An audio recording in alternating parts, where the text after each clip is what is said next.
To Die, episode 62. Into the Fey we go. Hit it, DJ.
All right, guys, girls, and squirrels. Squirrel?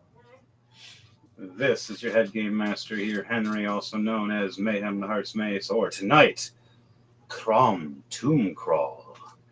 And we are playing Rolling to Die. And this is episode 62, people. Do you hear that? Woo-hoo! 7 more to go. 7 more to go to get 9. You said. Right. All right. And on that note for everybody, introduction is going to be done next. In this room first. I'm James, playing Reuven, the halfling rogue. Leslie, I'm playing Syrian and Arakakra Ravenshire. All right. Persuasion has failed. Deception has failed. Intimidation has failed. Fuck it. I'm casting Fireball, bitches.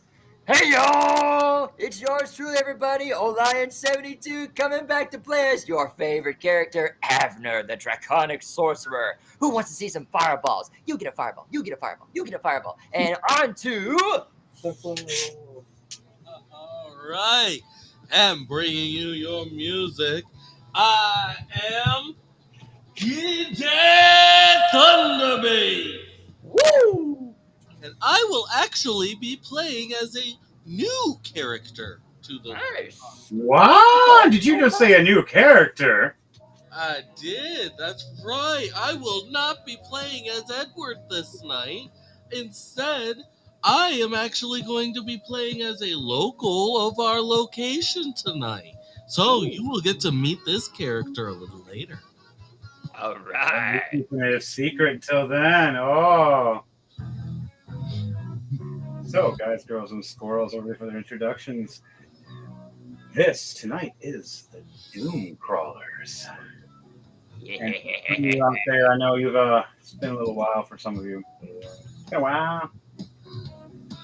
Oh, forever, man. It's been a long time. I haven't stretched my wings since episode, I want to say 53? I want to say. Let me know in the comments, folks, what last episode Abner was in. And be sure to like, share, comment, subscribe as you're watching us Rolling to Die.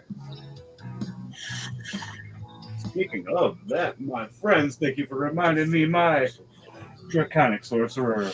We're going to be rolling to die in just 1 minute. Let me go and give some people some dice real quickly to help them out. Where I put my D20? There they are. Wesley, I'm going to give you these 2 dice. And James. Ooh, okay, that's fine. That's fine. And then these 2 dice are for Wesley.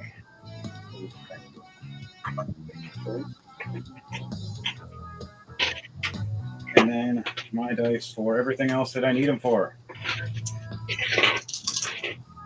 Now, as you guys know, in this show, it's called Rolling to Die because it's a unique kind of way to play D&D. Sometimes Rolling to Die determines many different things. It does. It does a lot, sadly.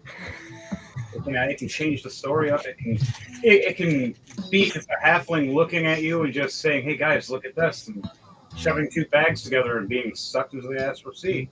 It could be. James, I swear that was a great move at the same time. What the fuck? It could be a man coming out of the shadows as a fire ganassi, cutting off a minotaur's head, appearing himself for the first time, terrifying the other team that he is now joining. It could be a man flying around with a bow and arrow and shooting around with as a Aarakocra. It could be a holy angel man named Thordak that brings light down and smites thee of anything of undead. Days vote, days vote, days vote, days vote. It could be your mighty mushroom or marshmallow assassin. And she's lighting her marshmallows right before she throws her flaming daggers into your face, burning. It Or could it could be a unexpected kill. Oh, yes. Or That was my kill, damn it. it could be a beautiful red-headed woman. Oh, you got your own dice now. You don't even need dice, do you? Mine. James run out his own dice. Hey. I feel inadequate now. Look at all those D20s. It's like the DJ Thunderbase over here. Giant bag of 100 dice. I'm sitting there going, Over 100 dice. I want to buy that pound. yeah, the pound of dice. Yeah. I want to buy the giant D20 with the giant eyeball that moves around in it. That's what I want. It's like $20 right now. At some places it's 50 or 60. Depends on where I go. I'll get one day. I just gotta wait till payday. But on that note and everything, back to what I was doing with the little crazy synopsis. You could even be a little halfling running around and jumping off a building and turning into a giant gorilla, slamming 30 to 80 guys. You could be a beautiful assassin woman throwing and backlashing somebody into an angel man, crushing and killing somebody else accidentally. I wasn't ready for that, man. It was just out of the blue. You could be a humbled warrior that turns into a werewolf at any time from rage. Ooh, that's... Or you could be a beautiful, elegant mage woman that just likes to heal her friends as she watches them all burn for fun. That would seem a little specific. I'm sorry. And then, you could also be a Goliath fighting off in the shadows, turning into a werepanther, ripping your enemies apart one by one, as you have two purple hands clapping and cheering you on, occasionally giving you a gesture of the middle finger. That, guys, girls, and squirrels is our crazy world that we live in sometimes in this of 4 different ones. Even some drunken dragon brawlers sometimes. We have drunk, angry monks fighting that are half dragon, half human, or their crazy other counterparts like the dwarves and anybody else that joins their shenanigans when they're all getting a little tipsy. Well, should we roll those die? We do not condone drugs. Do your own thing. But This voice stuff. oh god, not again. Oh, now we're inches on the lawn because they're trying to kill us. We're not online. We're deadlines. So should we roll those 2 dice? Absolutely. DJ Thunderbase, tell everybody what to say. Oh, I rolled a 20 and an 18. 2019. 20 and 18. 18. All right. 20 and a 2. Oh, A 20 and a 2. Yep. And what did you get, Birdman? A 9 and 2. A 9 and a 2. oh, Extra dice you can throw him just in case he doesn't like those. And you can shift him between those 4. Yeah, I've got like 6 D20s, so if one of them decides to be an asshole, I just chuck it across the room. Plus, I have the DM D30. Yes, that's right, guys. I have a DM D30. Holy So shit. if it's rolling against me, I'm gonna get higher. Don't fuck with the the DM. All right, I gotta- Unless that D30 chooses to screw you over. which happens often too. How did I get in that 1 on a 30? 3 times! Hey, I had it happen to me on a D100. Oh, yeah. Worth it. So, I rolled a 16 and a 14. So, our highest for D20s for tonight, Devontae and Jordan. You guys get some good luck for rolling to die. Fuck yes. All right, you guys get extra attack. Woo. Extra attack anytime during combat of any choice. You only get to do this extra 1 attack after you've done your attacks. You've got to state it. You also get advantage for the next. Let me see. Where's a D6 at? Where are my D6 at? Oh, I got D6. Right? I have all these dice. For somehow. I have a D6 ready. You want to roll a D6 for me, please? A 4. That's right, you dirty whore. It was a 4. Carry on. Oh. All right. All those added up and they get into 2. And there's a D100. Perfect.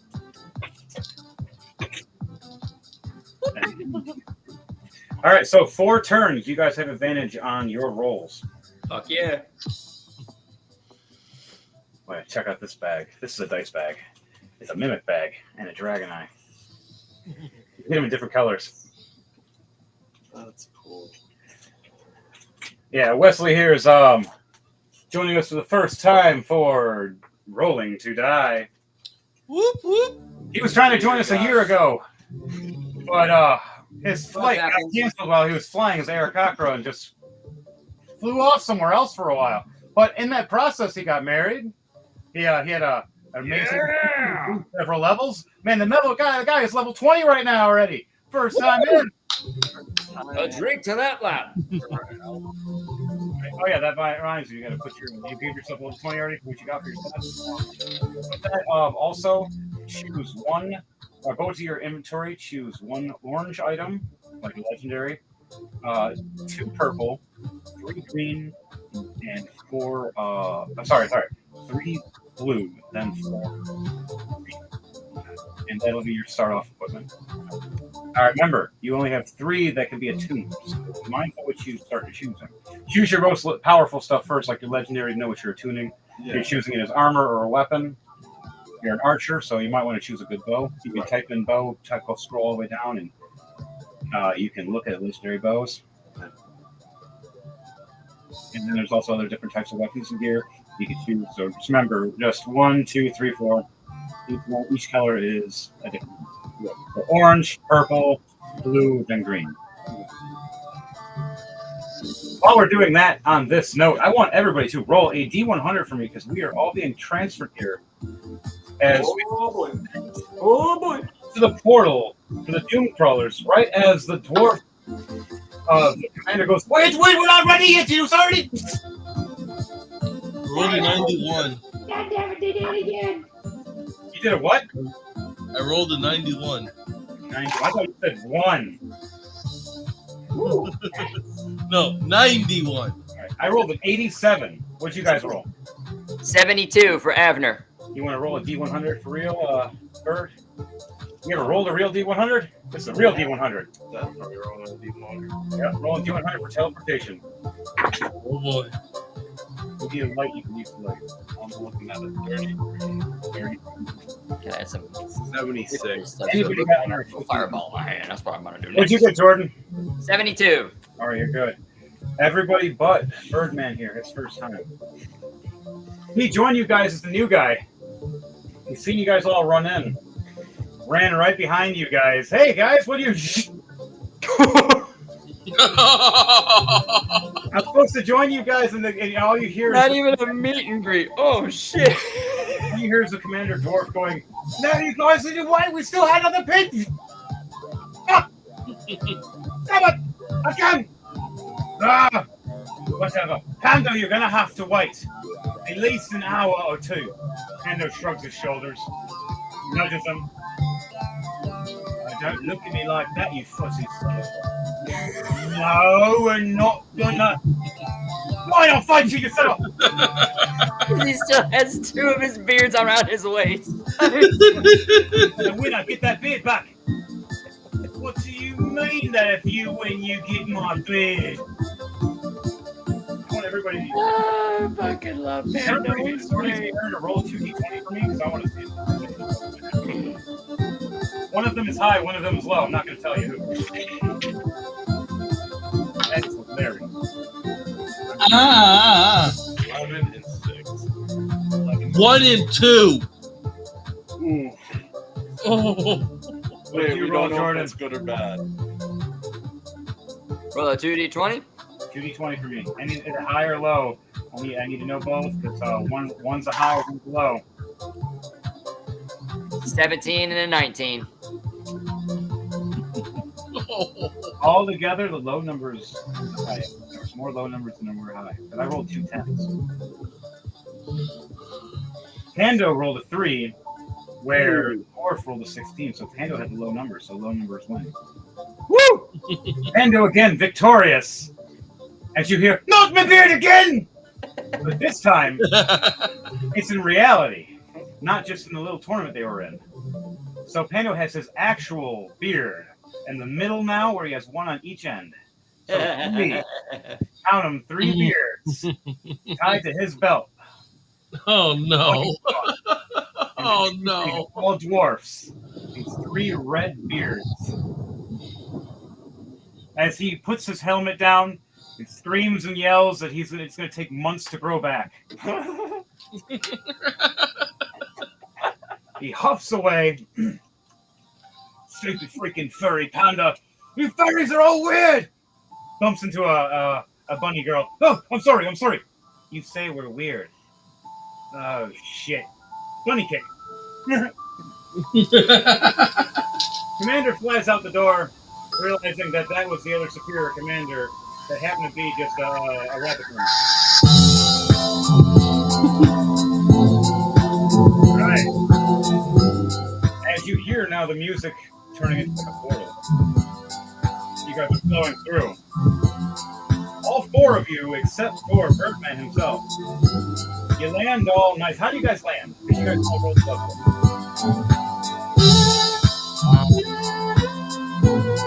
He's gonna land with his wings because he has not put his wings away throughout this campaign since he's got them. He's gonna land, and as he lands, he's gonna crouch down, and his wings are just gonna fan out and just blow like a gust of wind to like make his landing more like safe and secure, so he doesn't, twist an ankle or step on his toe or something like that. Yeah, you transformed.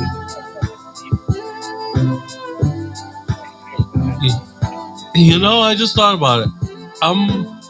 I rolled a D100, but I'm not teleporting. No, you're just standing at the door to make sure you don't get hit.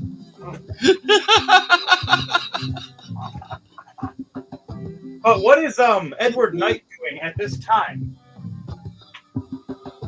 All of this is happening. I would like to know what Edward Knight is going to be doing while you are somebody else. He's on his own quest, as we stated.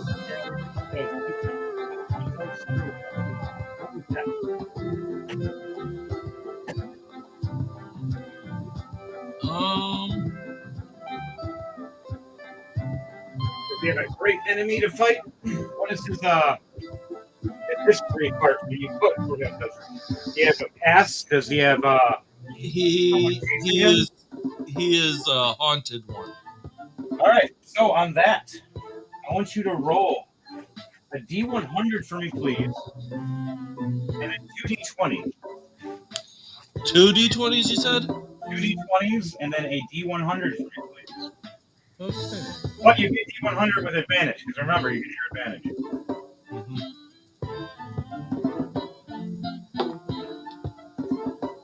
100. Woo! Oh my god, dude, send a picture of that. I gotta see this 100. This sounds so beautiful. It's your red D100, isn't it? It's a straight D100. Oh, that's so beautiful. I gotta see that. We gotta put a picture of that right next to Edward Knight.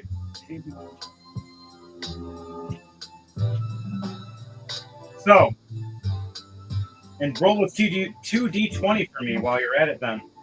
And I will let you know what's going to happen with his, it's a cursed one, or not cursed one, but Haunted one. haunted one. Yes, haunted one, yeah. So, And a 20 and 7. all right, so your chance to meet your hauntedness is 100% chance. You roll a d100, your chance to meet the thing that's haunting you happens. And roll those two numbers again? A 20 and a 7. 20 and a 7. In your combat, you succeed in the first few strikes, surprising the thing that's been haunting you. As combat progresses, you start realizing that your nightmares start consuming your brain. As the fire in your body itself starts cooling down, even as nightmares start consuming you with what happened in your past being haunted. You realize this shadowy creature is just sticking with you. You're fighting yourself. You're standing in a field alone. As you look down at your own short blade stabbed into your gut, dropping to your knees in the rain, fading in and out, grabbing a potion, swigging it as you hit the ground, pulling your blade out of you as the rain starts. You wake up hours later.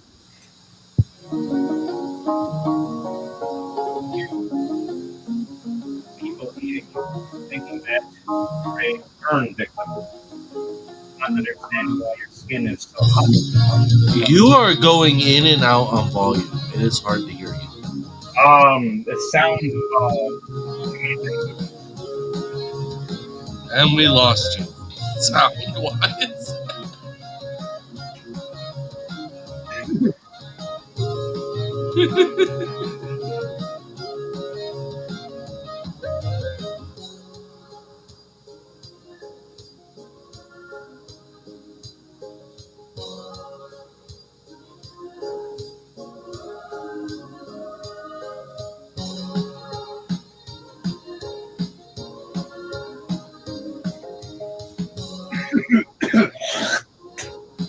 all right. You guys hear me now?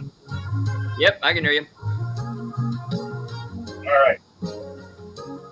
So, you wake up with these couple people aiding you, helping you, thinking that you're a burn victim of some sorts.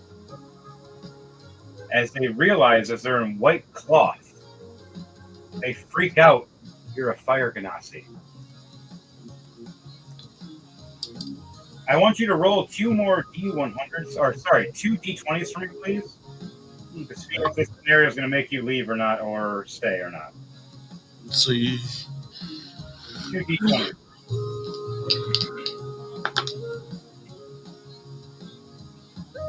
Two and a 6. Okay. 2 and a 6. All right. You get up and flee, acting like you have somewhere to go real fast. As they scream, wait, as they start pulling daggers from under their cloaks. We need to cleanse you. We need to purify you, as they scream. You get away just in time. You rolled high, you would have stayed. You get away to a further town reach, and you see above an island where there's ships coming in, and armies of men in white and armor walking, several at once.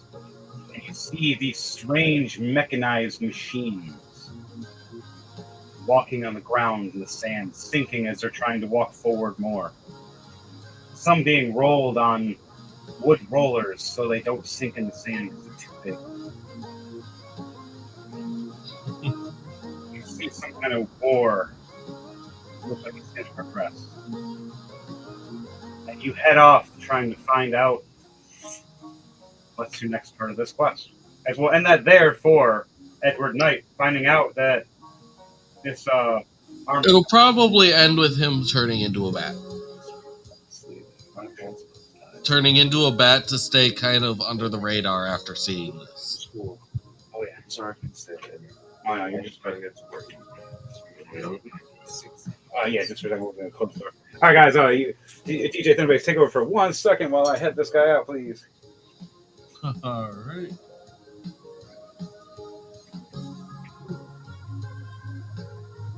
I believe we have a concert coming up here soon, DJ Thunderbase. Yes, on a Sunday, actually, here in Lansing, Michigan. I will be performing at the Real Rappers Throwdown at Max Bar on Sunday, Father's Day.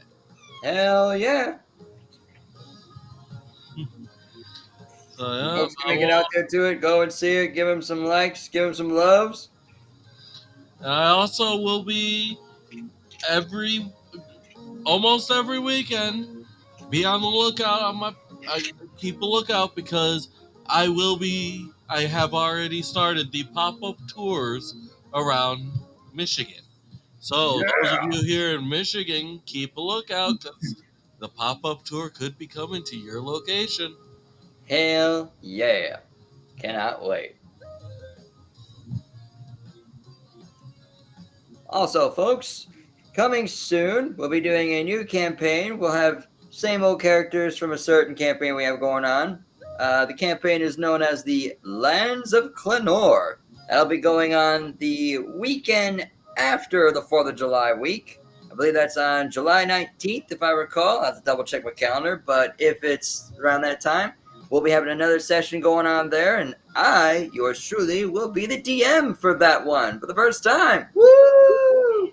So hope you're all excited. Let's see what world I bring forth for you all, and hope you all enjoy it because there's going to be some quite a lot of carnage going on in that session. So hope you all get to watch it and leave a thumbs up and a like, share, comment, and subscribe. As of course, we are on Rolling to Die. I'm excited about that for the sheer fact that somebody else gets to DM and I actually get to, play instead of just running around, and I have to play dumb half the time because I can't tell you guys everything with my character. And I can't have my character know everything because it's just not fair. But at the same time, it's I'm excited for that because this is also part of our world. Just now, Jordan's literally our map maker for Rolling to Die. You're welcome, ladies and gentlemen. So where this Clenor place is that we are going to be at, we might be in a different continent with what everything else is going on right now. Right now, technically, we're on a different plane completely. On that note, we all teleport and land safely except for Birdman. If he takes a hard landing right to the ground, boom, new guy. Oh, sorry, man. New. Ow. How you guys doing? Avner looks over at him. First time? By the way, name's Avner. I go to help him back up from his landing. He brushes off. You see his big feathery wings and his glowing bow and arrow.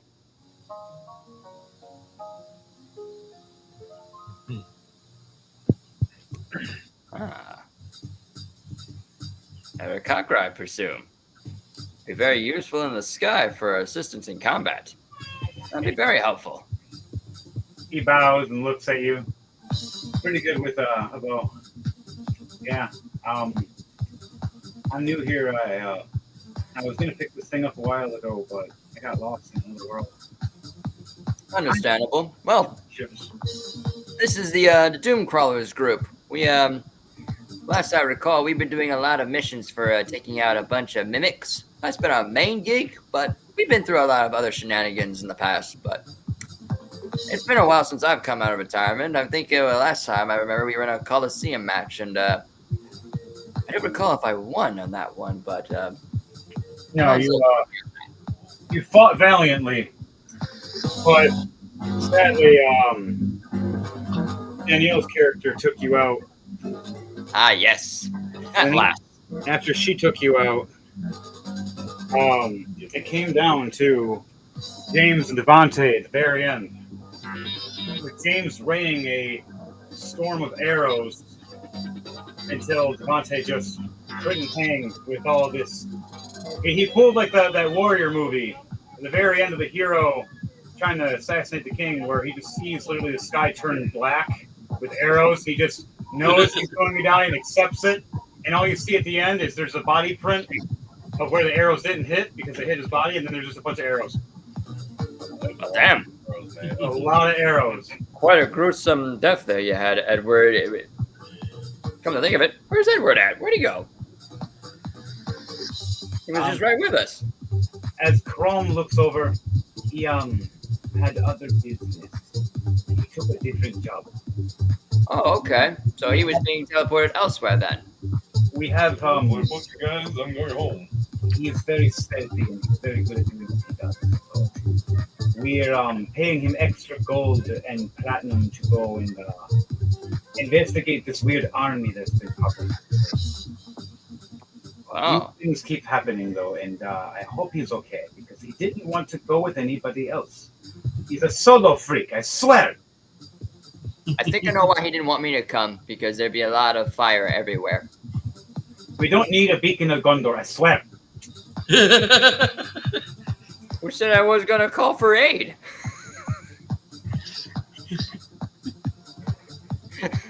She rolls her eyes at you. She walks away. All right, guys. As we all land here, we brush off our Aarakocra friend. It's kind of like a dark time night, and everything's kind of glowing and flashing, kind of like a club. Weird and strange. The stars are just flickering. But on that note, I want everybody to roll a perception check. All right. You have a high perception of your passive or something. I don't know, maybe Abner. I have a passive of 18. It's good, but unless you want to see something better, you have to roll higher. Yeah, my passive is a 12, so I'm gonna definitely have to roll. Five. Yeah, no, I My didn't. passive is. All right, I'm gonna roll. You said 25 to you, nice. I rolled a 13 plus 8, 23. I rolled Wait, a no, 30, 13 plus 8, 21. All right. I rolled a dirty 20. 13 plus 2, 15 for me. Okay, now I gotta roll for the other dude. 13 plus 3, he got a 16. So as long as you got a 15 and up, you can see the basic stuff around us right now, what you see. But for anybody that rolled over a 20, which is me, James, and Devontae, you rolled over a 20? I rolled a 13 plus 8, 21. 21, okay. 21. You all see strange creatures you've never seen. Some that are unique, some you've seen unicorns, you see other unicorns you've never seen. You see butterflies that are gigantic. You see these creatures that are larger than average.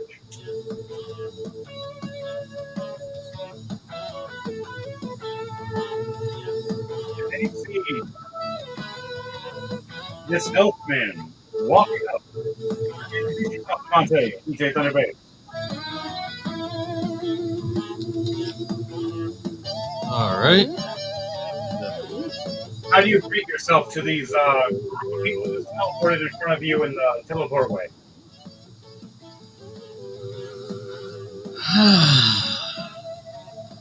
So I see our guests have arrived.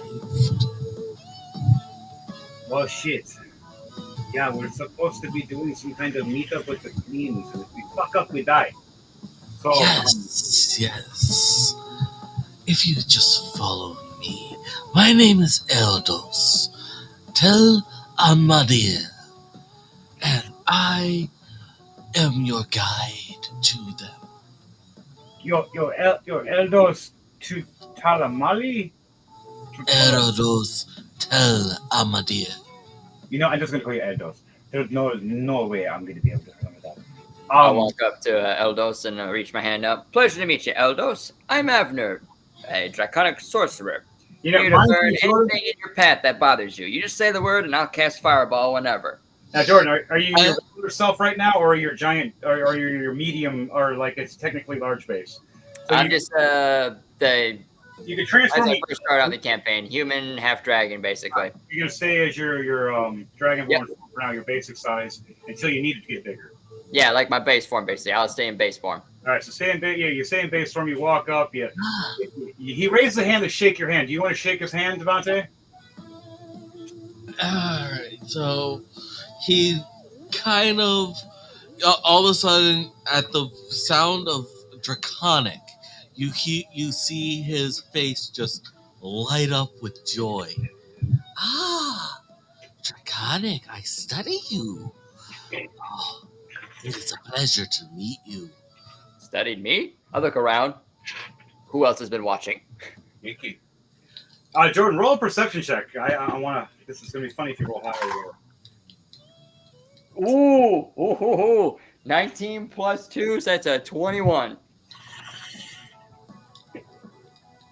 You say this.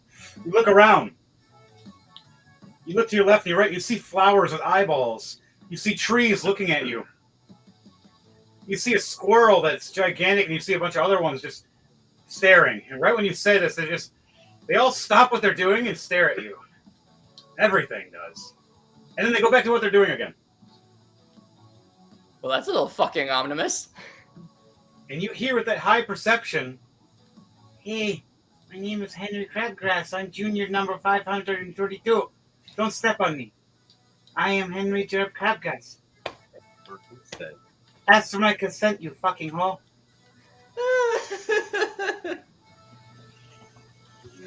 Oh, fuck.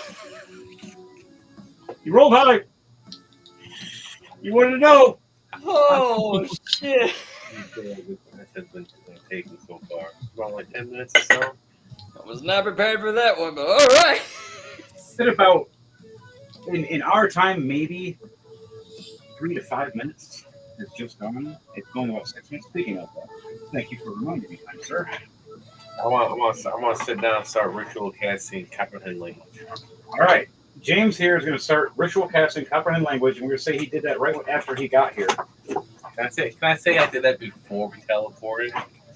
You're standing there in a circle waiting, and you're just like, you know what? I'm just going to pull this up. You know, roll 2d20 for me. I'll let you know. You know, while we're just gathering around, everyone's getting ready and stuff, I would just be sitting there and just chilling, getting myself ready. D20? Yep. 2d20. Always 2d20. Rolling to die. I don't know, I'm trying to die. We're always trying to die. That's why we're rolling. DJ Thunderbase has the music of death. It's awesome. Fortitude. So, you try to start it at first. You roll high enough to land in the 3-point landing. You did roll high. You started it there. You still have, say, 2. If you would have succeeded higher, you would have 3 minutes.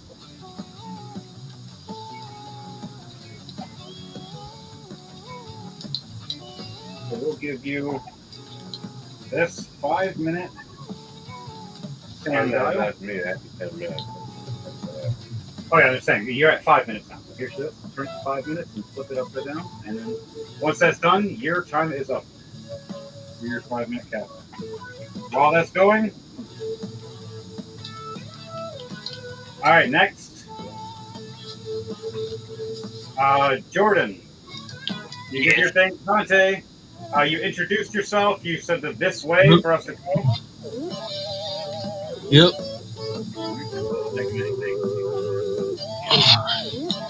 So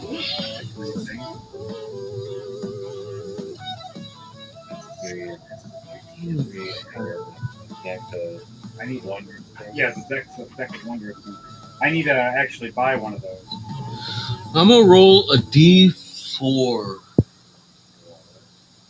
The D4. to determine the direction in which I'm gonna take you guys first. Well, the best way to actually do that is a D6. I have a actual circle guide. Oh, okay. It's a D6 for that. I was just noticing that there was like just more 4 main directions. Yeah, they're technically 4 main directions, but there's actually like angles too. Like there's different stairways and doorways you can go. Okay. So yeah, I'll roll a D6. A 1. You go straight. You go directly straight. That's hilarious. So you guide all of us. Where is the laser? I just had it straight. Because now, the laser. Where are you? Which one? You're way over here. You're hidden right now because of Jordan's monster. All right, you're standing right here. Displacer Beast is just running past you. And we're standing here. And notice Lydia's standing with me. Well, she's technically a ladybug right now, so you guys don't actually notice that. Where is my ladybug? There it is. All right, ladybug. All right, guys, so we have this guy show up to us. He explains who he is. He says he is the guide to the Fey realm because you guys need a guide or you will get lost, eaten, destroyed. Now, Crom is going to ask you, so, are there anything we have to worry about in here? Like, dangerous, how do you say, creatures? I've read a little bit about the Fae. I've been here a few times. Time's kind of wonky. Sometimes we come back, it's months. Sometimes we go back here and it's reverse time. One time I got to meet my parents before they had me. Fucking weird. But anywho, the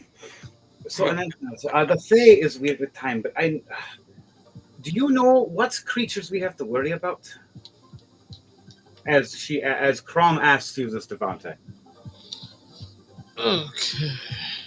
All right, your time starts now. Jordan, what are you going to do in this time while Devante is doing this? I'm going to take a look around and remember that, hey, I've been to the Fey realm before, and here's where I've, met Silverain. So I'm going to pop Silverain out so she can be a part of the group. All right, pops up right behind you. All right. All right, Devante, now what are you doing? So, And, kind of trying to figure out how I'm going to play this character, really. you're a guide. You've been around for a while. You've lived in the Fae for numerous years as a guardian to these different queens. Every time they meet up, your sole task is to protect them and or to help summon monsters to fight to guide them. They can either help you, or you can either help people or destroy them depending on how they act. So if they're, say, very bad with their persuasions or perceptions or anything else with the queens, or they'd be disrespectful, they might have issues. If you guys roll high, you might have good things happening. And depending on what your guys' races are, depending on what their actions are too, because some of these queens might be a little racist. So, on that note, this is hi guys, and DJ Thunderbase has the floor. All right. So Jordan, you said you were bringing Silverain out. Yeah. Okay. So my guy's gonna look at you, and he's going to ask, "Oh, so you have a unicorn as well? Well, where did you get it?" The first time when I came into this realm, I found this unicorn. She was possessed by some dark deity that was terrorizing the land, and I managed to calm her down, and I was able to heal her, and we became friends. And then we met up with a griffin, and the two somehow they did some kind of fusion that made her become basically like a Pegasus, but a unicorn at the same time.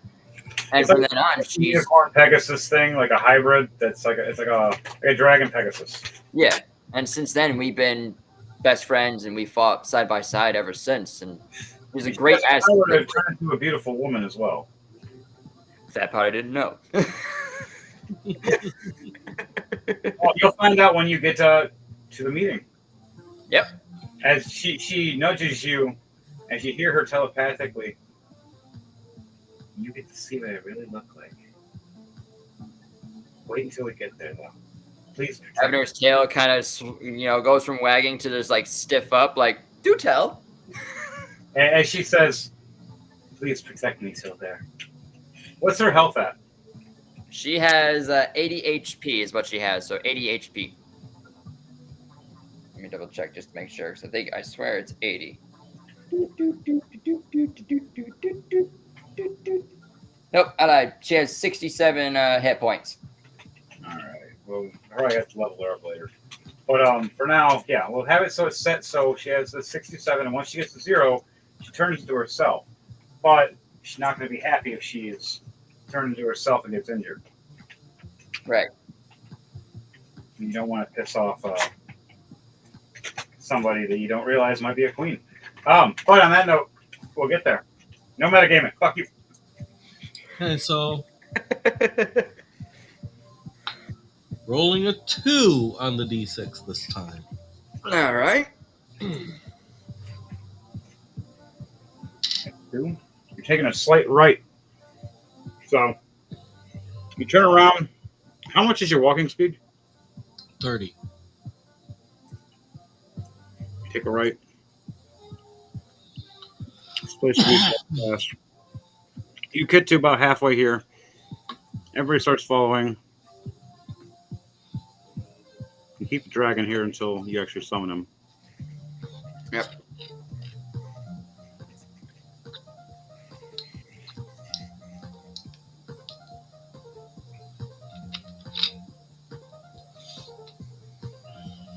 Reuven right here behind everybody.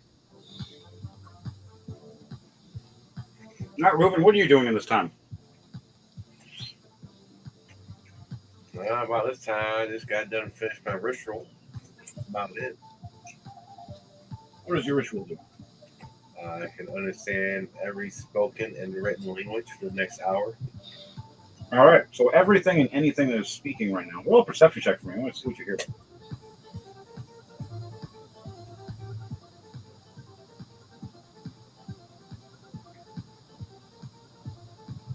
DJ, what was your character's name again? Erodos Erodos. El Amadir. Tel Amadir. I'm gonna also ask Erodos. Hey, do you know anything around here that's edible at the moment? Because I am kind of hungry. I haven't had lunch in like the last 5 hours.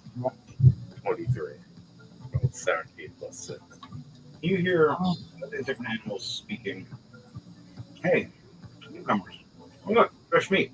Oh, God, that seems weird. They call us weird in their world? Have you seen the shapes of these things? Hey, ask for consent. Hey, ask for consent. You ask for consent. Henry Crabgrass, Henry Crabgrass, Henry Crabgrass. Why are there so many Henry Crabgrasses? We're juniors. Sounds about right. You hear off in the distance with your high roll.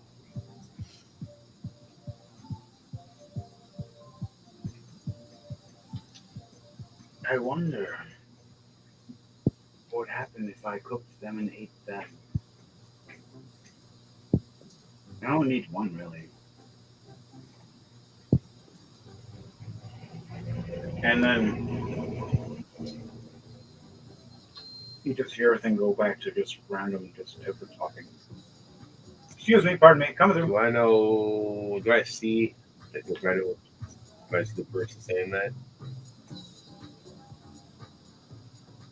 You look to your right as you guys are all walking. You see this giant, glowing, swirling, magical orb. It looks like a floating solar system. And this small, teeny, little fey dragon flapping as its perception was rolled a 17 plus 6. Cast Hunter's Mark on it at 3rd level. So this way, for the next 8 hours, I know where he's at. Smart. James over here for Reuven casts Hunter Mark secretly without this Fey Dragon knowing. Nice. I do let him know that someone on something might try to eat us later. And yeah. Crom laughs. Ha ha ha ha. Oh, so God, not again. No. I'm going to die in here again. Whatever. Abner's like, oh, I'm starving. I could eat a dragon. I can eat my own kind if I wanted to. And Crom looks at you and goes, there's a lot of giant mushrooms and everything. I know mushrooms have a lot of protein. Just watch out which one you eat. Some are poisonous. Some make I was actually going to roll a nature check. All right, roll a nature check. Ooh, You question. roll with advantage. Remember, you still have it for 2 more turns. While that's happening, Reuben, what are you doing in this? Do you want to summon your frogs to protect you at all, or just watch, or you just gonna chill by yourself until then? Quieten up and stuff. Not yet. An 18 plus 8, 26. Woo, boy, nice. All in the group. All right. 26, and that was for Nature check. nature check. All right. And then To for you answer his question about what's edible. to talk to, and it knows who you are.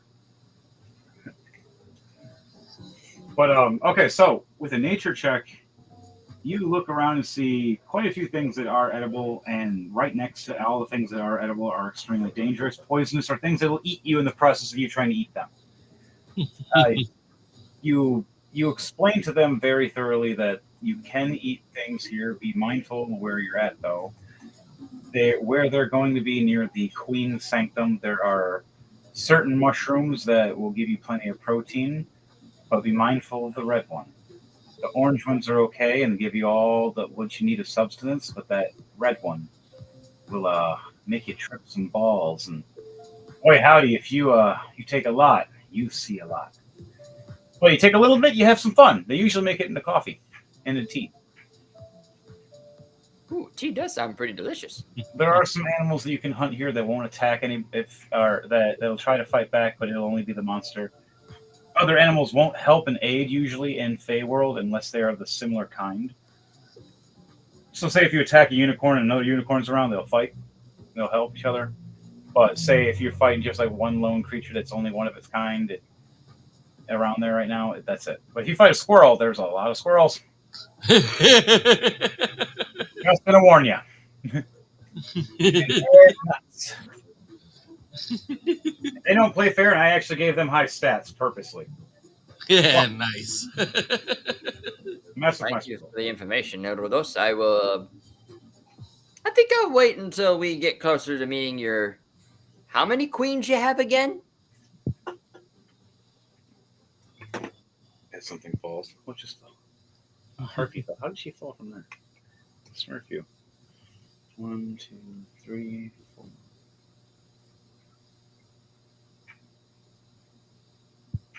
6, technically 7, because you have the 7th coming with you.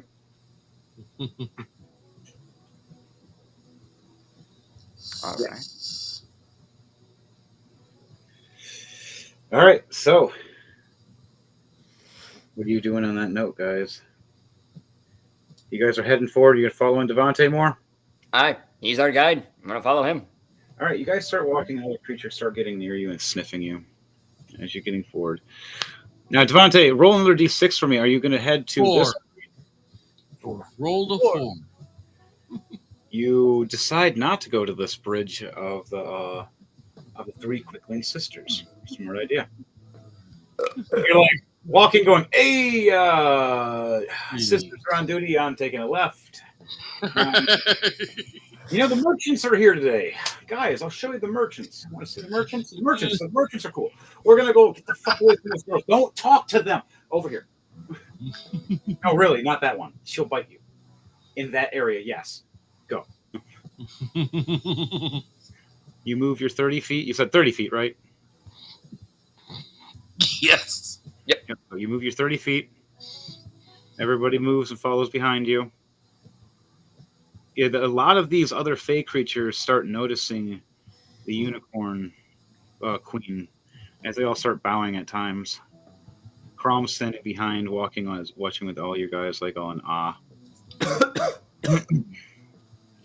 You guys head to the merchants right here in front.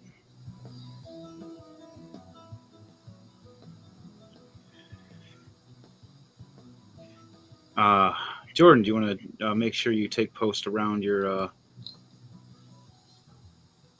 queen? Yeah. All right. And Reuven, where do you want to move? Right here. I guess I'll get behind that stump and hide. Stump. Yeah. Just we're just They're getting ready to move forward. They're going to the merchants right now. There's two I'm merchants. I'm following the group. All right. Right there. All right, he's following the group right now. You're just going to stay in stealth while you follow the group, though? No, I'm just following the group. All right, well, you're a halfling. You technically hide behind me. You're technically invisible. I'm not trying to hide though. All right. No one else moving around there. We are all walking up to the merchant right here. All right. As we see unicorns walking past, and they look like they're talking to each other now. As you see these two merchants with this giant Libra weighing scale, you see a pink. Oh, every roll of perception check to see what you see for this. All right. Walking up, it's been like about 100 or so feet in time. Ooh, nice. So 19 for Avner altogether. 19 plus 8, 27. Wow. Nice. 320. I own that one. Oh, Oh, my eye! Oh, damn it! Why did the ladybug grow in my eye? Ah! As the ladybug flies around giggling. And she takes 1 damage. Stupid freaking ladybug. I didn't need you, I'd slap you. Alright, all the rest of you look up and you see this black leather coat. It's pink, beautiful, elegant fur. And it looks like kind of like a pink panther.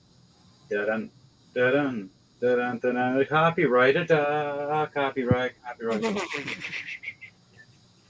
Oh, give me a moment. I got it. Oh, you got a special song just for this. Let's get that song going. Sly Cat. DJ Thunderbase literally has the perfect song for tonight. For the introduction of our Mystic Panther. I like this song. It's a good song to jam too.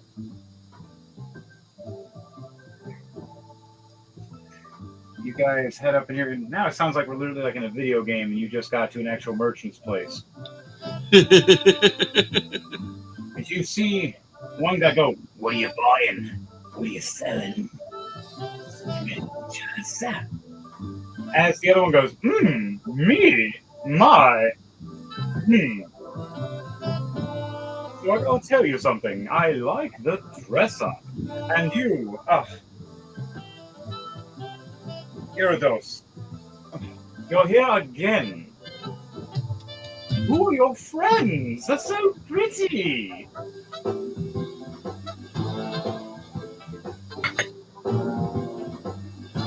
Pink Panther's speaking to you, Devontae. Very well. These are guests of the queens. Oh. Yes. So, These are the doom crawlers. New hit a guide. I'm guessing something's happened where they used the magic the wrong way again.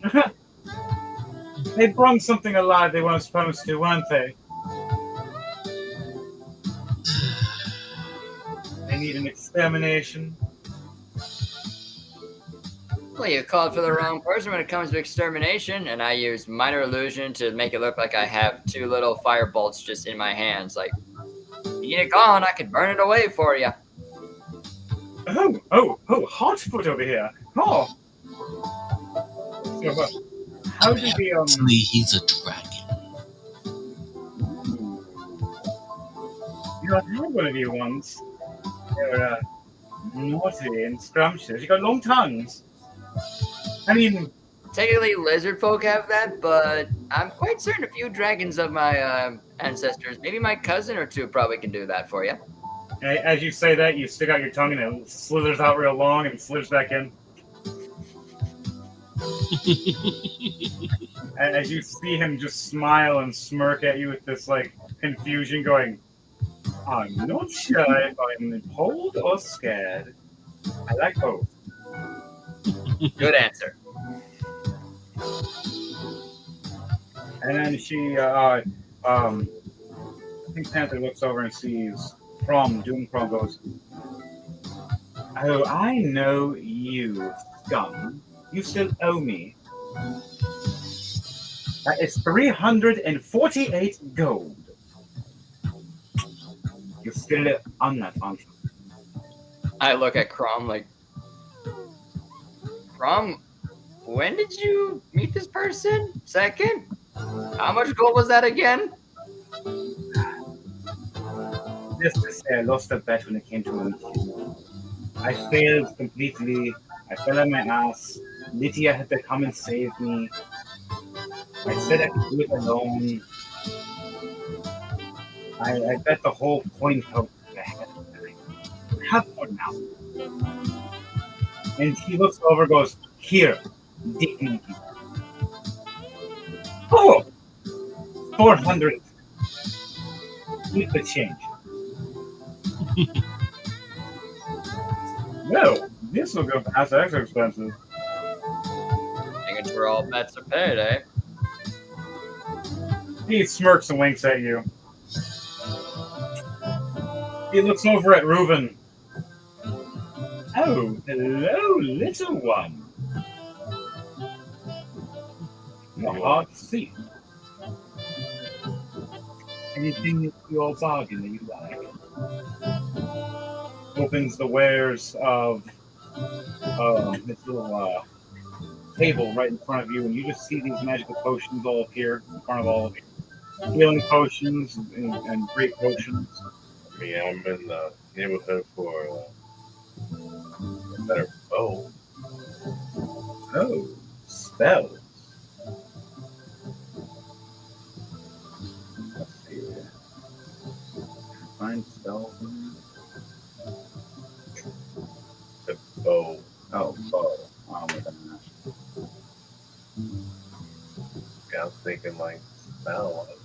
Spell. I'm trying to bow. That's all the bows that are in here, really? I got +2 longbows. He looks over, going, Well, I do have this longbow +3, and I do have an oath bow and a short bow +3. Is that the second one, the oath bow? Yes. It's yes, the oath bow. It has a range of 150 to 60 feet, 1d8 damage, 3d6 piercing. Ooh. You like piercing, don't you? Heavy range, two-handed. It has some good abilities. Anything you're interested in? I could definitely say it's a great choice. It's my favorite. I have one. As he pulls out his oath bow to show it off. The oath bow and the +3. +3 longbow. Same bow. Oh, a 2-for-1. Oh, you type a deal. As he opens his hands, you see all these random confetti just pop out of nowhere.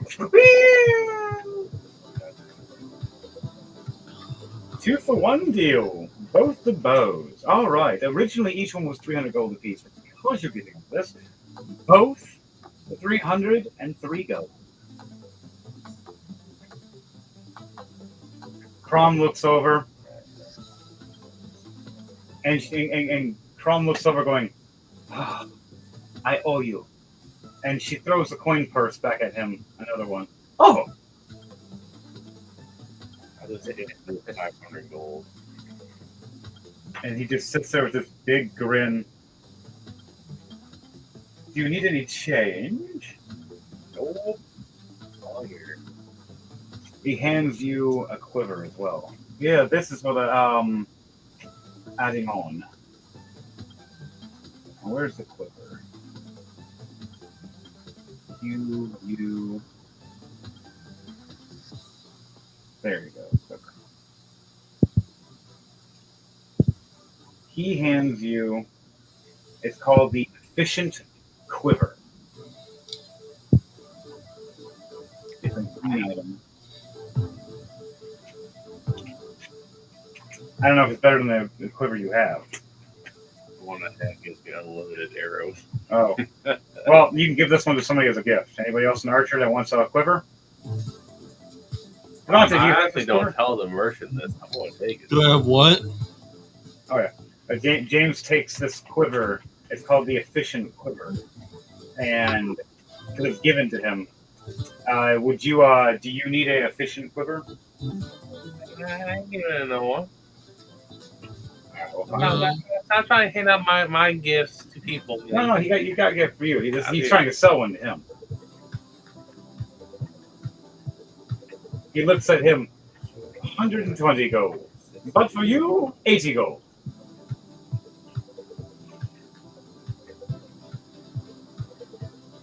As he asks, Eratos. Just gave me 3 bags of holy stuff. Gyarados, you mean? Yep, Gyarados.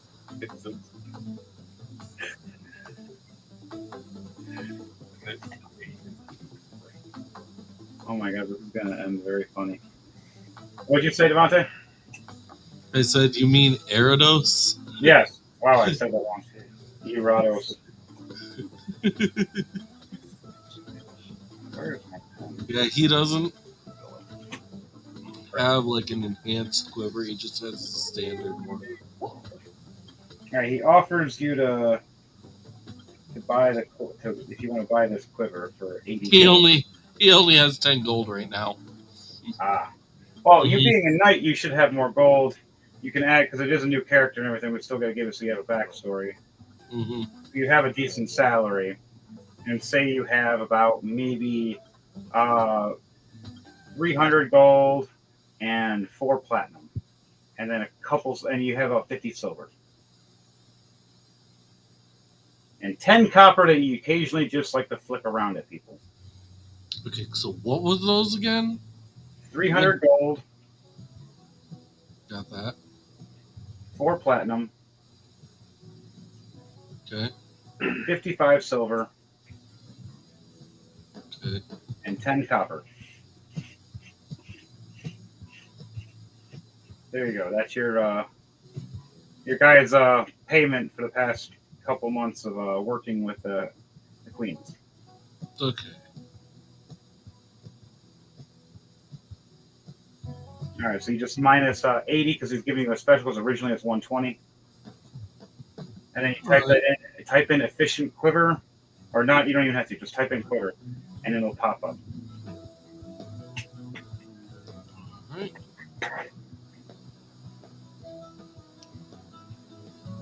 Abner's gonna walk up to the other merchant that we didn't get a chance to chat with, and I'm gonna go up to him and ask him, "So, good sir, what are you selling? What are you willing to buy?" Oh, stranger, I like you. You'll get a 10% discount. Ooh. Well, thank you. And what is your preference of weapons? Oh, that's Yes. I even have some strange other gear. You need some barrels, you need some bombs. I got bombs. Hmm. Do you have a bone that's been carved into like a pipe of sorts, like a smoke pipe? Right, let me look in my inventory.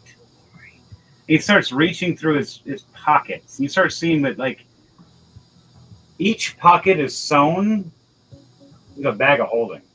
Oh, damn. Each pocket he has in his coat, he has like 20 or 30 pockets on each side. Each one. God. Jeez. Traveling merchant, all right. I'll be Oh damned. my gosh.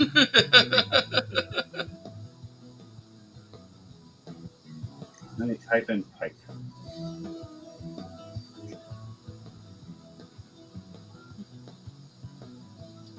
I got some bagpipes. No, I don't think you need bagpipes. What about I got a pipe of haunting and then a pipe of sewers. That pipe of haunting sounds very intriguing to me. How much for that? You stranger. He looks over. He looks back. Originally, 150 gold. But, I like you. 90 gold. 90 gold, you say? Yeah. Well, my good sir, you have yourself a deal. I pull out 90 gold coins. Thank you.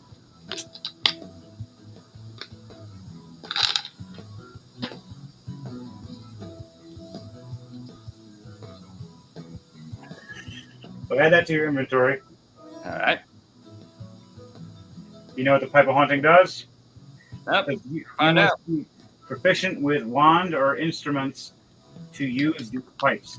They have 3 charges. You can use an action to play them and expend 1 charge to create an eerie, spellbinding tune. Each creature within 30 feet of you that hears you play must succeed a DC 15 Wisdom saving throw or become frightened of you for 1 minute. If you wish, all creatures in the area that aren't hostile towards you automatically succeed on a saving throw. A creature that fails the saving throw can repeat at the end of each of its turns. Ending the effect of itself on a success can on succession. A creature that succeeds on its saving throws is immune to the effect for these pipes for 24 hours. The pipes regain 1d3 expended charges daily. So you roll a 1d3 to see if you get all 3 back or 1 back in a day or 2. All right. So you can use it when you need to. It makes people scared around you. And it actually doesn't say anything about anybody not being scared, like, or immune or anything. So that's interesting. It says if anybody that hears this. So if they can't hear, if they don't have ears, that's a little different. Gotcha. Feel bad for people with giant ears. Oh boy.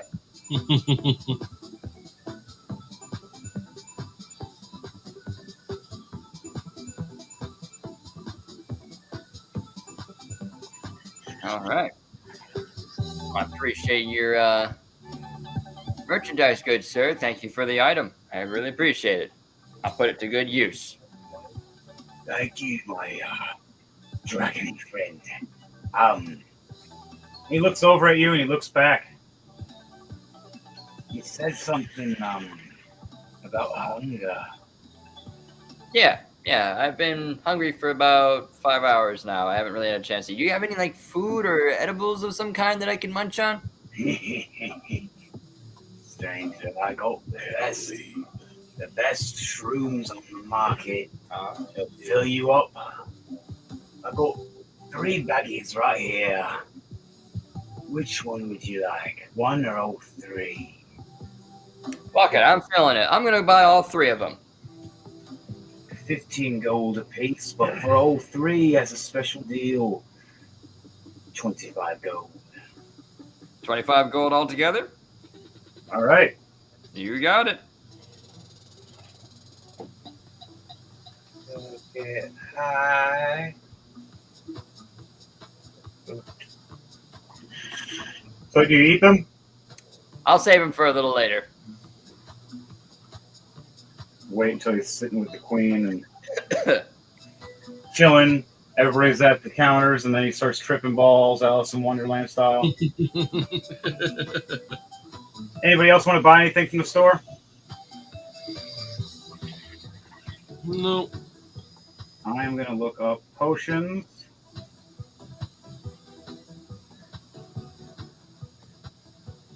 Okay. I want to buy that one.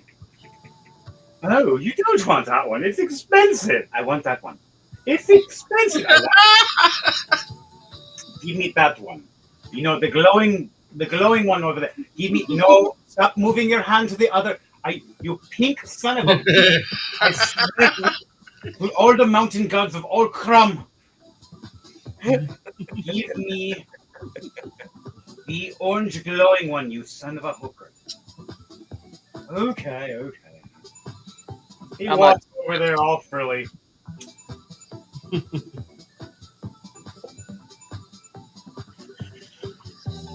He grabs Potion of Storm Giant Strength and That hands will come in handy. when you drink this potion, your strength score changes to a 29 for 1 hour. The potion Oh, has- gee. if your strength- this potion's transparent liquid has a floating in a silver of Filmentum of a storm giant. So it's this orange, purple, silvery or not purple, orange and silvery swirling, like glow, like see-through kind of esque liquid. It looks like little lightning as the silver is swirling around. Interesting. And he looks over. 3 platinum. Do I get a discount or anything like everybody else? No. Fuck you. That's the point, sweetie. You don't have what I like. Fuck off. What'd you say? I said, fuck you! Okay then, jeez. Here's your platinum. Oh my god. Do you have looking for a potion of make someone move faster, basically, like speed? I have a potion of speed. Yes. Potion of speed. That's a good one. You just have speed. He looks down at you. He looks over for a second, looks back, shifts a little baggy to you. 2 silver. 2 silver? No, not you. No.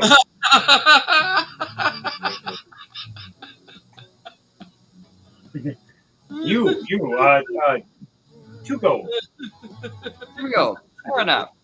I give him 200 silver. He drops his jaw. And he just gives us a little extra more. He slides over this little silver box with a little gem on it, a little key lock on it. And it has, because you're still in, you can still translate it this time. Do you want to read what it says in the little box? I'm holding it. Yeah, I know exactly what it says. Infinite supply of whatever you want when you twist the key.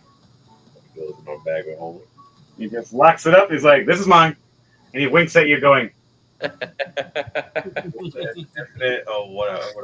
whatever I want. any whatever drug supply you have. Okay. And whatever can fit in that box. I'll find them. Catches it in midair with his tail. Slides in his back pocket. A little hidden pocket. James over here is like, oh, hell yeah. I'm done shopping, guys. All right. We're going to give Birdman the potion of healing supreme, the potion of invisibility. He's going to buy that as well. And the last thing he's going to buy is the potion of dominion. When you drink this potion, you gain the reduce effect of the enlarge reduce spell for 1d4 hours. No concentration required. The red in the potion liquid continuously contracts to a teeny bead and then expands the color clear. The liquid around it, shaking the bottle, falls and erupts in the process. So it's a little bottle that it shows its full red, and then it shrinks to this little red bead. It shakes and expands again. Shrinks, expands. Shrinks, expands. Damn. Hope you don't drink it at the wrong time. Right?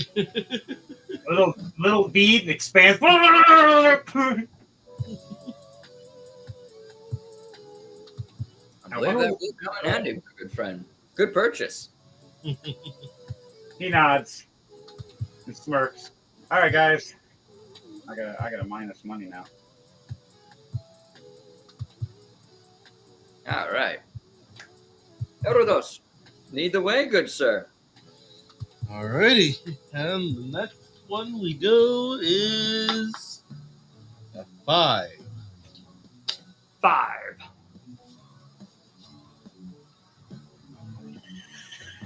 Which way is 5, my friend? All right. You go back a little bit as you see these two unicorns right here talking, swearing up and down in this argument because James can hear them that the queen is here. The queen is here. This is not possible. The queen is here. The queen is here. Oh shit, guys! I think the queen's here. Well, I mean, yeah, there are 6 queens, last I checked. Wait. As the unicorn nudges you a little bit, some of them are not friend. Some are full of jealousy. Those two you have to watch out for. Telepathically to Silverine, you mean those 2 unicorns? As you look over, Jordan, they're looking at you. I want you to do a Constitution save for me, please. Okay. Let me check. Where's my Constitution save? I think it's pretty decent. It's okay. Okay. Ooh. A 9 plus 10, so a 19. 19. Nice. Squint your eyes. You hear someone's trying to talk to you in your head and trying to convince you something. You hear small voices at first. Slit her throat. Kill her. Kill her for us. Burn her. Kill the false queen. I should be the queen. Kill her. And then it fades away. And it doesn't control you. You shake your head and you look over at Silver Rain and she hears your thoughts go with her eyes all wide because she's connected to you. Those bitches. Silver Rain turns and starts walking towards them, all angrily with Snuff with her booty shaking left and right, about to like ghetto slam with unicorn versus unicorn fight right here. Oh shit! Unicorn on unicorn action, guys. This is illegal in 3 states. Oh, jeez. 5 gold at Silverine kicks their asses. I put 5 gold out in front of everybody. Ooh, I'll double that. Look over at the Pink Panther merchant. I'm like, my guy. Take your bets. Take your bets. 2 bitches or 1. Who's gonna win? I think the queen might need a little backup, though. It should be 2 on 2. Jordan, are you gonna step in, or is somebody else gonna step in? I'm like, wait, queen? No. Crom slaps your chest. It's a girl fight.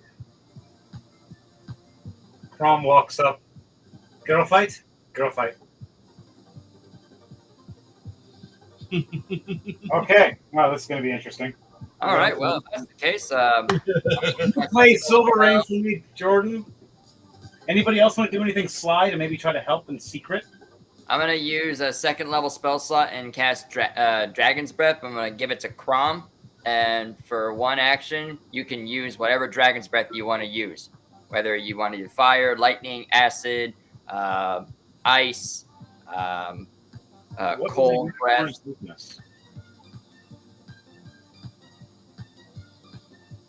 Okay, I'm gonna do a little something to kind of make the fight a little more entertaining. And cast 2nd level fog cloud. Ho ho ho ho! They're weak against ghosts? Unicorns are weak against ghosts. Oh, So they're not weak to any other thing except for ghosts. So necrotic, technically. All right, necrotic it is. So this fog cloud is going to be 40 feet wide. Oh shit! All around us. All right. Its normal fee is 20 in the first level. Each level above first adds 20 feet on as a radius. Damn. So right now it's at 40 feet. I have the giant discs in here. They're in here. I know it. So yeah, that should make this battle a little more entertaining. It actually becomes like one of those cartoon ball of smoke, and you see stars and swirls of them fighting in there.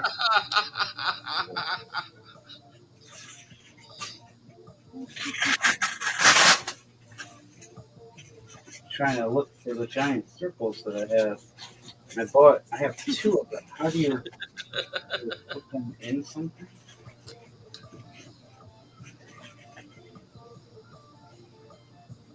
They're not.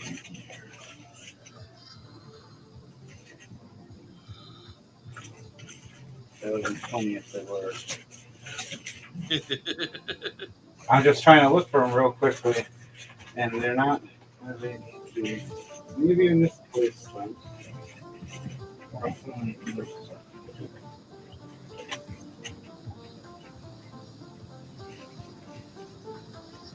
Can't tell me if they're at the very bottom.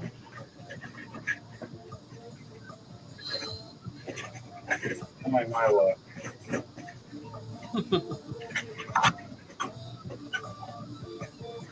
Won't feel them anywhere. This is fail. I know I have them.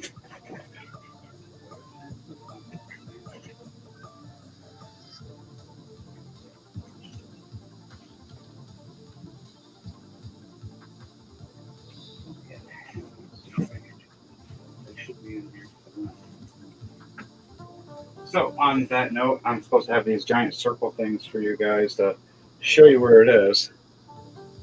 For some reason, I misplaced them, so I'm so sorry, guys. I don't That's know. all right. Well, I can use my flashlight for 1 second. While I would do that, is there anything you guys want to mention on our little like halftime thing for a second? Kind of did the announcements already. Oh yeah, that is very true with you guys. Well, we do have our guild meetup that we will be having. That will be the camping trip for everybody. This will be epic. I can't wait. Hopefully, all of you will be joining us this year. Will any of you people on live stream will be joining us as well, as will we be doing Rolling to Die and Light will be the DM. Yes, indeed. Lands of I'll Clono. be joining, but I won't be having a tent. I'll be with my camper. Ah, nice. Perfectly fine, my friend.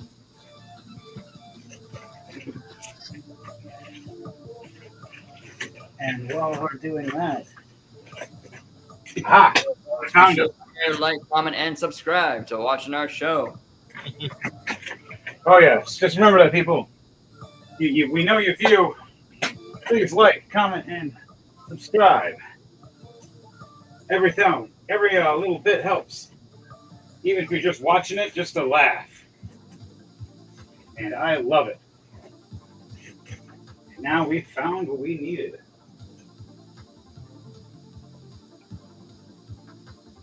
Where are you? That's right here.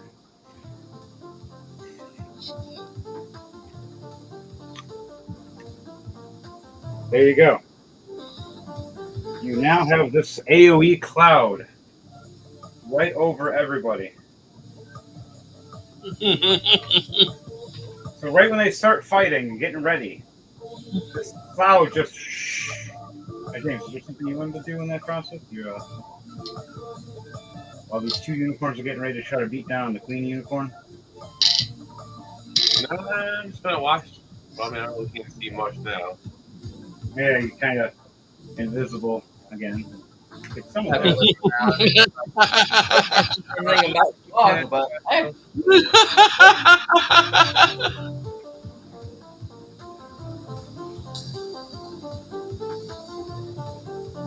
While that's happening, Plum is going to choose Necrotic Flame.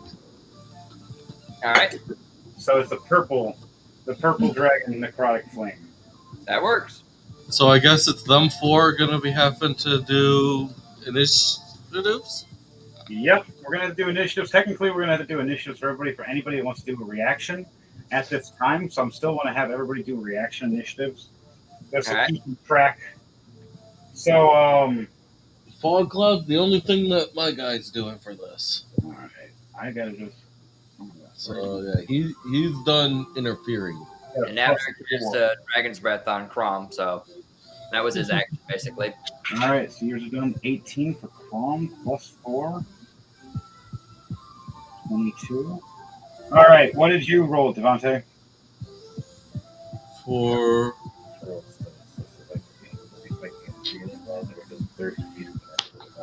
You're right. net 20 plus 4, 24.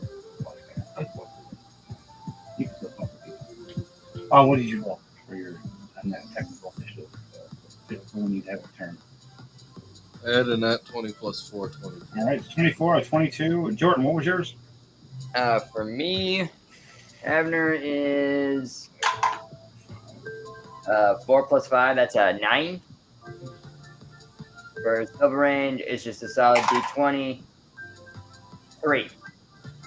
Ooh. Yeah. Birdman. You got a nat 20. Nat 20 plus 4. Oh, we got to do rollies then. Roll these. Roll these. He rolled a 19. What'd you roll?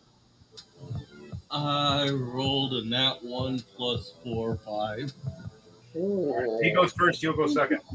So it'll go Birdman, Dante, me, and then I got to roll for these two unicorn girls. Oh, geez.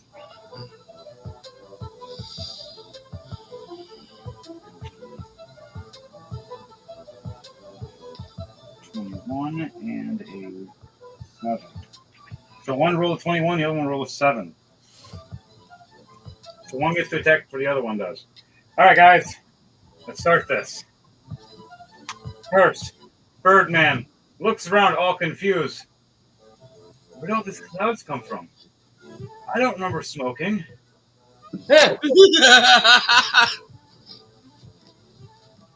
Abner, we haven't even started yet. He pulls his bow and holds an action when he's able to see the enemy and to fire. Right now, he can't see though.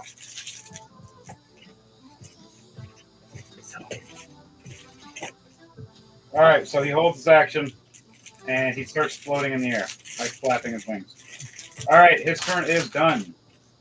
Monte, what are you doing?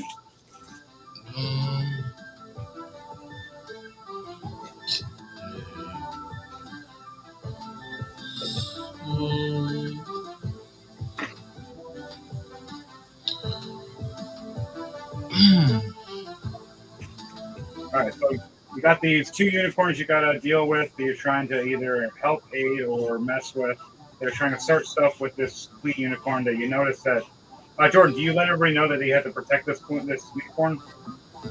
Yeah, I inform everybody. Keep Silver Range safe. All right, so with that note, what are you doing? With your job is to protect the queens, and you know this. I will use my Speak with Animals ability.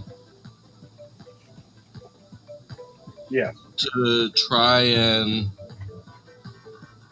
inform the unicorns that this is a path they do not want to go down. All right. So you speak. Would you speak with animals? Can you say this? I Yep. roll animal handling with advantage, please. Okay.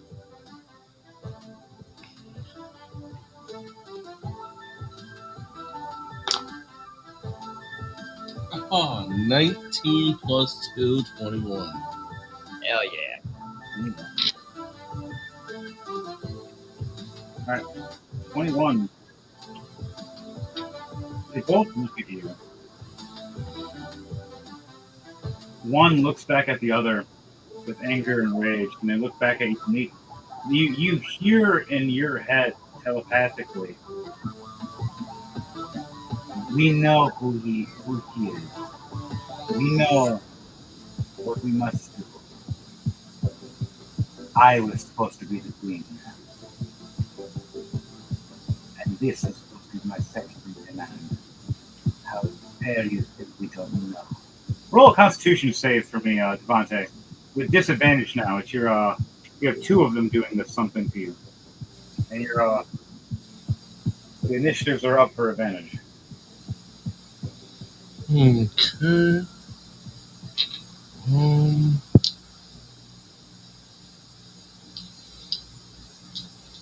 Is it like a charm or something they're trying to do? It's like a mind control thing. Hmm.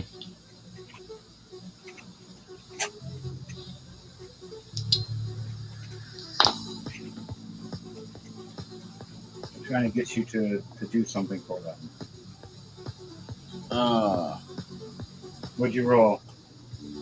On that one, Oh, I don't have a plus ability for Constitution, so it's a literal straight nat no. one. Oh no. Oh no. you hear a screaming in your head, in the back of your ears. It just goes and eats at you as you put your hands to your ears and you drop to your knees in pain. As you hear, you work for us now. And until next turn, you got to roll again to see if you can break free of this. Because now they have control of you for this turn. Oh, shit. And they want you to smack Avner right in the head.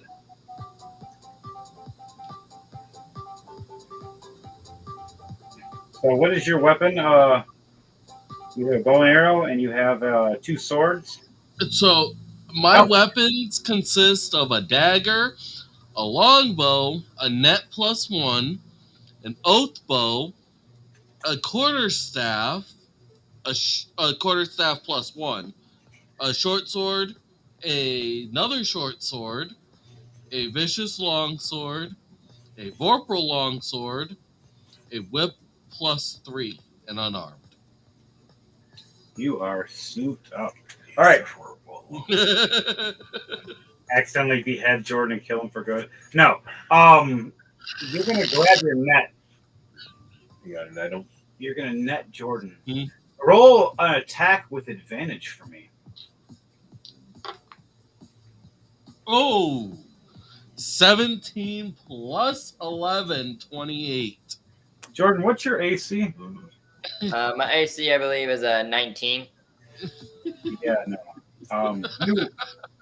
You look over, even in this cloud effect, he knows where you are.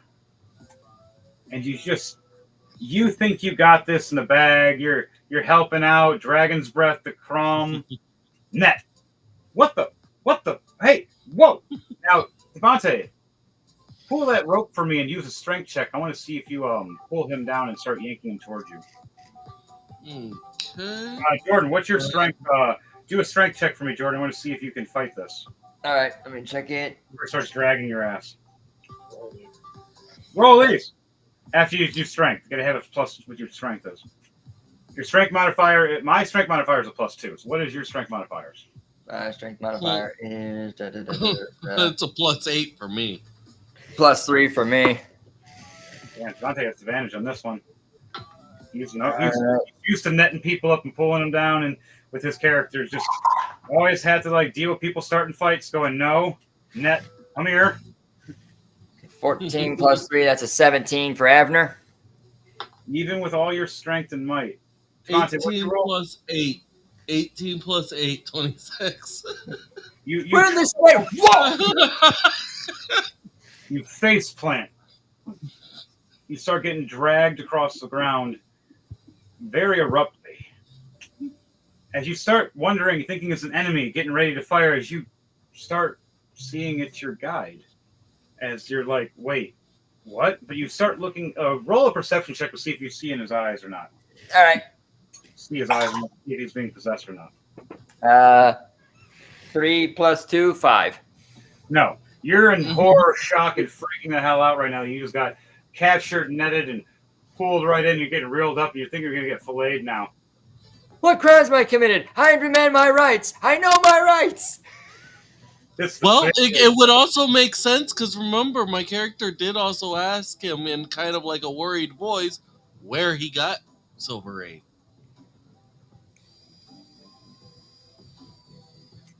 So it could be that I will roll a history because it could be that my character knew.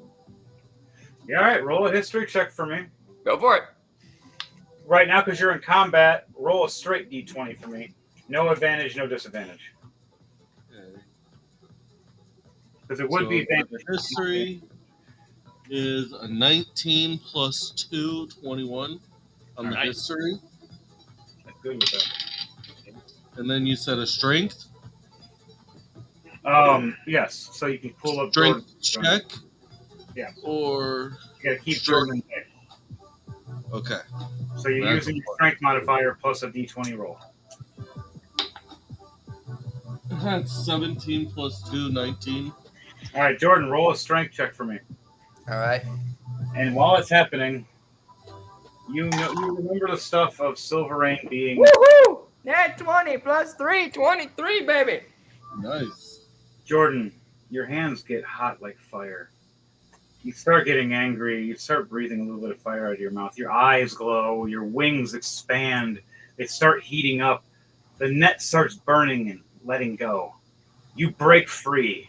How do you break free? Tell me how you break free. What is the big roar? Tell me.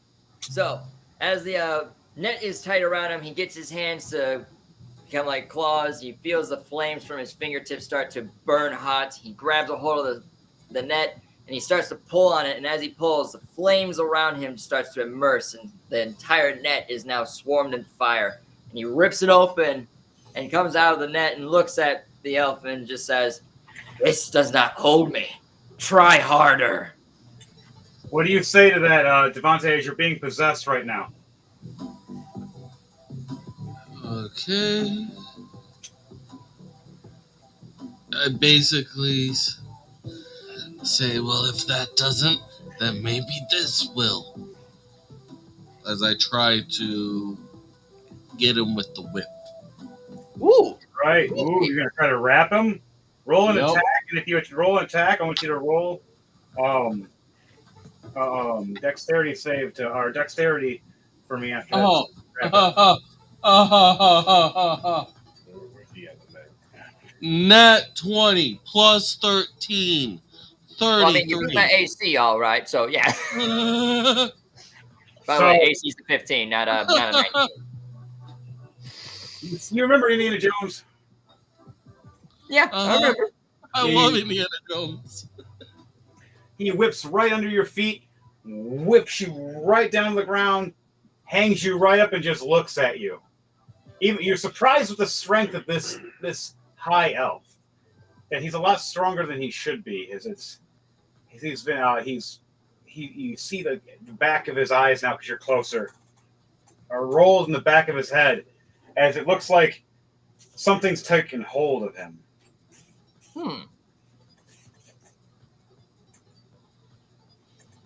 And then you said strength check as well. For Avner, I take it. Yeah, you both have to. No, Jordan, you have to do a dexterity save for me to see if you can get out. Okay. Yeah, you got to do a strength save. Oh, a strength save, not a You do- check. Yes, you're doing a strength save because he's trying to wiggle out real quickly before I tell you the rest. It's all happening. That is in a a matter of- 13 plus 8, 21. 21. 3. You said 3? I rolled a 1 plus 2. That's a 3. Oh! It got tighter. It got so tight. Roll a d6 for me, Devontae. Roll a damage. Sorry, roll a damage of your whip. The D6 was a 5. So what's the Whip? what's the plus modifier of your whip? The whip was a plus 13, and when I rolled for the hit, that was a nat 20. Okay, what I'm saying is the damage thing. There's a Mhm. plus and then Yeah, there's so the damage I was saying is going to be a crit. So Mm-hmm. so it's 10 damage. So Jordan, you just took 10 damage, squeezing you. Your wings are squeezing you really tight. You kind of look like Jeepers Creepers right now with the wings closed. the damage is 12, not 10. Sorry, you took 12 damage. All right. So you took that. Now you are restrained and on your turn. You can try to break free, but Devontae has a chance to fight you now. All right. Let me see. That's I good. gotta find- On that though, you remember Silver Rain being the nominated as the queen many years ago for the unicorns, before she became the supposed abomination of a Pegasus dragon. Ever since she's been fused, they see her as this abomination now. They don't like her because she's different than everybody else. That she prefers a human form at times, and how dare she choose the human form over the beauty and elegance of the unicorn. These two girls are kind of racist towards anything that's not the unicorn, full unicorn anymore. Racist unicorns? Oh, who would have thought? White, isn't it? They're all white. Wait, no, you're wrong. No, I'm wrong. One's blue. Wait, no, they're all white. Yeah, they're all white. One's white with blonde, Oh God. with black. Wow, the white and blonde, or the blue and blonde are fucking yelling at the black. I'm sorry. She has lightning all around her though, constantly, because her skin's cracked. Show lightning cracks. That's the difference between her. She's part draconic. Ever since she's been fused, and people have been trying to take her throne, and she has to be at a meeting to talk about it, while the other ones talk about their mission, and that they accidentally had something summoned they have to take care of. A couple things accidentally. So, on that note, Devontae, you did all your attacks. Yep. Your turn is I only done. I only have 2 attacks. All right, your turn is done. I had a little extra return because of the whole story premise we were doing in there. That's my fault. My turn. I can do mine super fast. All right, I look over and all I see is Cloud going, fucking blind. Damn it!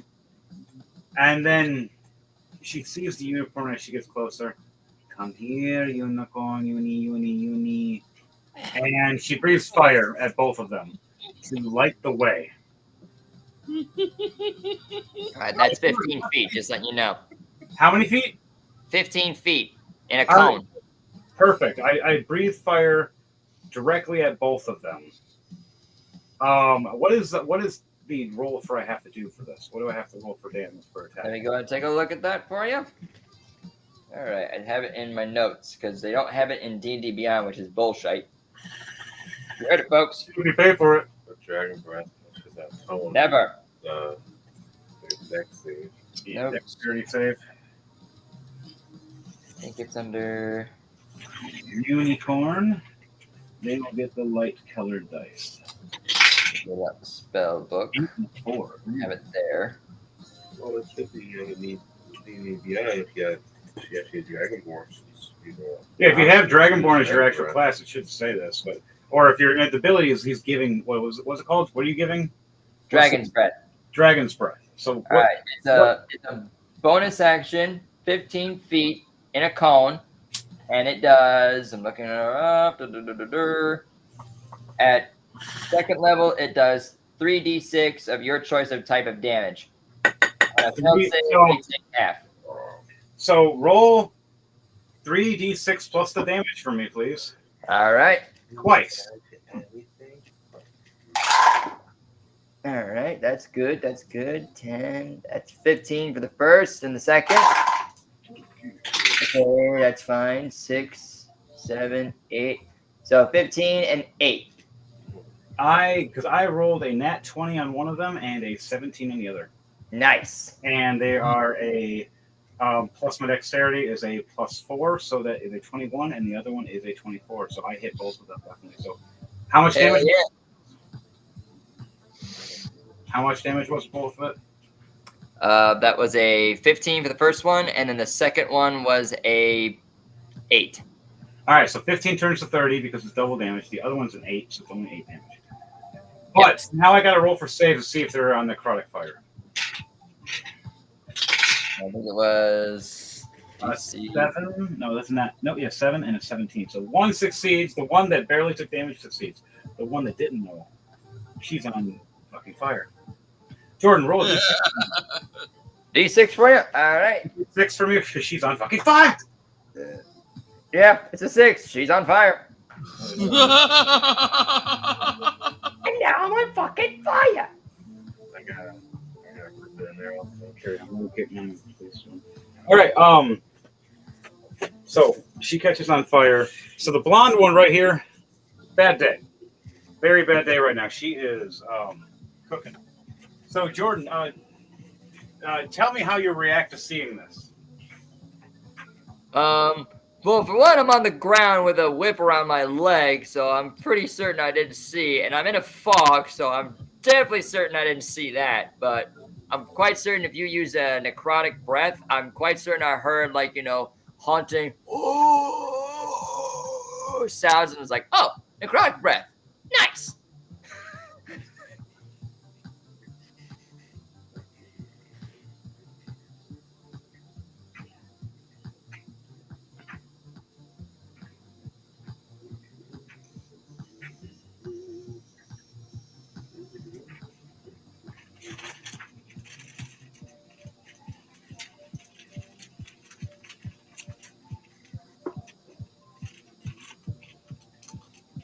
I believe that's all I could probably hear within those 6 seconds of burning damage. I'm pretty certain I did hear a unicorn go, what the fuck? Another one, I'm on fire!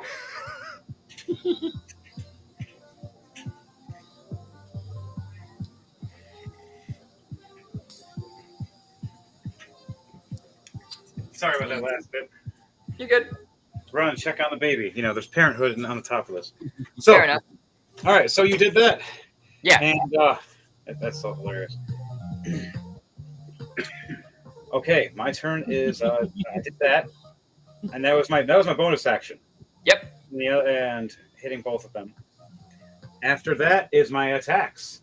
So I got my hammer. Ooh. Ah.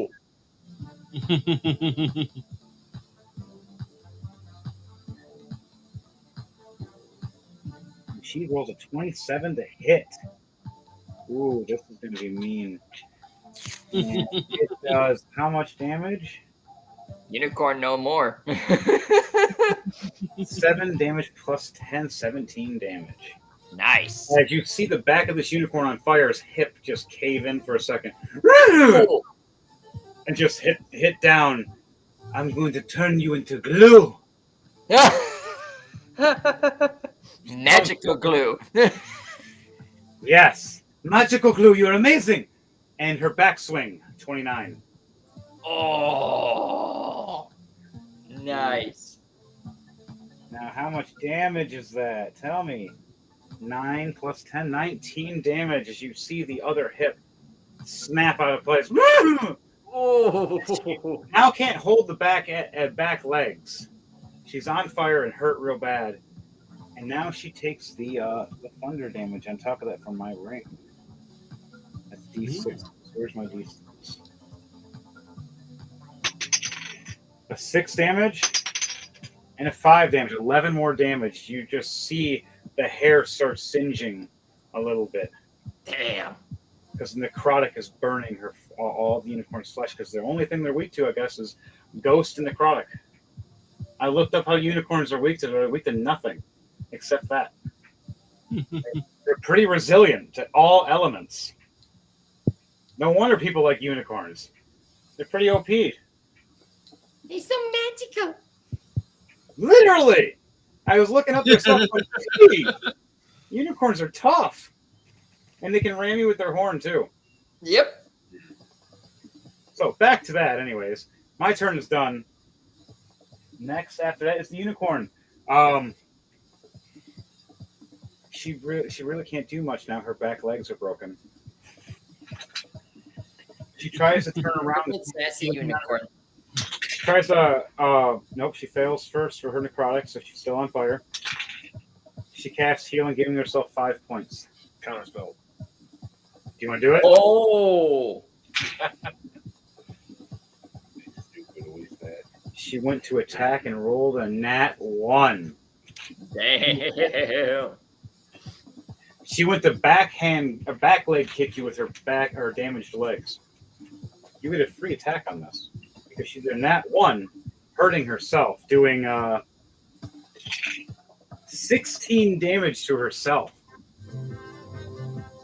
She screeches in pain. Damn, so you get a free attack now. What are you gonna do? Sure. The swing with the long sword. Song so good. It was 24 to hit. Is it a nat 20? No. You how much damage are you doing? 7 points of damage. Right, and she's on necrotic fire, so it's an extra d6 on top of that. Extra 1 more damage.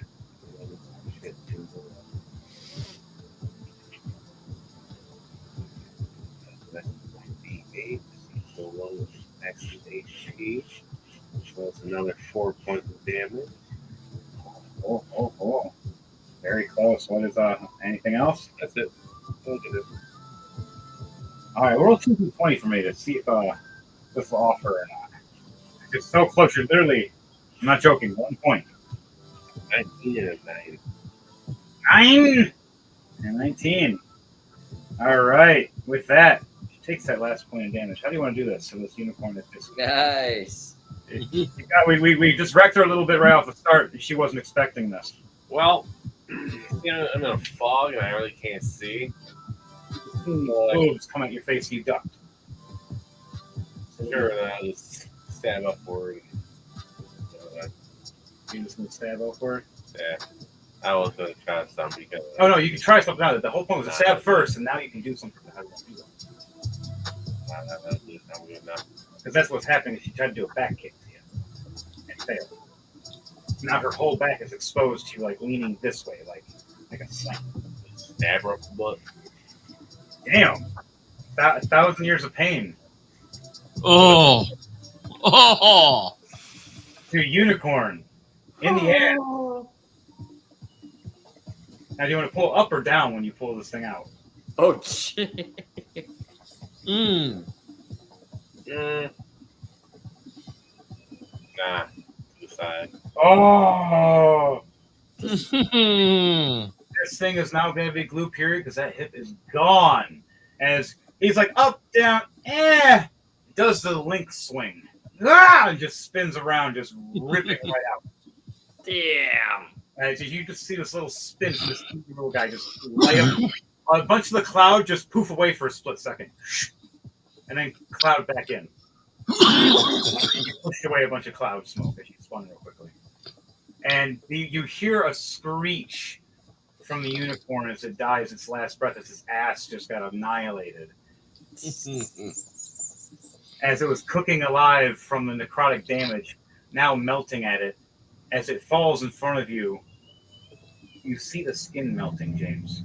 It's within close enough range that even the fog makes it so you can still see within a small range. You see the unicorn skull just sitting there with no flesh, everything melting. The necrotic burn has just took all the flesh away. Yeah, I'll take this skull, sure. You take the magical unicorn horn and skull all in one, put it in your bag of holding, and now you have something that's very powerful. And also, if you're a halfling, you can use that damn thing as a shield. A spike shield. Yeah. Sword and shield, anybody? And it's a unicorn spike, so he's literally protected from magic. Oh, shit! What was that? We can write that in there in a little bit. You have a unicorn skull horn shield. Gotcha. Skull horn shield.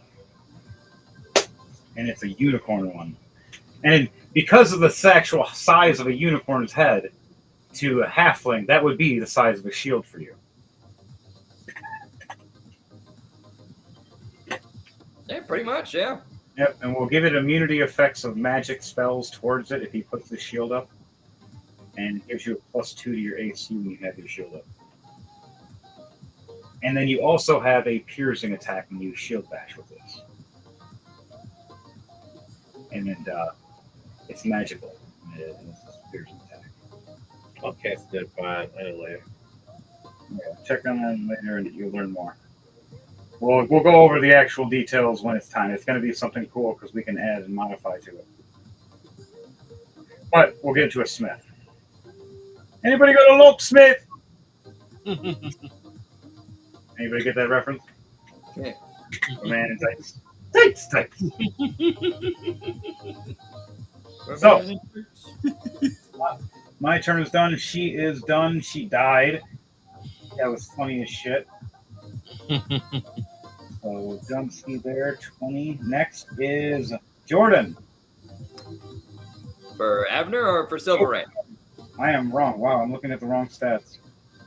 93, wait, 24. No, wait, yeah, you're right. Yeah. Abner, you're next. You got a 9. All right. It goes 9, 7, 5, then 3. All right. Well, Abner, he's been prone to try the whip on the ground. He's going to use one of his actions to basically get back up. He's using his rest of his action to basically charge at Erodos, and he's going to try and grapple him. He's a 7, you a 5. You're going to try to grapple? Yep. Oh, well, you're still... Remember, you're wrapped in this very tightly because of Devante. This very, very tightly magical rope, right? Yeah, so we got to do rollies before you could do something like that. Yep, You're of gonna have course. to, either a acrobatics or athletics check for me. And Devante, Right. I'm going to need you to do a strength check and then a dexterity check because strength for pulling and a dexterity for the wiggling. Okay. And both of you have advantage right now. Oh, yeah. I got to check. But right after this, Devante, your next roll is going to be disadvantage because the spell's starting to wear off. Okay. Horns got killed. A 19 plus 2 and a 19 plus 4. Okay, acrobatics. 19 plus 2 for the strength, so 21. The 19 plus 4 for the dexterity, 23. so Dirty 20 for strength check. Okay. And then you said either acrobatics or athletics. Yes. I'm going to go with athletics because that's a +1 more. Okay, 19 plus 3. So that's 22. All right. So with that, you struggle and loosen it much. And Devante tries to grab hold even tighter. He almost succeeds as you both are even. I think he rolls a 24 or 23 at the end, though. And he just Mhm. grabs on. yeah, I rolled a 24. I rolled a 24 or 20. We each rolled 23 actually. Oh, sorry. 23, then rollies. This comes Yeah. up to rollies. Yeah, It's because each roll. I beat you on the first one, on the strength one, because I rolled a 21. Yep. You All right, rolled a 20. We're gonna do this. So, We're gonna do this the rolling to die way. 2d20 for me, both of you, and then Okay. send the pictures. Woo! All right, let me get my camera. Yeah. The 19 and a 17 for me. 19, 17. Ooh, what'd you get, Devante? a 17 and a 20. Damn. Barely catches your feet, holding your feet still wrapped. But now your arms and your wings are free, Jordan. All right. He still has hold of you, mind you. Yeah. Technically, he can whip you around when it's his turn, but you have a couple seconds to do some stuff. Yep. I'm gonna timer, which is a 1-minute timer. What are you gonna do in this time? You got two. How many actions do you got? Because you had to fight out. That's 1. Now you Yeah, that have, was first action. I used my second action, so I'm looking at my bonus action right now. you What use do I your got for bonus action? and then that's it. And then now Bonus kind of comes down to, action. technically the third cousin twice removed, fourth married. Did I seriously forget my? Yeah, I got nothing for bonus action, so that's basically the end of my turn. Do you want to grab it? The green one, please. In the living room, or not living room, kitchen. It's just sitting out there. It's a Red Bull. What was that, Jordan? I got nothing else for bonus action. Nothing would be of any use, but if anything, I You can. got a weapon, like a physical attack weapon. No, Wait, you've never had a physical? You don't have a staff or a stick or a sword? I mean I got a spear, but that's not one of the bonus actions I can do. No, bonus action is like a physical attack. Yeah, I can do like a fist attack, but that's about it. You still got your spear. You can. If you've got a weapon, you can still use the weapon. Yeah. That requires an action for me to actually pull the weapon out in order to use it. I don't have it like in my hand at the moment. Oh, you don't have it equipped? Yeah, it's not equipped at the moment. It's in my bag. Okay, then yeah, you can. So I can do a physical attack with my hand, basically. That's all I can do. You don't have cantrips? I do have cantrips, but that would not be a bonus action. For this, it would. Okay. Cantrips are capable on bonus. Go on to dead spells, cantrips. Fuck it, I'm gonna go for it. I'm gonna do a firebolt. Firebolt. Are you gonna firebolt him or the whip in his hand? The whip in his hand is what I'm gonna go for. All right, it's a plus 11 for that roll. So what's your AC, Devontae? 17. All right, so the whip in your hand is gonna be an 18. Woo! That's a net 20 plus 11. Holy shit, 31. Let's go. So I will send a pick. oh yeah, no, it's good. It's just the you can do that definitely though. I want to see it. But you're holding this with both your hands tight, right next to each other, smiling and smirking, going, "Yeah, I got this." And then right as you clench a little tighter, this bolt hits you in the hand and forces your hands to freak out and let go. Now, Jordan, I want you to you and Devontae to do a dexterity save for you, Devontae, with disadvantage because of your hands right now. And it's dexterity because you have to catch the rope now. Jordan, I want you to do a dexterity save because you have to be fast enough to get this off your feet and get away so he doesn't wrap you up anymore. All right. Okay, what's the one I've got disadvantage on? It's dexterity. You got a disadvantage on your dexterity save right now. Jordan has advantage on his dexterity save. All right. Because he zapped you and he's getting out of the way. You got So zapped. if it's a dexterity save, that's a plus 10 for me. Damn. Well, let's You see. got disadvantage though. 15 plus 2, that's a 17 Yeah. for me. Yeah, that's still 11 plus 10, 21. That's hilarious. At least it was a cantrip. How you get excited, you're like, yes, and right when you loosen it up with your hand and you smile, all you hear is no you don't. Yeah. And you see it right back up, you just reach right back upside down. But this time it's just your feet are tied, now the rest of you is just open wings. Gotcha. You can still do shit now, just you're upside down. That's basically the end of my turn right there. The unicorn looks over and screams that her sister is dead. And she looks back and says, "It's everyone's fault. It's all of your fault." Okay, where is that spell? So I actually got my armor class wrong. Oh, what's your AC? I realized I forgot that I had my shield That's and it wasn't clicked on. I had accidentally clicked it off. Oh. Oh, It's a 19 and it's the actual armor class. He still hits you though. Yeah, But- I know. You a hard hitting motherfucker. All right. Hey, he made a character for the Feywild. He had to be tough. On that note, the other unicorn, the blue hair, looks over and uses guiding bolt at me, at Crom. The +9. Doing a 16. What is my AC? What is Crom's AC? Oh, her AC is a 20. Just dodge. All right. And then she charges at her to do a ram attack. +9 to attack. A 5.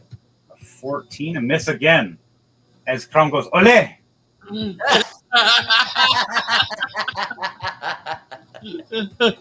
because she runs past her, I get a free attack.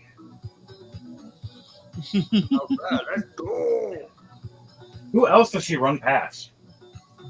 James, she runs past you and me. Oh, if she's running past me, I'm definitely gonna swing at her because I have Sentinel. And if I hit her, that means she automatically stops moving. Oh, shit. Oh, Oh, gee. oh, shit. She just signed her death warrant. Only if I hit though. I hit with a 24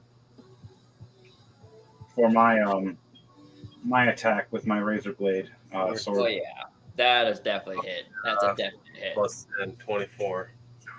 Damn, double Oh, 24. 24. But she doesn't move anywhere. We both hit her, and she stops in her tracks. How much damage you do? 11 points of damage. And I did 7. +3, I did 10. Oh, man. She took all this damage. She's screaming. And now she's right between us. It's a rock and a hard place right there. So I know I don't have one, but get ready to be fucked. By him, by the way. Don't worry. It's actually a kickstand.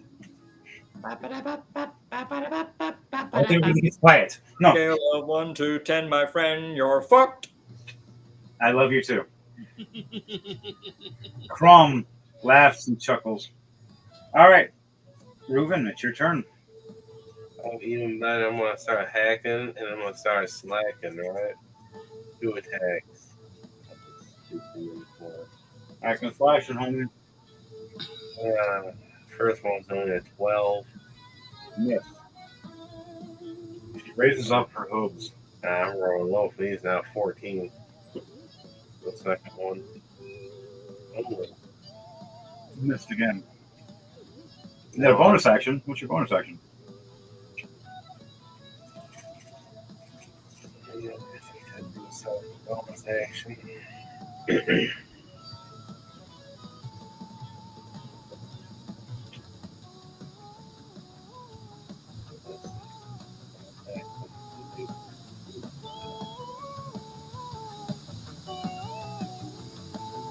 Oh, oh, was you else do first? Hunter's mark or something? No, not that. It's up. It's up. Watching it, but it hasn't moved yet. That's it. I really can't see you guys right now. Actually, all I see is the damn cloud. Oh, no.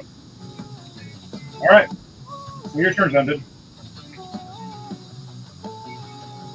Abner. Yeah. Silverain's turn. And then it All goes right. up. Gotta go to her chart. I gotta find it first. There you are. Okay. So I remember a while back on her horn, she has like a little ring circlet on her horn that allows her to do 2 different types of spells. She can either do Lightning Lure or Eldritch Blast. And I'm gonna have her use Eldritch Blast on that unicorn under the blue hair. All right, that works. It's necrotic. Yep. I gotta go back to the spell chart. 'Cause I think it's. Nope, that's not what I meant to do. Reload. I think it's like 1d10 basically. I gotta double check.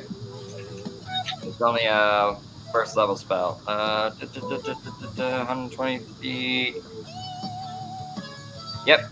1d10. It's 1d10 force damage. All right. Roll for attack and see if you hit. Or Yep, it's gotta be a roll to see if I hit. 13. how many elders do you have? 3 or 4? Because she's a level 20 now. I guess my bonus action, I'll use my magic cat. Yeah. I'm gonna start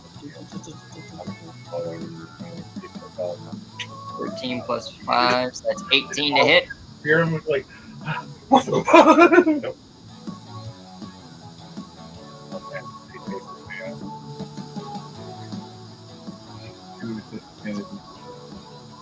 All right, Jordan, what is it? 18 to hit. 18 hits. All right. Your AC is 16. Gotcha. All right. 1d10. I use this one instead. This was actually. That's 9 points of Eldritch Blast damage.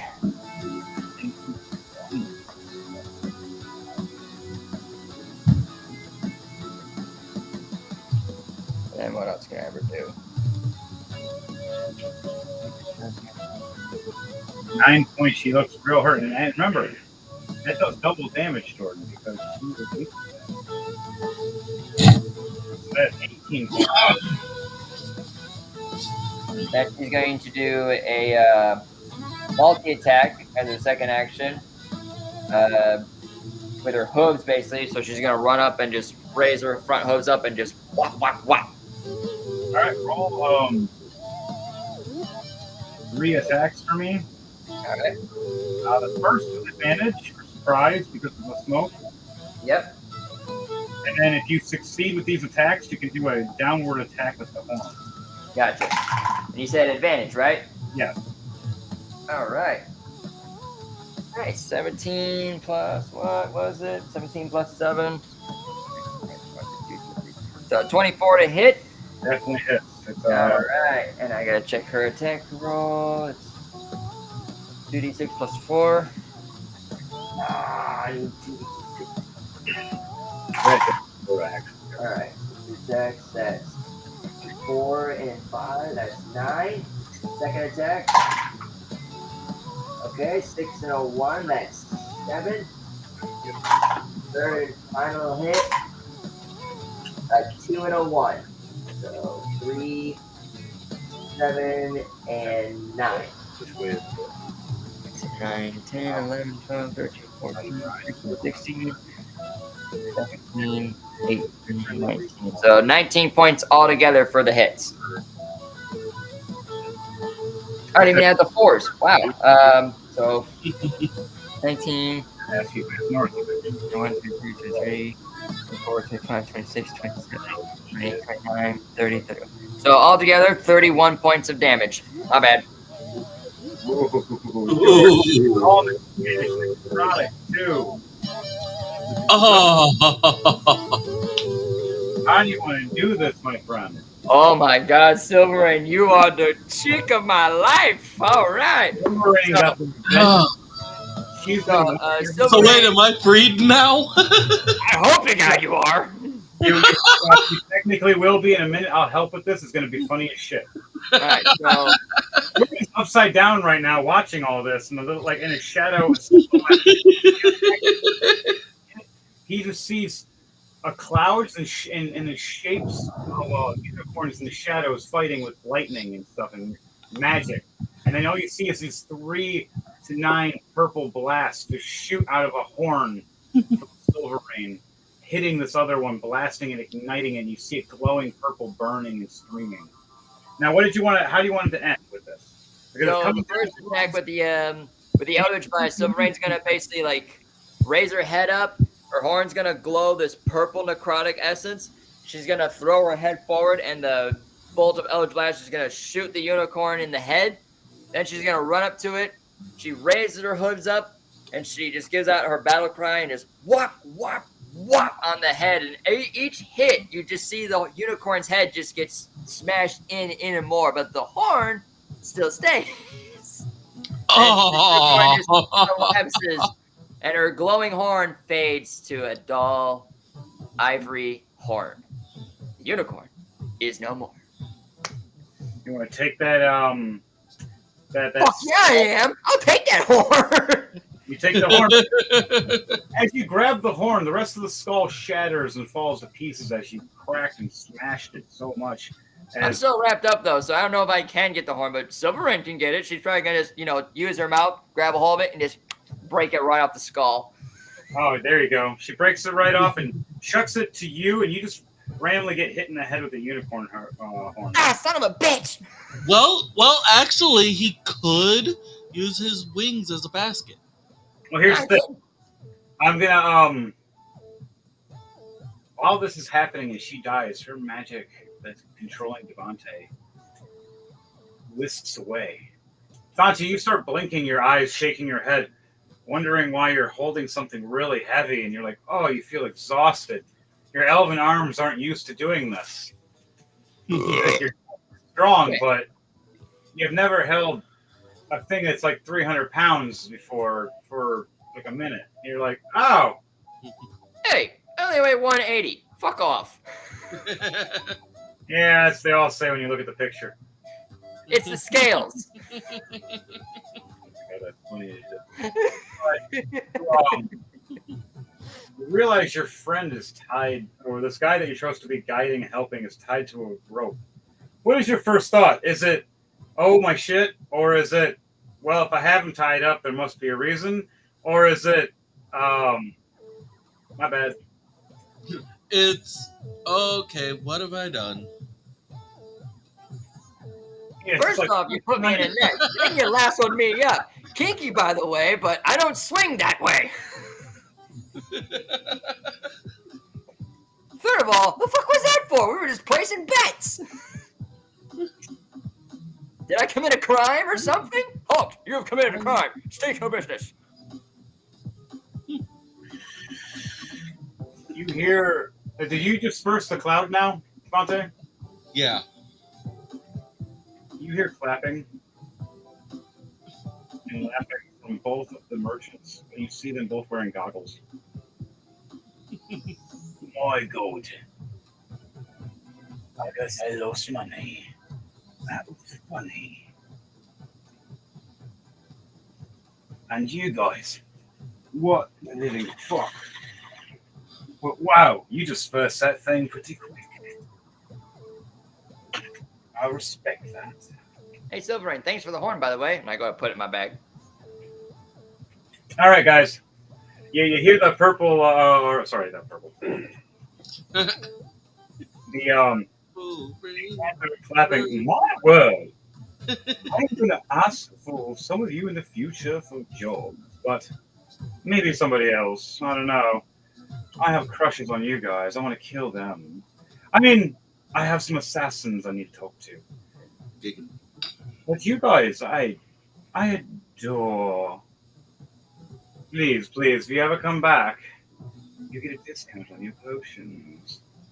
And for every 2 potions you buy, you get 1 free greater healing potion.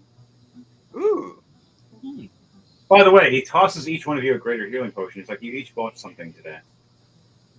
So Well, add thank you. your 1 greater healing potion to each your inventory for every person. All right.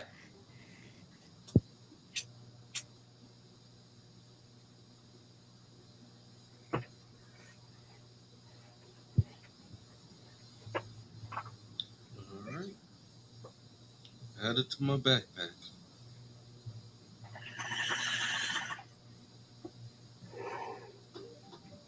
It opened it messed up on me for a second. So, you guys, you add to your inventory that. Yep. You defeated the 2 unicorns that were trying to uprise. Silver Rain bows and nudges to you, Jordan. And she says psychically, thank you. I needed that. Me, you did all the hard work. I just got myself tangled up in a net and then got, wrapped up in some kinky weirdness that's going on here. I look at Elderos like, I don't know what your deal is, man, but I don't swing that way. Grom and Reuben are both like, You got room for Erados just has like an extremely Wait, confused. what the fuck? Oh my god! Why is there? Oh my god! There's two of me. What? There's a smaller me. James did a change of many faces thing. What was it called? Mask of Many Faces. Mask of Many Faces, and purposely turned himself a mini version of me that's 3 foot tall. While the clouds disperse, she's looking around, laughing, and talking a joke, and hears the voice, and looks down and sees another her, and her eyes get all buggy, like, whoa, and freaks. Hey, look, it's little mini you. They're going pretty nice. Are my tits really that big? Okay. I don't know, they feel kind of flat to me. Stop touching my boobs! Oh, Wait, are they my boobs? Burn! You know, losing. Fuck your boobs. I dropped it. Next time, turn into something else. But you hear Pink Panther just laughing, going, "I have never been so entertained in my life. I got to see slaughter through night vision goggles, and I got to unicorns get massacred. Did you have any of those horns, by the way? All of you, you gonna acknowledge you have them, or are you gonna stay silent? I think they got destroyed in the battle last I checked. Orange. I mean, I don't know if I did see. I was in a fog. It was blurry as hell. All I saw was purple flames and lightning, and yeah, that was it. I swear I saw it. You did drop the fog, right? Yeah, he did. Okay, I wasn't sure. That's why I purposely reacted. Yeah. She looks over and Crom says, "I see one of those monkey fairy things. Maybe it was one of those." From a distance. Oh, I'm going to kill that one. I gotta roll either a deception check or a persuasion check. Which one was it? I look over towards Erodos and say, if you have any kinky plans later, we could do that some other time. But should we be focused on the guidance trip? Dun, dun, dun. What is my... Wow. okay. So next roll. So I just got a solid 18 for my my deception, because I'm trying to deceive him. He believes me, knowing that we don't have him then. But he's still weary of me, because it was very high DC for me, because he doesn't like me. I had to hit at 17. Ooh, you lucky boy. 0 for my deception. I can't lie. Damn. And I just rolled a 3 for our direction.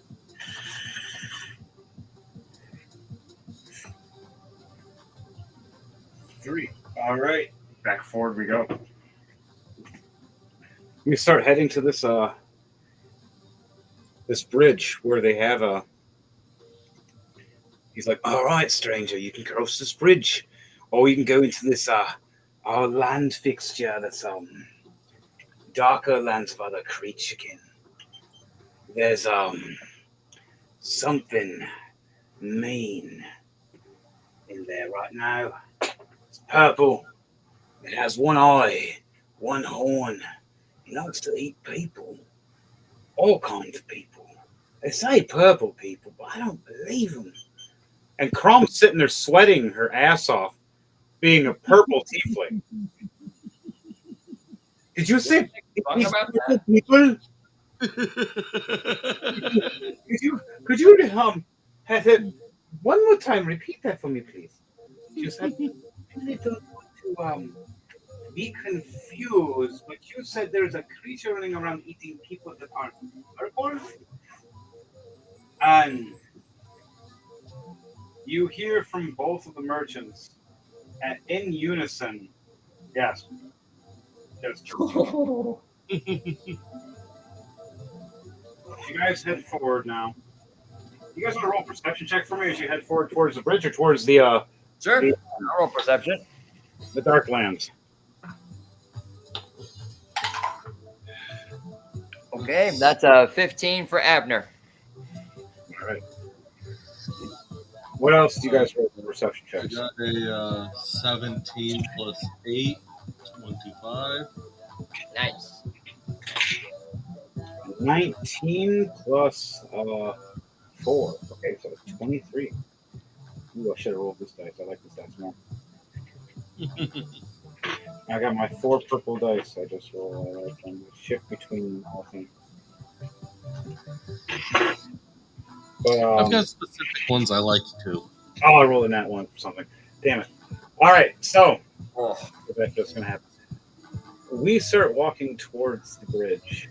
You start hearing the music coming from a bridge ahead of you. James, did you roll a perception check?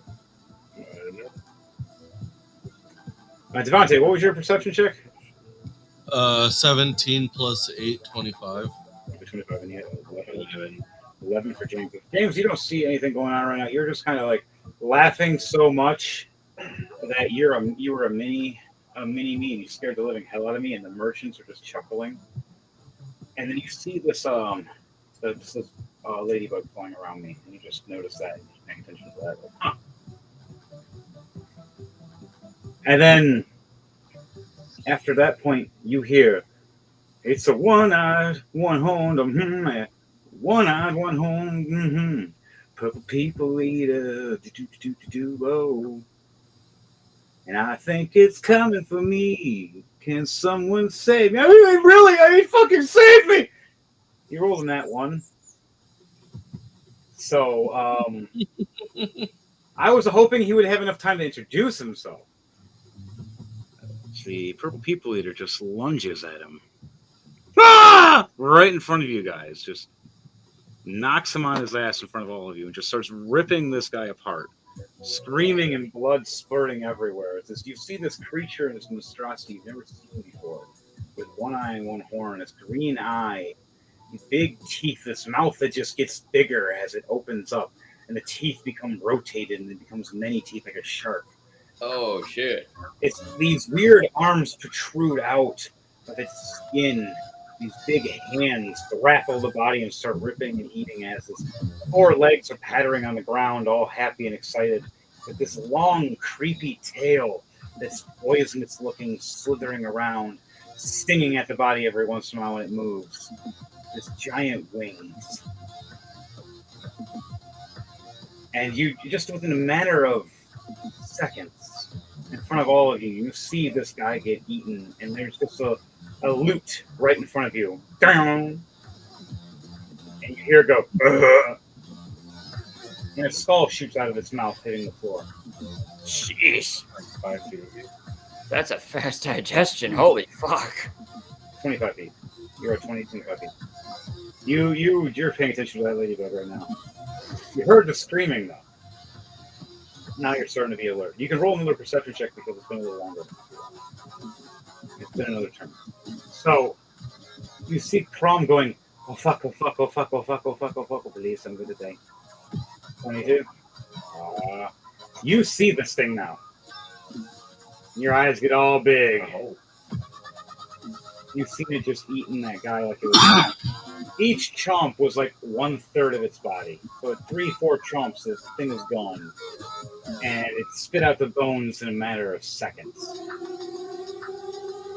As it licks this giant razor blade tongue. And it looks over and smiles at all of you. As the merchant's going, I'll see you later, stranger. As he throws a gas ball at the ground, it disappears. Rolling stealth. 19 plus 7. He's disappeared. The Pink Panther rolls. Nat 20 and a Nat 1 for, I'm so glad he got an advantage in that one. But he got a rolling to die, everybody. oh yeah. Rolling to die. A Nat 1 and a Nat 20. Pink Panther just steps back, flicks his fingers, his door appears out of nowhere. You see him click it open, slowly stepping back as you see the door, and he disappears. And then the door just, in a blink, gone. As you see this thing going,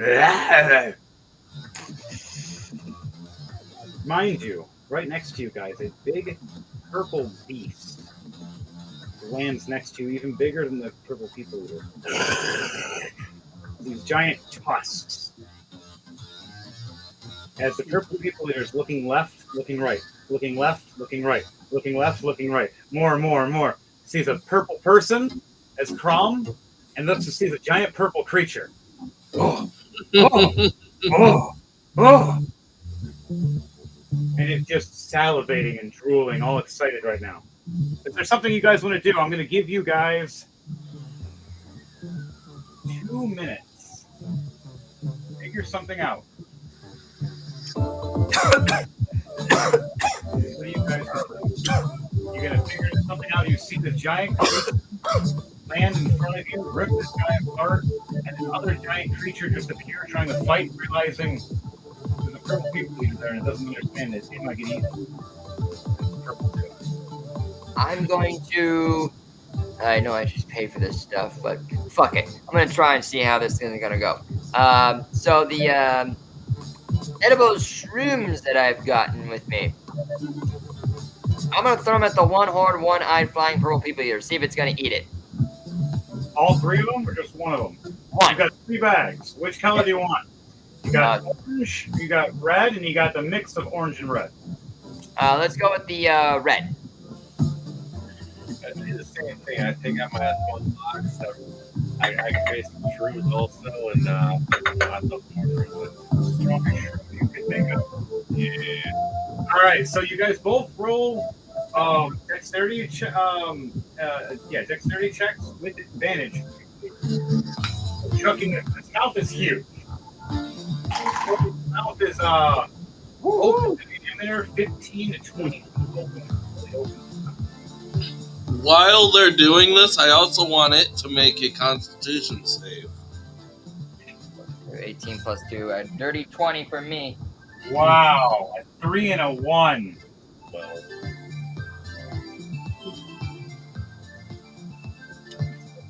It's gonna be taking as well 14 thunder damage from Thunderclap. as well. Woo! So right as you do this, its mouth opens up, and it gives the advantage of James and Jordan chucking their drugs right into his mouth. First thing his mouth to stay open. James at first bounce off the teeth a little bit. Gets stuck in the teeth, like a broccoli gets stuck in your teeth or something like that, like an awkward date. Giant Jordan, yours fly right down. What was your number again, Jordan? Dirty 20, 18 plus 2. Flies right down that hole. A whole bag of pure raw red.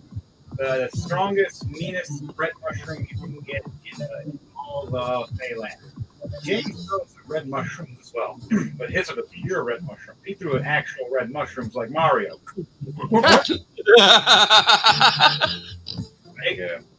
It got stuck in it. I gotta see if it chews with the DM dice. It chews this giant mushroom that James chucked in his mouth. You can see it looking around with its one big eye, and you see it chewing and just. I see more than one color now. Yeah. So, side effects are going to be fun. As everything starts going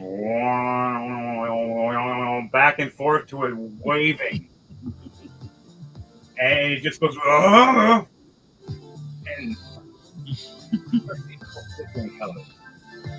People are purple, people are green, people are yellow, people are orange.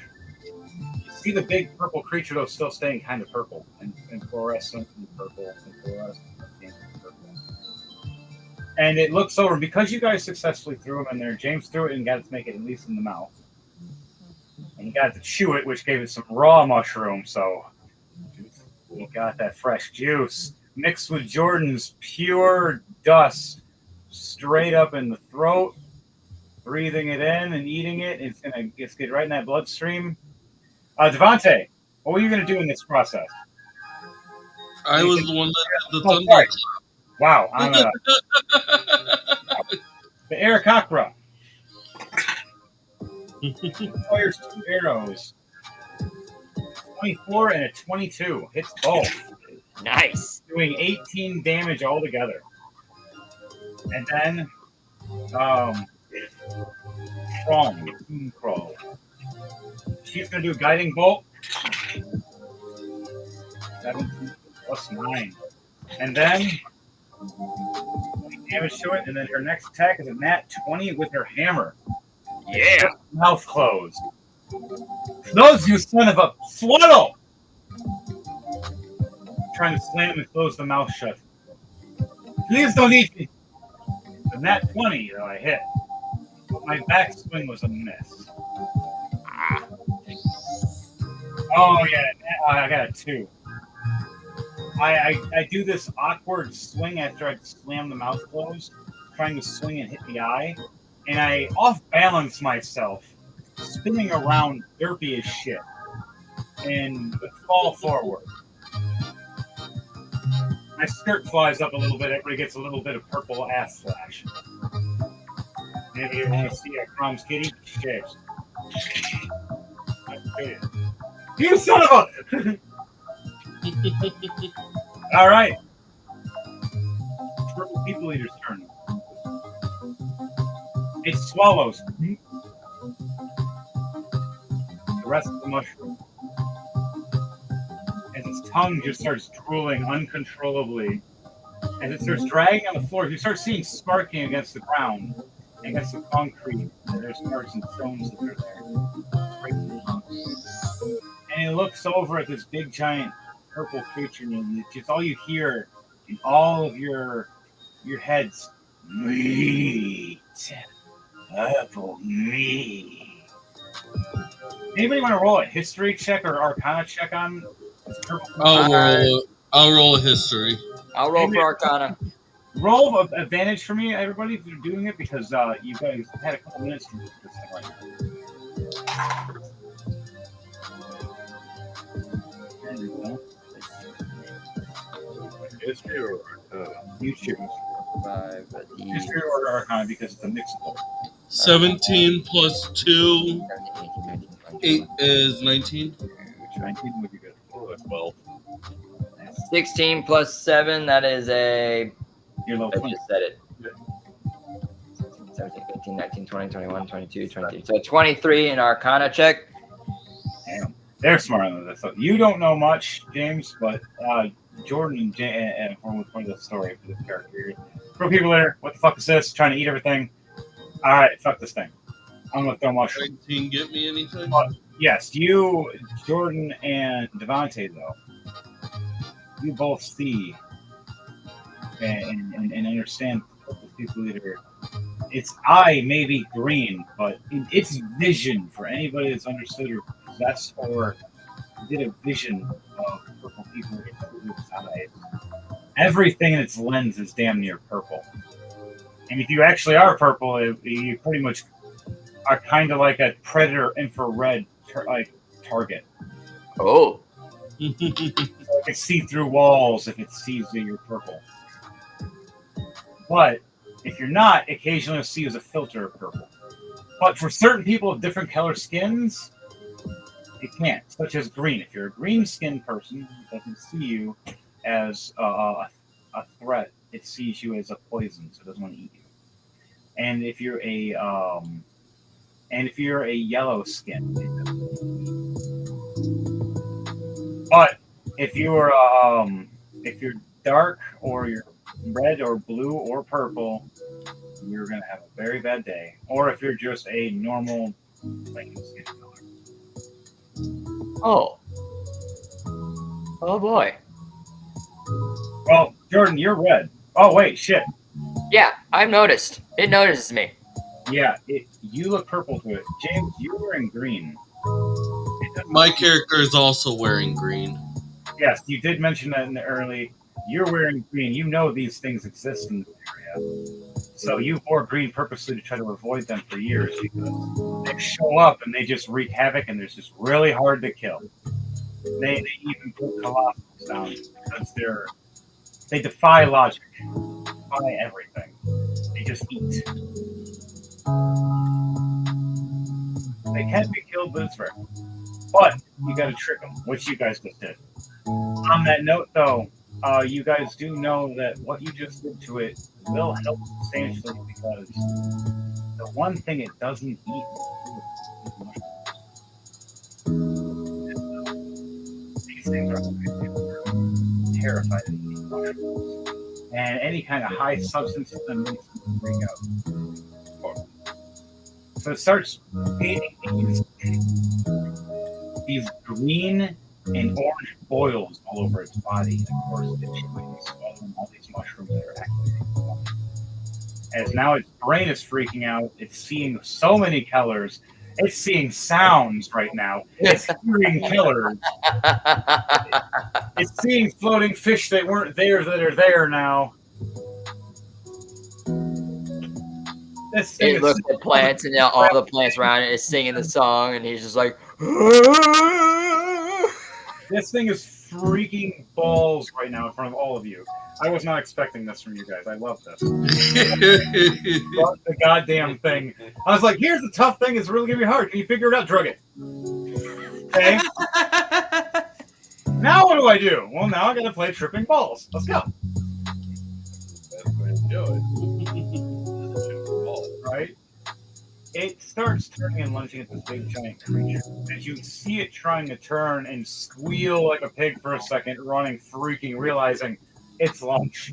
As you guys witness the teeth rotate fast and expand. As you see the little feet expand and lengthen as the body and the mouth open up. 20 feet, 40 feet, 60 feet, and a tongue latches out and splits into 3. oh, Wraps around this thing and grabs and pulls and twisting it in. As you hear it screeching as its bones are twisting and breaking, getting sliced apart. As it's squealing. As the last thing you see from it is the tusk.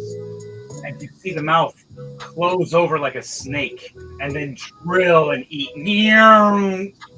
And the blood just soak right in. It has all the bones right in front of all of you. And you see its belly all nice and filled. And you start seeing it pitter-patter like a little happy dog. Walking away. And it starts flapping. Failing it is flapping at first. Because it's a little over. Oh, yeah, 2 2s. Look, I got 2 2s. I rolled 2. Oh, it's flapping, it's flapping, it's flapping, thud. It's flapping, it's flapping, it's flapping, thud. One more time. 6, with a nat 20 at the end. oh damn. And it starts going. As the stinger tail, you see holding it, taking it help it. Starts spinning like a helicopter. Whoa. As it defies logic, as the wings stop flapping and go into like a wrap, as the tail turns to a helicopter and just flies away. Oh, upside down. We're all Oh, sitting- he's on a ride, folks. He's going for one hell of a ride. You guys see it puking rainbows. There's gold inside of them. As you hear leprechauns screaming, "Oh, it burns! It burns!" There is gold now, but it might be covered in rainbow aesthetics. Oh. By the way, because when leaders are done eating, they absorb all the blood, but they puke out rainbows.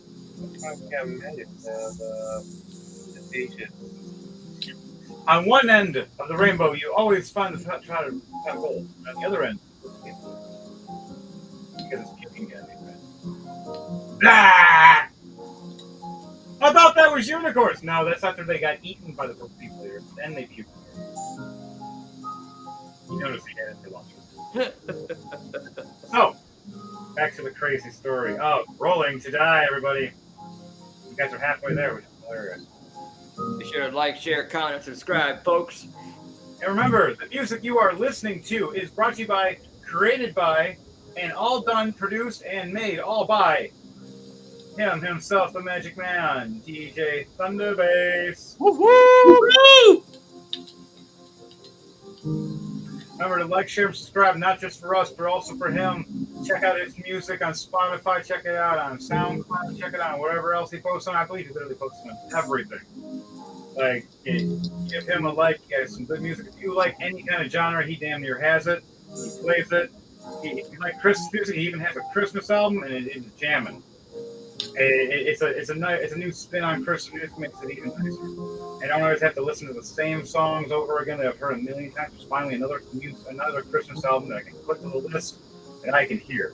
Got a Halloween album he has as well, let alone other different kind of months or different kind of things. The guy has dropped out 13 albums or more within 1 year. I think it was maybe 14. 14, yes. Hell yeah. How many people can say they have done that within all that hint of a skill he's been wanting to release that got locked away when that lockdown happened? He had to let it out somehow. You guys weren't ready for the dam to break. No, you weren't. No. On that note, we also have our head tech guy here, Zenta James. Oh, yeah, he helps us with things. It's fun. And also, he is our other DM that you will occasionally see or hear, and he is the law master when it comes to DMing. I'm the free play, if you haven't noticed, so let's just roll through die and let's go. But we also have our other DM that's on here too, Jordan, our Leiden. He himself will be playing it on either July 19th to around July 21st, somewhere around there. And then on that note, we'll get back to rolling die. All right, guys, girls and squirrels. Squirrel? Purple people never communicates. This picture said, They foiled my plans. "What you did spoil my plans." I'm gonna fucking kill you.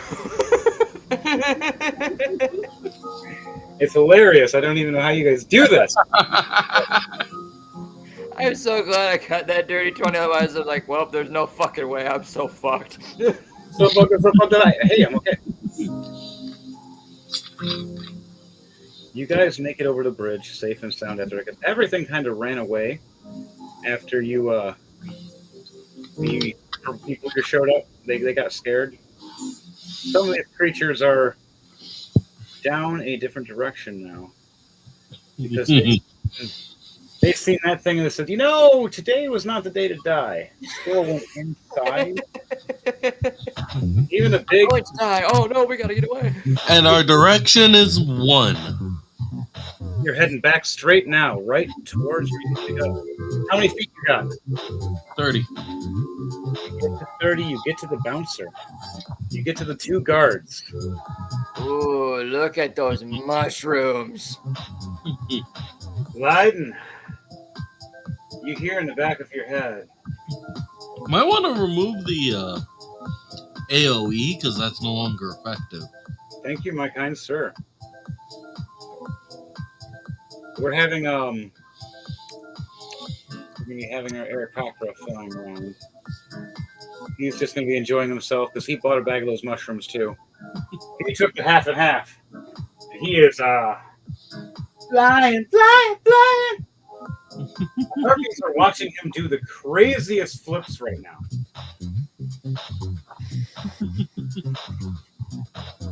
James, your hunter mark has moved. You start sensing something moving across the land really fast behind you.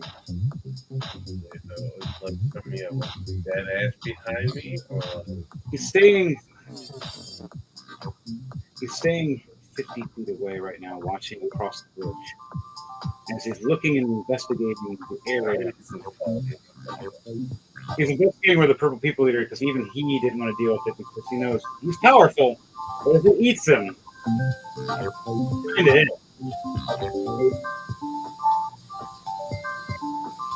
You're like,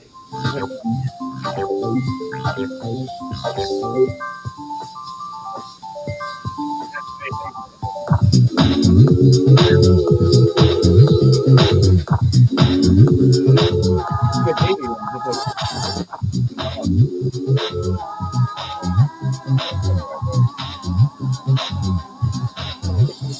You hit the roll deception, so. Yeah, you need to be like a 3-foot tall person.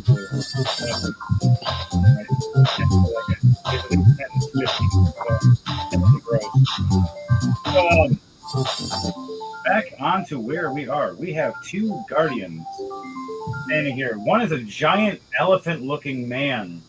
And a giant mushroom. Right, you hear this voice of, "Come have something.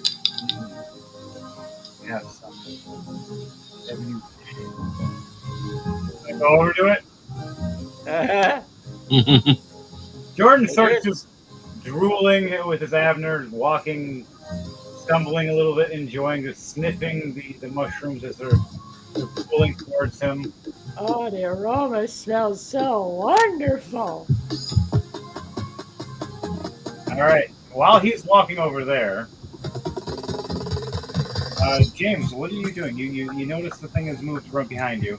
At the same time, now you're starting to notice there's these two giant guards. One is a scaly stone dragon-looking beast kind of guy.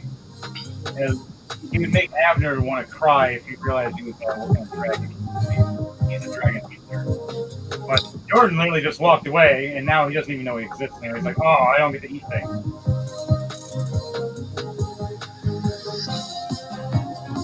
I smell strawberry, raspberry, watermelon, and blueberry from this beautiful red mushroom. Ah, just rolling out of his mouth. Jordan, roll 2d20 for me, and then roll 2d6 for me. 2d20 and 2d6. All right. 15 All right. and 17 for the 2d20, and then the 2d6. A 6 and a 5.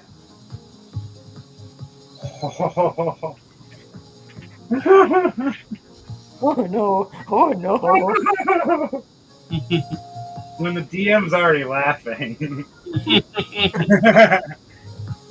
So, it was a 1 through 6, and 1, 2, 3, and 4 were all the orange mushrooms. 5 and 6 were the red mushroom. Oh boy. You chose a 5 and a 6.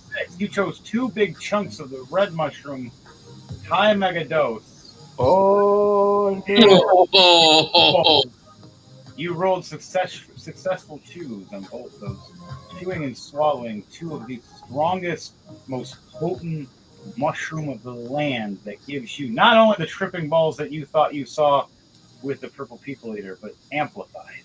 Oh shit. A Constitution save for me. Okay. 2 Oh, boy. times, 2 times I gotta roll for Constitution save. both with disadvantage. Oh god. Okay, that's first one's 8 plus 10, that's 18. Second one,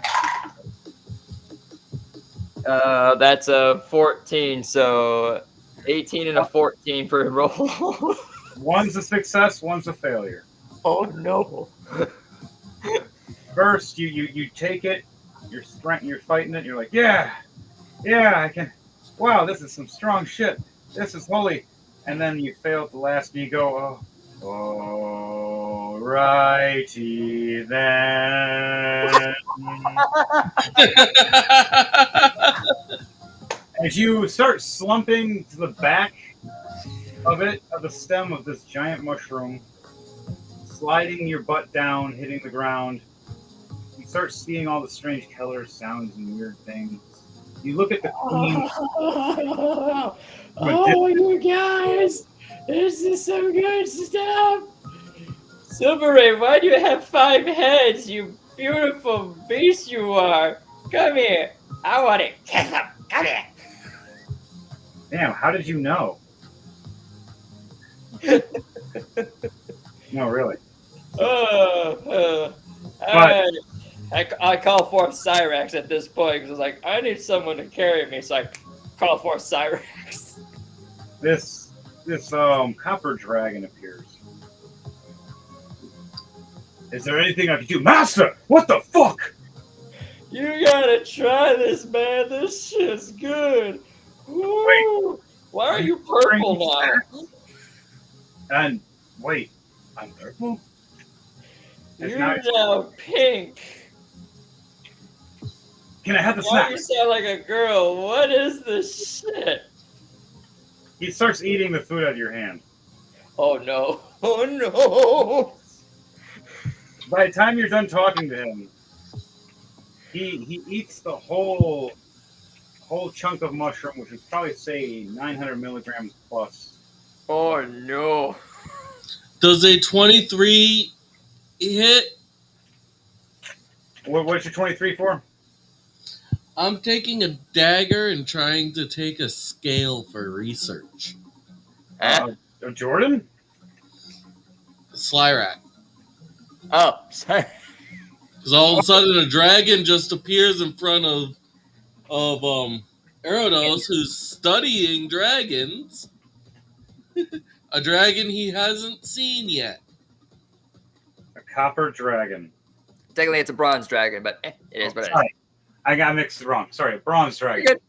Yeah, So- that's why. You, what was it? 23. Yeah. Jordan, what is his AC? That's what I'm checking right now. Let's see. I think his AC is at 18, but These two let's giant be guys doubly sure. talking, saying what's the password to get through. If not, do you have anything gift? AC is an 18, so yeah, you got a scale all right. Got the scale.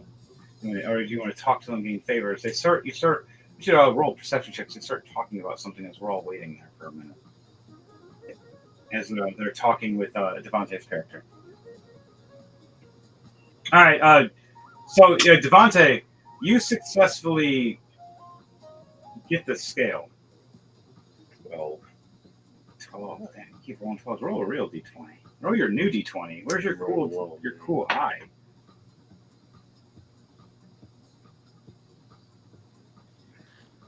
There's 12. 13. Wow, it's still one higher, but Hey, you guys. so the 13 you kind of hear. You don't fully hear. You hear a little bit out. Is they're talking about who would be stronger in a fight, is the giants or the smaller kind? And they're like arguing, and surprisingly, the dragon is more on the side of small guys. But the elephant man is saying no, the larger should always win. They should always be victor because they're big. And the dragon's going, I was small once, and I wreaked havoc, and then I got big. Now I'm slow. I preferred being smaller. And they have a little argument between each other about it. Okay. You want to have any conversation with them to persuade to make it so you're allowed to get through or not? Easier? So, what is Slyrak's reaction to a scale just being taken off? All I right, know he's drugged right now. He probably doesn't even notice that happen. half and half. He feels a prick, but he thought it was just you rubbing him. He's always used to your dragon prick. I mean, sorry, those lonely nights were awkward. That was before I found out you were a he. Oh! I'm joking. I kid. Cast True Polymorph and fix that. What? Make him into a girl. You could have a girl bronze dragon if James wanted to. He could turn into a true polymorph. Like, there's your thing. Oh my god. Oh my god, I'm a woman!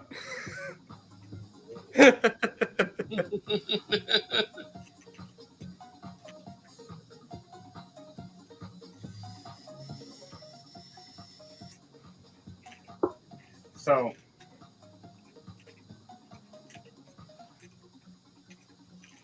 on that note, Abner's high as fuck, boys and girls. you are. Your character is so high And balls. All my saving throws are now at a negative, basically.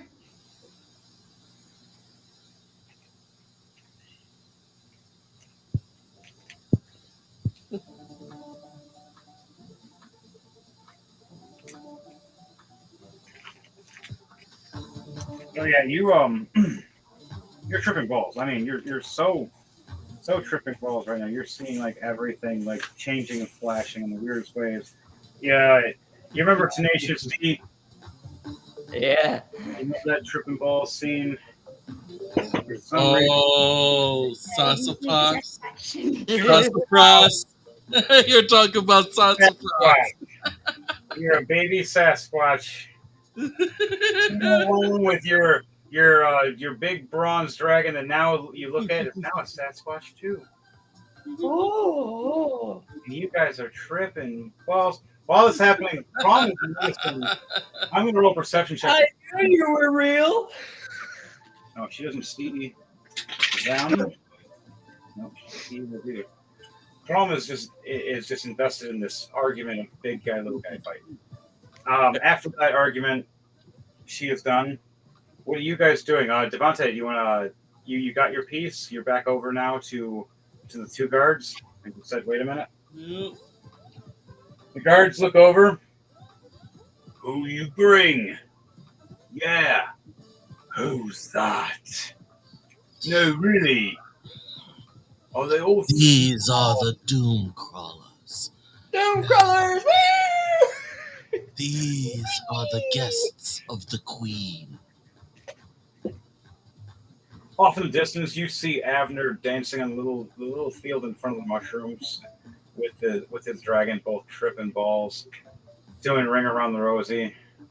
The guards are sitting there baffled while you're trying to talk, and they're looking over and seeing this, and they're looking back down at you, going, "These are the Doom Crawlers." Sasquatch and how great it can be. So who's the mighty small? I heard their champion is here. Who's that? They're looking That for you. would be the little guy right over there. I guess that is me. They point over, and even Crom points down, and they just like, no. And the big elephant's eyes get big, and his mouth drops as the dragon's like, "Oh, you owe me 100 gold. The Smallies are the toughest. He's the champion." How many wins does this guy have? I think it was 3 so far of the PvPs. 3 or 4. Well, I had you in another one. I had to do it. I think it's at 3 right now. Yeah, it's 3. 3. Yep, Back 3. to back. Yep.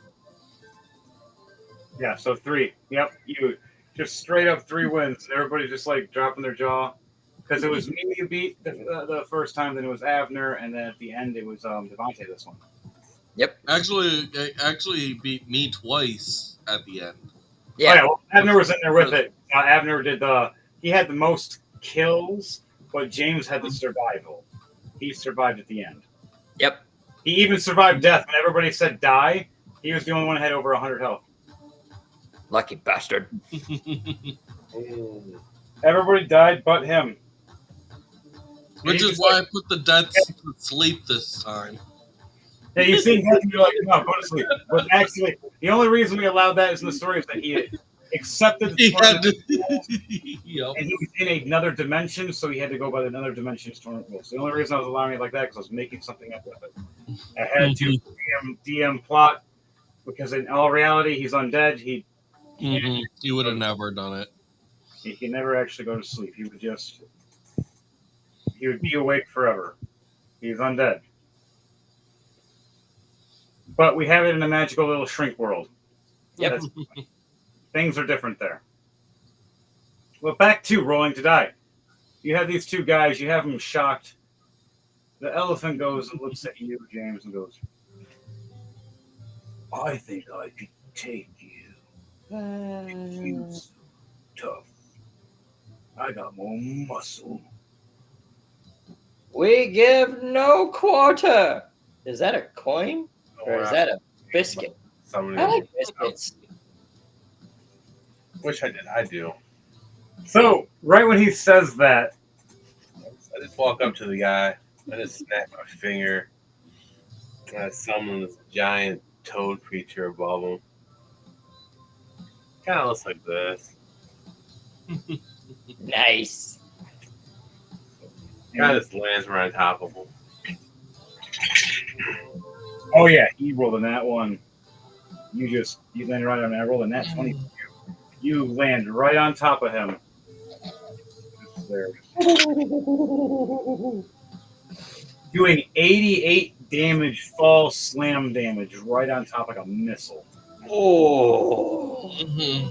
What makes you the littlest guy, the toughest little ribbit? What the? As you can see this elephant just shrink and slam into the ground in like at least 15 feet. All you see is his head peeking out now. And just sunk into the ground, and there's a giant frog sitting on top of his head, yanking on his tusk.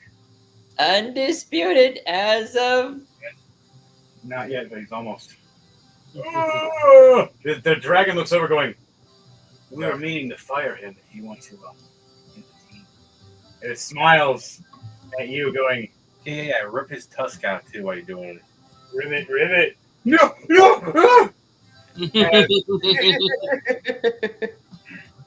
Oh. Yeah. He rolled Like getting your wisdom teeth pulled out, basically. Ooh. the blue frog of the Hulk had rolled a nat 20, yanking at its head and ripping its whole head off and its tusk, and just whipping it around like a helicopter. Woo, woo, woo, woo, woo. Ribbit.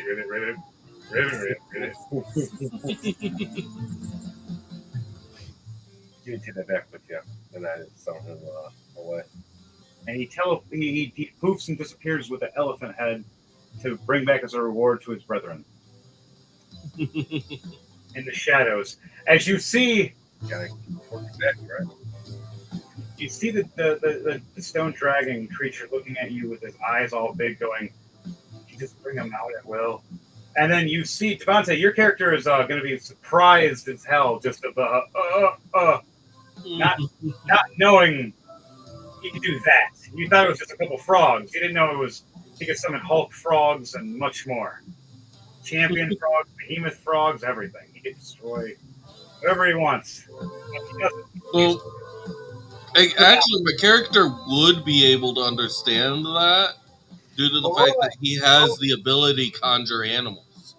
True. Well, roll a history check for me to see if you know how much you know about this character. Championship victories.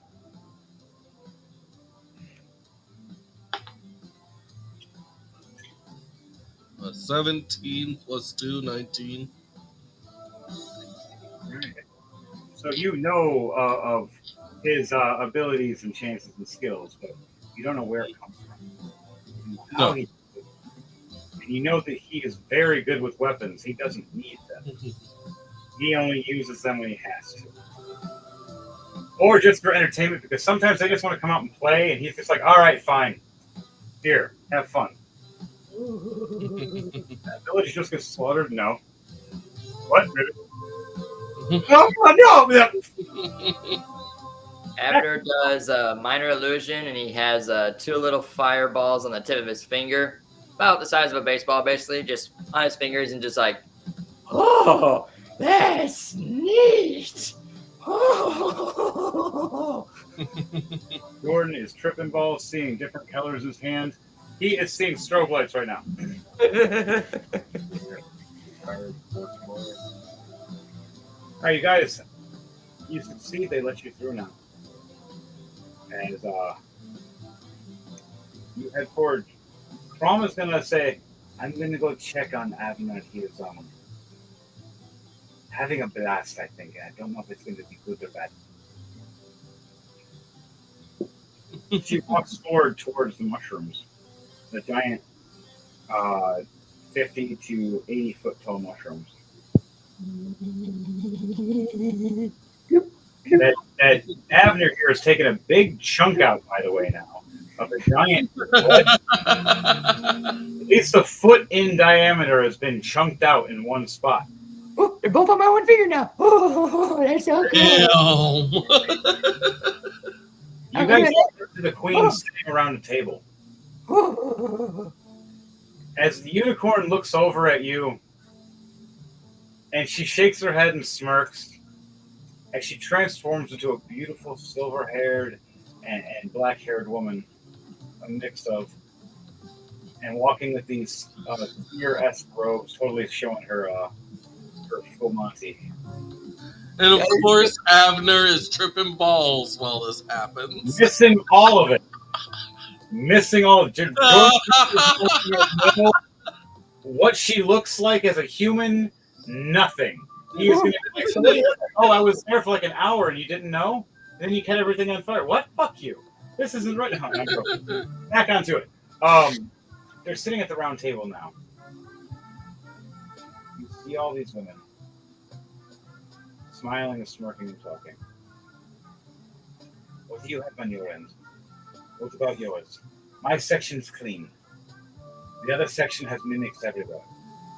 I need to get eradicated. There's a giant that we have summoned, but he don't kill us now. We need to hold him for so long. Oh, fuck, they're here. Hello, Doom Brothers. Welcome. Reuben, you're walking up. There we go. I got Reuben and Devontae. You guys walk up with the new guy, a Birdman, as the other guys are all being distracted in the other room. You guys start talking. What do you guys, as they explain, they need something taken care of. They have power to restrain the monster to a certain extent, so they can't hit it hard, take more damage, but they can't kill him. They summoned him, they can't kill him. The rule that they're bound to. They're not allowed to explain to you if they all have tendrils. It's like a sister bond. Mm-hmm. And Devontae here, his character has fought this thing several times. Every champion that has came forward with Devontae has died. So he needs champions to fight this thing. All right. They ask you,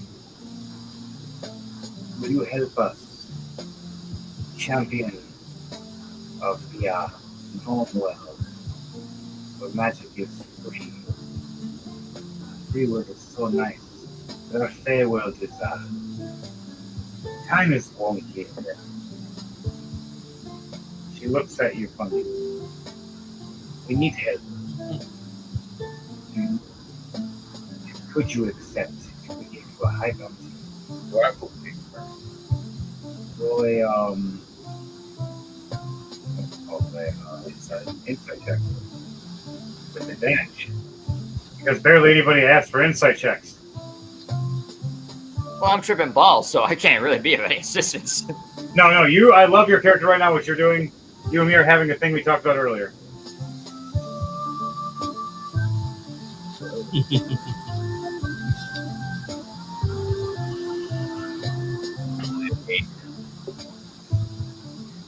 Alright, so always roll real dice. I don't trust robots with this. I roll real dice work. I rolled a cool eyeball one like you guys. But so you believe her. And she looks at you going, we need him killed. Strength. You can only hold him at bay here, and that's my role. She will aid us. But we can't do the final blows. We're not powerful. And it has to be done by a mortal, not by immortals, by rules that in this world. If you do a history check, I'll tell you if you know that that's true or not.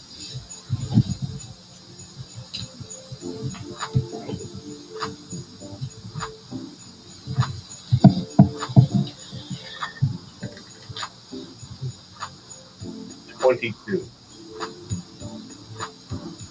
You know that they can slay each other to a certain extent, but certain ones summoned from certain realms are protected in their defense.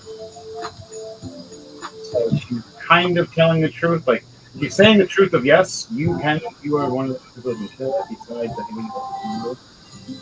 But they can kill it. They're not telling you that it's their full fault. They sprung this here. And they're supposed to remove the havoc, destroying things they realize it.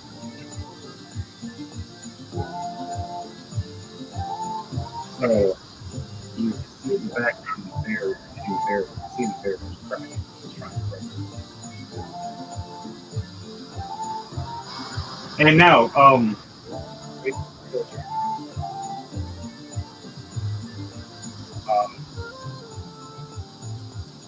and Jordan, Chrome is Yes. walking up to you.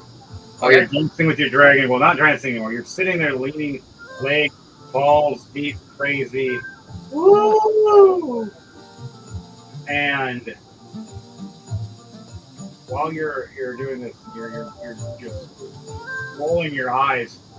You see an image in front of you. Now, in your history thing, do you have anything about a haunted past or enemies or a great foe? I would say my older brother, basically.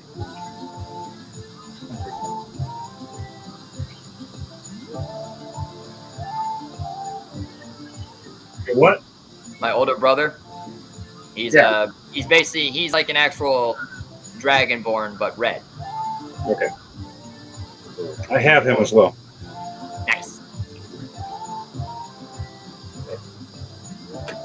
Shit.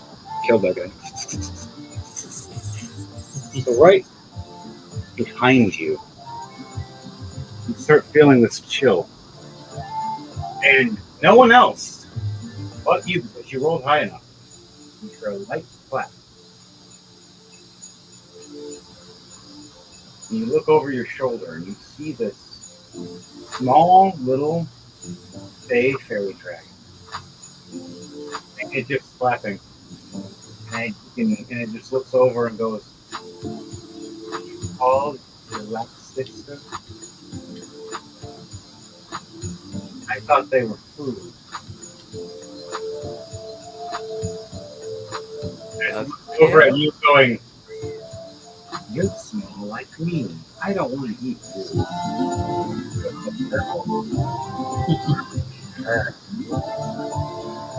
Anyway. Oh God. Crom randomly has a cold chill up her spine. Someone just picked my fate of death?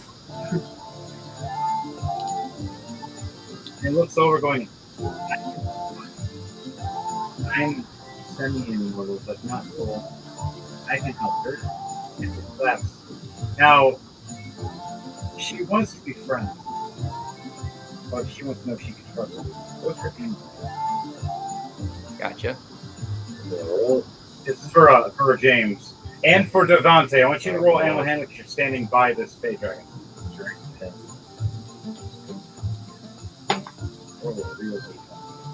Metal. 4 plus 2, 6.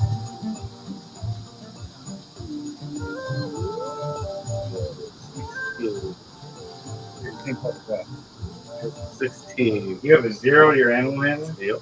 Oh, 15 succession, but still, damn. 16. All right, and what was yours, Devante? 4 plus 2, 6. You shit yourself.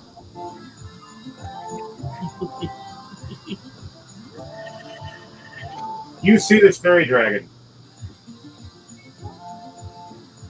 You know what this is. You know it has the strength of a full-blown colossal dragon.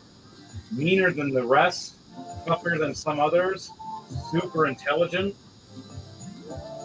but quiet. And they only hunt when they need to. They're kind of like the king of the jungle, just flapping around, playing around. And people mistake them for other fey creatures. Often. And then they attack them and realize they just undo. In this rolling die of our fey world, fey dragons are let's just say your ultimate, just because I think that's a funny thing. And stuff I looked up, they're pretty damn tough. Check out the rest of this stuff. So this one, nonetheless, looks at you with your 16, and he nods and goes, "You friends, only because I like you because you're small. I don't like big things." As you see it look up, and you guide looking up where it's looking up, and you see this big stone evil earth giant, towering, standing 45 to 50 feet tall, with this giant weapon club and this helmet that's glowing. And you see it's casting magic, trying to break it. It's hitting with the club that's magical, and it's screaming it wants out to murder. All of you deserve to die, it says, for its world. You're gonna help us fight that? As it flaps its wings, it casts guidance to you. And then it casts bless. I can do drugs. It looks at you, smiles, it flaps. You? Drugs? All you want. Purple and green dot mushrooms? Pick up the box. I'm going to up here. Here we go. You open up and give the purple and green dot poisonous health mushrooms, which do half and half, but for Fey dragons, it is a delicacy. Because for them, it doesn't poison them. All it does is give them flaming digestion. So its fairy fire can be amplified. Talk about fiery shits. Oof! All you want. You see it nom down on it. How much? Matt won it first and drops it. Do you want to pick it up and hand it back to her? Yeah, well, what, she can't hold on to it? So She dropped it, flapping. She was excited. I will just hold on to it like this. 16 plus 4 this time. She noms all of it. Excited with a dirty 20. And at that moment, she casts to you fire or fairy fire. As your weapon on the back starts glowing. Like a rainbow. But like a fiery rainbow. Just flaming just different colors. But not burning you. But whatever you hit with this, boy howdy. Amplify a plus 10 damage and a d20. Ooh, hell yeah. Whenever you do hit somebody.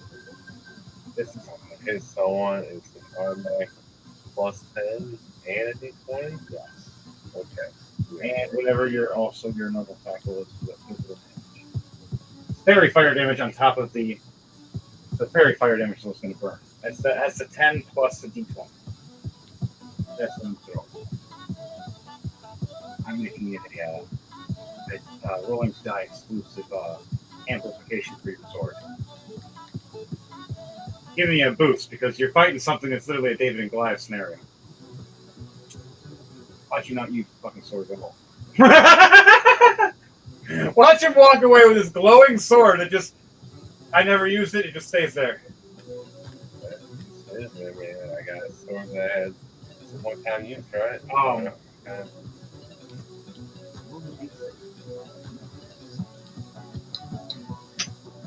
Three.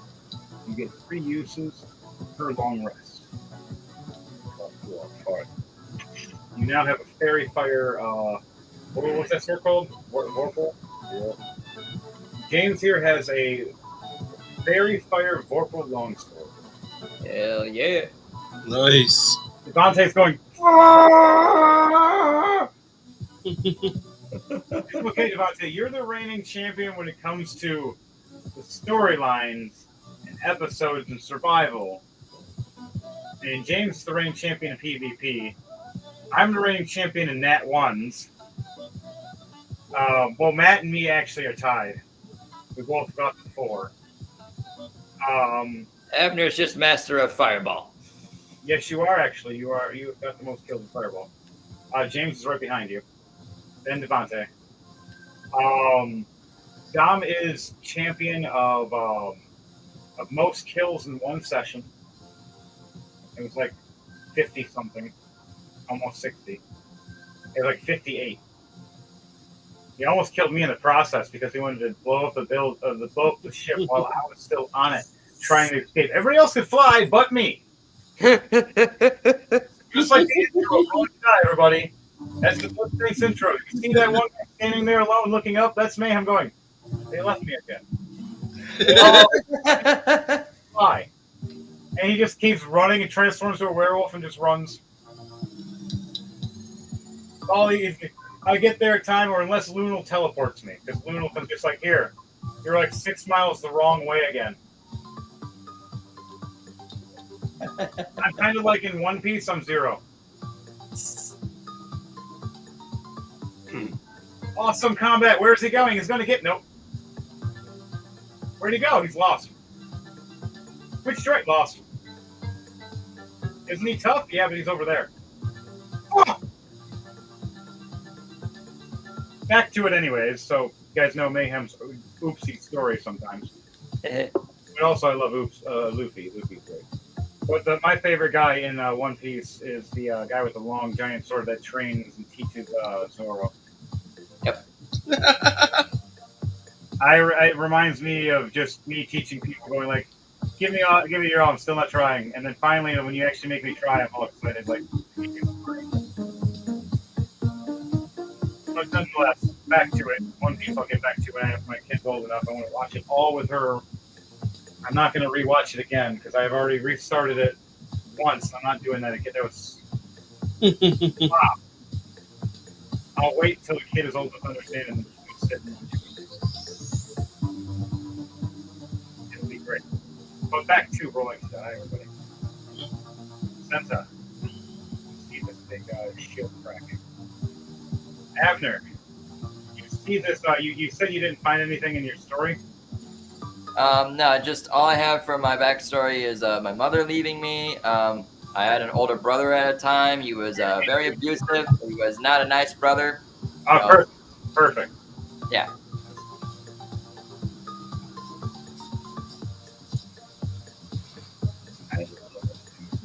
So, you see an image of your brother. Instead of reaching my hand to help you, you see me kind of reach to grab you by your neck. But you see with one hand to your neck and one hand to your mushrooms. How dare they grab your mushrooms? Don't touch that! Fireball!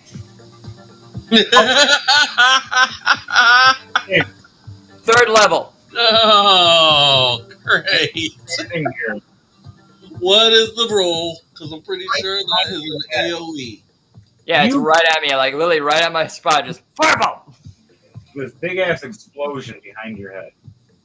Okay. Devontae, what kind of sound does it sound like? Oh, gee. You don't have that one anymore, do you? Everybody's got to make a dexterity save of 19, whoever's around me. I do. I just have to get to it. That's all. 19. No, the dexterity save is, 19. Sound. Right behind James's head, he hears from about maybe like 60 feet away. Well, if I was close enough, I rolled a 26 plus Nice. so I take no damage regardless. Nope. Behind that, though, Crom failed with a 16. Oh, man. Am I right around there? It's a 20-foot spear, basically. So anything within 20 feet around me basically got burnt. We're fine. We're 60 feet. You guys are 60 feet away. Devontae and James are standing right next to each other getting ready to fight this thing with the fairy dragon. Okay. And you, behind you guys, you just see this big explosion. And you just hear all the queens chuckling. As you hear the unicorn queen going, yeah, that's Abner. He saved me and made me stronger. Now I can truly rule again. By the way, and she looks over and casts meteor or ice meteor. Ooh. Sorry, Doing fairy meteor. We're doing that because I'm making it up this one. You roll and see if it hits this giant right off the rip to help you out, James. It's also going to break the shield, by the way.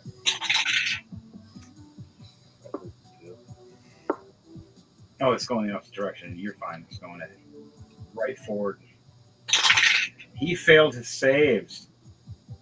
Oh, yeah. He failed all his saves. The shield finally shatters. He says, I'm free! And then all you see, right when he screams, I'm free, is these 4 portals open up. And these 4 rainbow flaming fairy fire meteors fly through with unicorn horn drills slamming into his shoulders and into his thighs. I'm free! I'm free! Whoa! Dang it! Boom, boom, boom, boom, boom. Slamming him up and the giant tree, knocking him down to his knees. You see blood pouring down, taking him half health. Damn! He's covered in fairy fire. Silver Rain, you go, girl! I wasn't expecting him to fail all 4. I was expecting him to only fail like 2, maybe 3. Oh, he failed again from when it comes to the fairy fire. A 2 and a 5 plus 3. 8 and a 10 plus 3, more fails. He is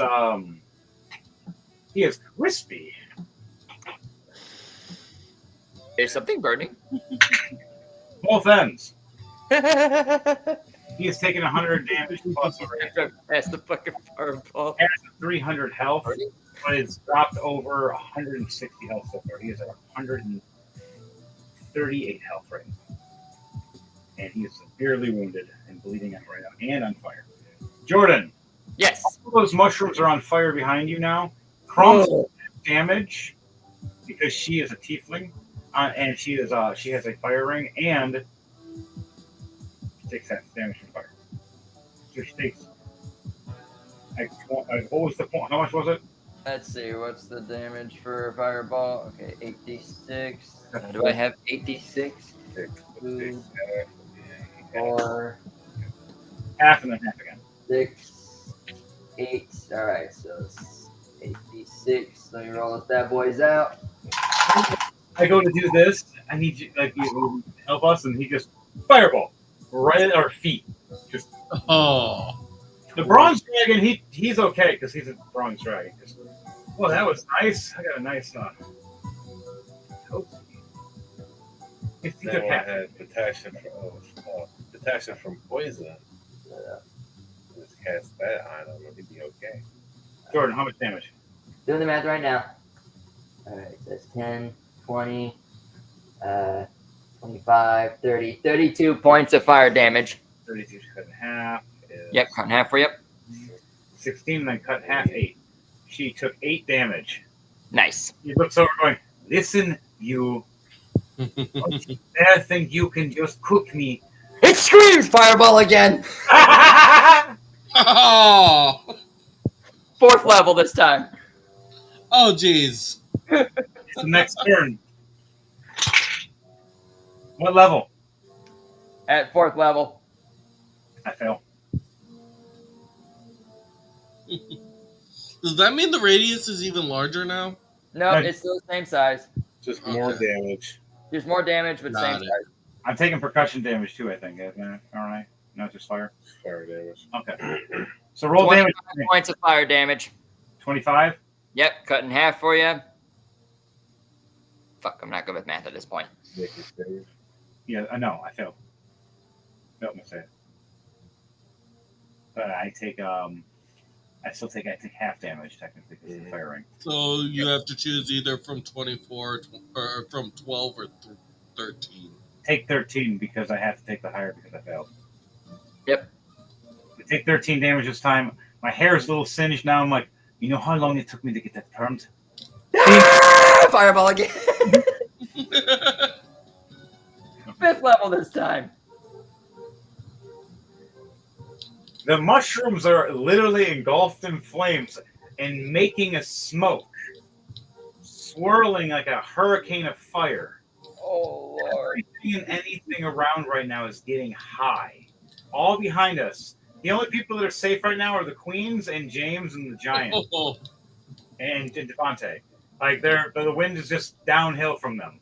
35 points of fire damage. Do I fail? Let's see. I fail. 9. 17 damage. And yep. Ow. I think I got a lot of health, but damn. She casts healing wounds to herself. Healing 15 health. And she looks around, sees everything on fire. I got to roll a Constitution save. Jordan, you got to roll 3 Constitution saves for each fireball. You were also engulfing yourself. Oh my, yeah, you're right. The damage. I failed my Constitution save. I'm high as balls now from the smoke. All right, so let me see my save. Mushrooms. Everybody around it. Giant spider fell upside down on the ground, high as balls. James, no, the giant is getting up. All right, that's a 30. And the final one, that's a 19. So first one is a 11, second one is a 30, third one is a 19. You take half damage on each one. Do you have anything else that does fire to resistance besides your natural fire resistance? Just the Draconic sorcery point I can use to resist fire damage, basically. All right, so you're fine with that then. You take 1 point damage each time. Yep. At 20 for the first hit. You should get your sword. Oh, that's it. Where do you want this arrow? It's a nat 20. Whew. You want to take that crown off? 19 points of damage. 19 points. Is there anything magical about these bows, these arrows? Because aren't those the special ones you pull out and the D6? Each one's a magical ability. Yeah, I got a. It is. You have that for that guy. I know I have it in the beginning. I took a picture.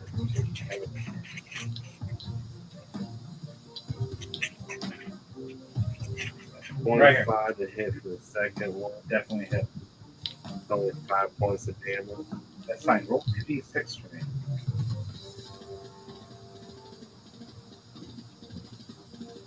Four to 6. Lightning damage and earth, vines, and thorns. Grapple.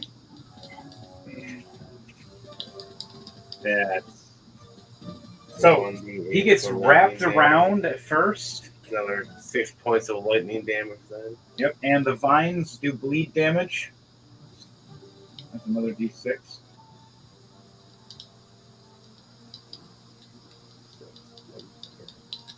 Four. He's under 100 health now.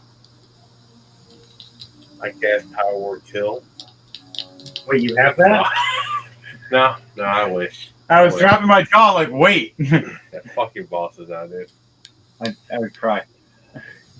If you can do it, if you know the ability, I'll allow it. But That's kind of fun. Wait if I can get the ability to cast Wish.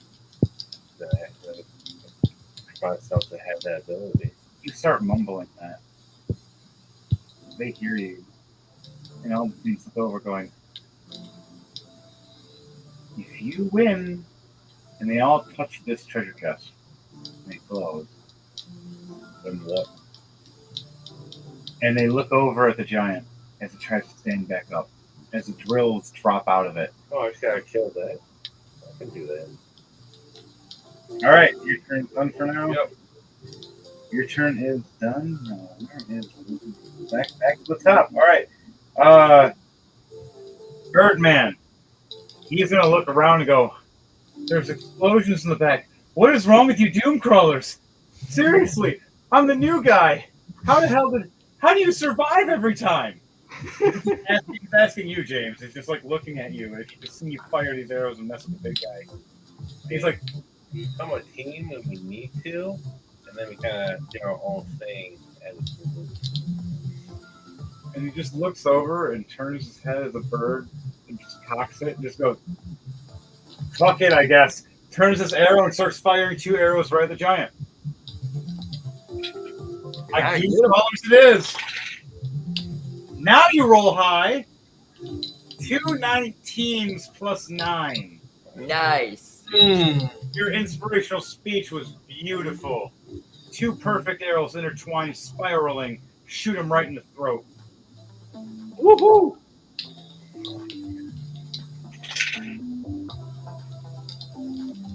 Doing 16 damage and 7 damage. And now it's just sitting there, bleeding out of its neck, and he just sits, and then you see Birdman going, I'm gonna grab this potion and just in case. That acid potion he had. So, his turn is done. Devontae, you're up. Then it's me, and then Jordan. Hey, where am I? What are we doing? You are standing next to James, and you're standing next to Birdman as you guys are unleashing arrows on this giant as they just got released from the shell of this magical barrier that got hit by these meteors that were in fairy fire instead of regular fire, with these like unicorn horns to them. They're like shaped like unicorn drills, and they rammed into them, so they stuck into them for a turn until they broke them off. Okay, make a con save then.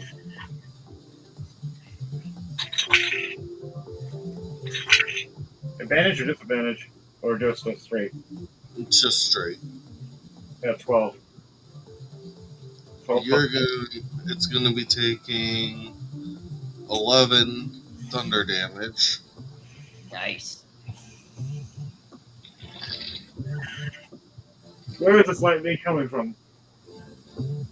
Where's your Not thunder? like it's not. It's because I got the cantrip thunderclap.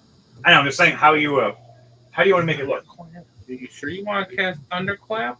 You want to cast thunderclap right next to Did you read that spell for Thunderclap? Yeah, read the spell first. Mhm. Move where you're at. I think it's an AOE. So you're thunderclapping everybody around you, and A that's even- 100-foot radius. Oh my God. Everyone that can hear. No, it's not an 100-foot. It's not a 100-foot radius. It's people can hear it from up to 100 feet away. So, Yeah. The sound, the damage though, is in the direction that I throw. Okay. each creature within range, other than you, must succeed a Constitution saving throw. All right. Somebody within range. What Yeah, is in 100 feet away. If I'm not mistaken, that's not a radius. So you're pointing forward. Anything within forward 100 Yeah. feet. Okay. Yeah, anything in front of me that I'm aiming at. All right, but everybody's going to still hear this. Let you know, it's going to be a big, still shockwave Range AOE. is 5 feet.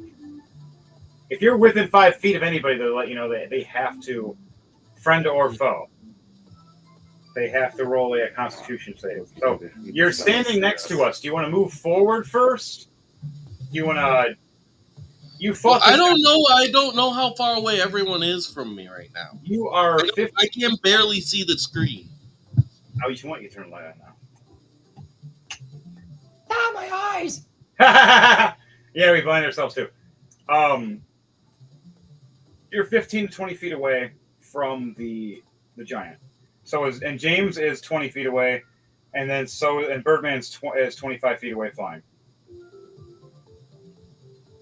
And then you guys are still about 60 to 65 feet away from Abner and nuking the shit out of me right now, which is funny as Okay, shit. then instead of that, then I'm just going to use the freedom of the waves. Then. What's that? It's a 10-foot cone. It's a 15-foot radius, 10-foot tall cylinder. All right. So you're pointing forward right at him. You're right in his way. How does this thing work? What is his effect? Well, I could either choose it to be a form of a tidal wave, whirlpool, or water spout, or any form I choose. Oh, that's kind of cool. All right. Oh yeah. So, how do you do you have like a jar, or like you want to say like you're holding a little jar on your hip that you reduce this water out of, or you pull the moisture out of the air everywhere around you? This is the Fey world, after all. There's water everywhere. So I All just, it takes, I want your all it imagination. takes is just a strand of wet hair. All right, so you raise your hand and wave it as all the moisture around the enemy starts soaking up and turning into this wave vortex. Now, roll how you gonna roll for hit. It's not. That was it's a strength save. Oh, I roll a 7 with a plus 10 because I'm a giant, so it's 17.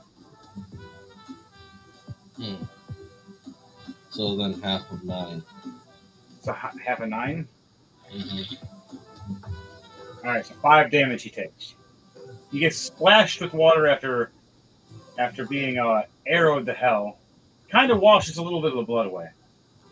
Still on fairy fire because fairy fire doesn't wash away from water.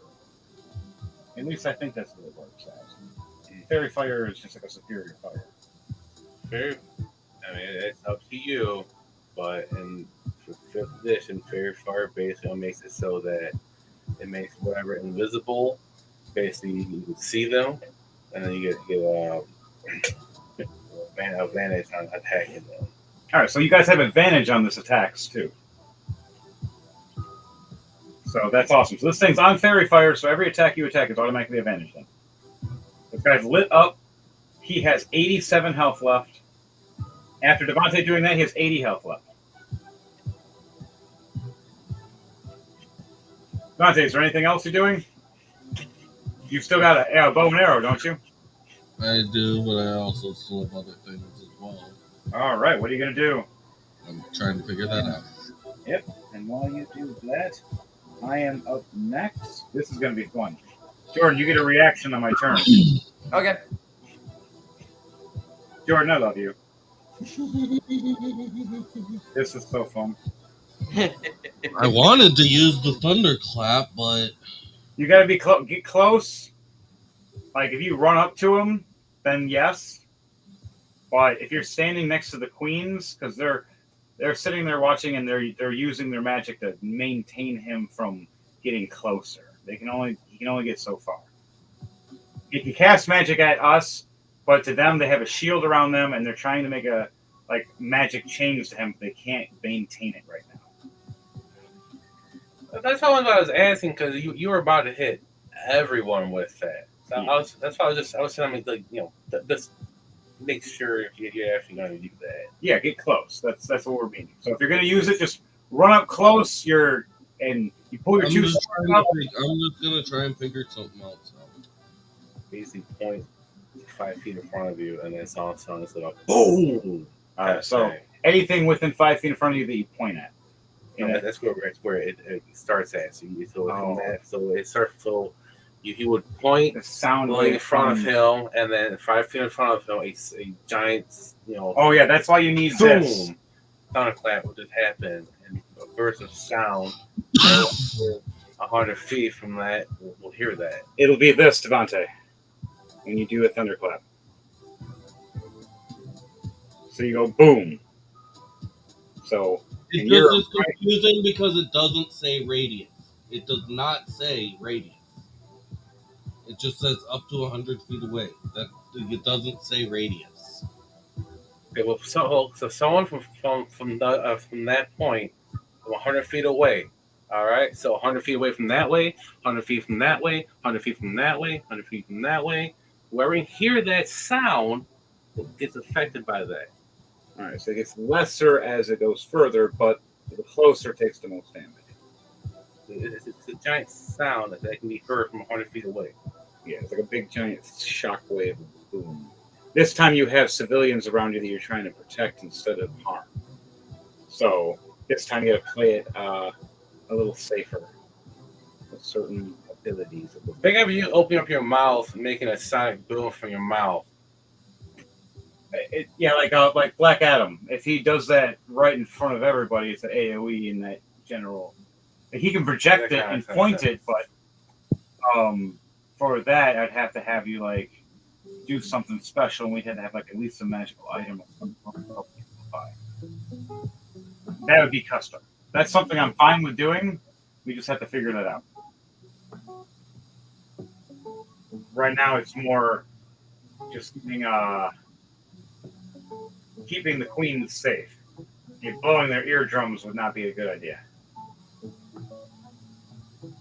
Now, they all can roll high, hopefully, but you know how rolls go with me. And then for my last ability, I'm just gonna summon animals. Then. You're gonna summon a what? I have this ability called Conjuring Animals. Oh, cool. What are you summoning? I have a bunch of creatures. I can summon. I don't know really what the rating would be considered. Within like medium to large is max. You couldn't get no plus. Well, no, it's got rating like 2, rating 1, rating half, rating quarter. That's ranking. Stronger the monster, the less you can summon. Yeah, so if it's a bigger, stronger thing, you can only summon like one thing. If it's a bunch of small, lower levels, you can summon numerous. So, say you can summon one large guy, like one large base creature, or gigantic at most, and then you can summon 2 mediums or 3 smalls, or 3 or 4 smalls. Okay. So you can summon one big thing if you wanted. I have ideas. I have a bunch of creatures. I have plethora if you want, unless you have an idea. Well, considering the fact that this one is under the 8th or the 4th rating, I can summon 8 beasts if I go under the 4th.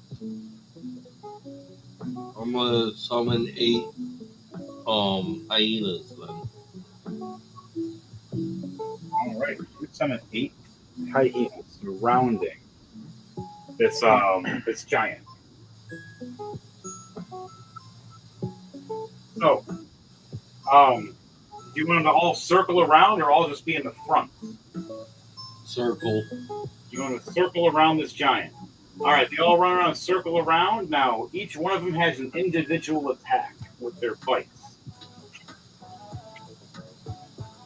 So you're going to roll for attack for each one. And they will get a...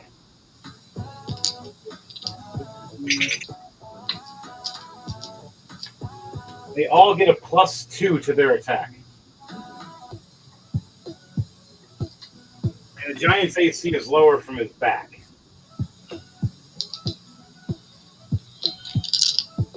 Alright, James.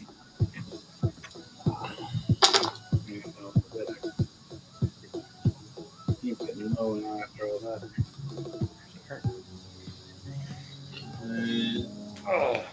A 19 plus 2, 18 plus 2, 18 plus 2, 17 plus 2, 15 plus 2. That's a lot of highs. 14 plus 2, a 13 plus 2, and a 7 plus 2. All right, the 13 and 7 plus 2, those 2 are fails. But the rest are all successions, especially the ones in the back. And you do a D8 for each damage plus 5. So roll a D8, hit pretty much plus 5 8 times.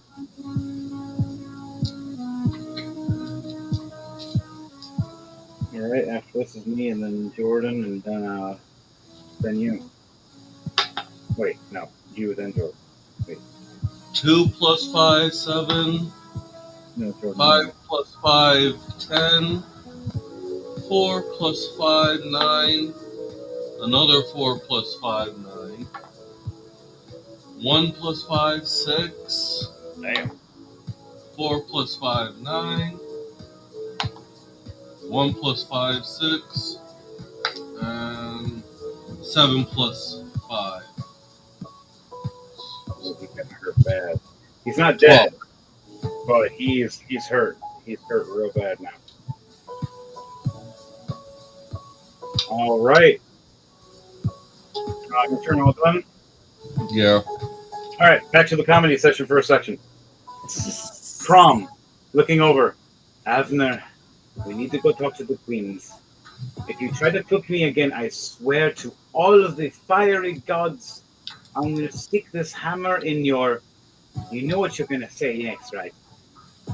And she looks right into your eyes, and all you see is your brother screaming, I'm going to do fireball on your ass, bitch. I told you to stay away, Nervarex! And I cast firewall around me and him. So now it's a 20-foot radius, 20-foot high wall of flame just surrounding both of us. All right, I step back, and I just watch all the mushrooms burn, and just smoke just embellish everywhere around as everybody's getting high as balls. And she just shakes her head high as shit. That was that, if I recall. I think 30, that 20 in her constitution save. She's good. She starts walking back towards you guys to aid. was, I think, third level, if I recall.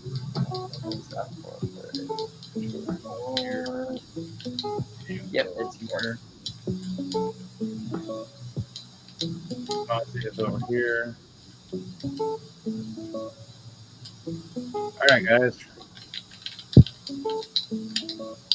My turn is I'm going to shit, can't do anything. My turn's up. Jordan, your turn. Alright. James, your After casting Wall of Fire as like a ring of fire surrounding me, thinking I trapped my brother within me so that him and I could do a one-on-one fist-to-fist combat. Seeing him disappear through the flames, I just roar with frustration and yell, "Get back here, you coward!" And I run through the fire of the ring and just charge at Crom. Yep. You see the back of Crom as she's almost to the group. She's about 15 feet away from them. Is your run? How much is your speed? 30. Oh damn! You get within 15 feet from me. Alright. What are you doing? Let's see, what else other spell I can do? I'm gonna cast my 5th level spell, Immolation on you. Oh, it's too weird. Oh, are they going to get past that? Basically, you gotta do a dexterity saving throw of 19 for this spell. All right, I'm joking. All right. So you hit me from the back. You hit me with a surprise attack. Okay. Oh yeah. How much damage are you doing? Well, first you gotta make a dexterity save of 19 to see if you succeed or fail. If you succeed, you take no damage. If you fail, you take half damage. 13 plus 4, 17. No. Alright. So you would be taking half of it. I take 2 damage. I failed. Oh, you failed? I failed. Oh, so you would take full damage, so 32, half that because you're racing ability. All right, so I take 16 points of damage to my back. The cooking my wings. As I stop in my place about to try to help you guys, I turn around in my reaction going, fine. You and me. As you look in your eyes, you see your brother going, you want that fight? I'll give you that fight. I'm going to murder the fuck out of you. You're like, let's bring it, big brother. And now she starts the mix of being high off his ass and just bloody pissed off that he sees his brother. She pulls out her crossbow and fires at him. All right, shoot, go for it.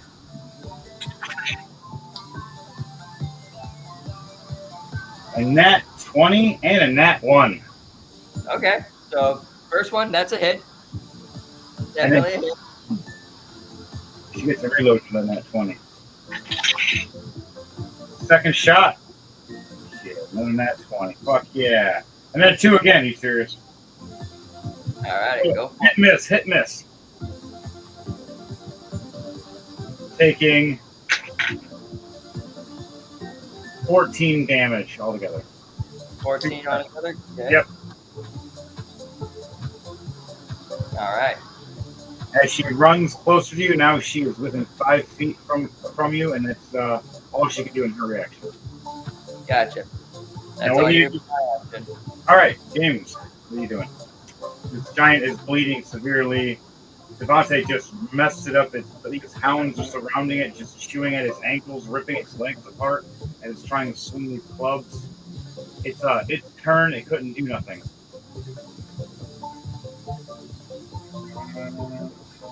I'm gonna go do it and start swinging away with my sword. Fairy fire, local longsword I got now.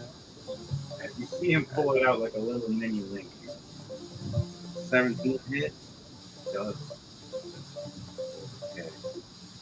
Again, let's do this.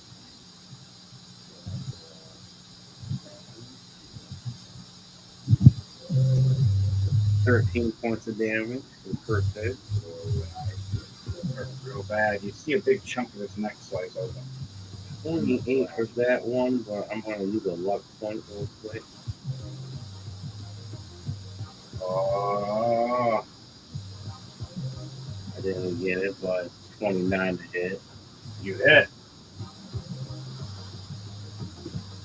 11 points of damage. But hold on, now, come on.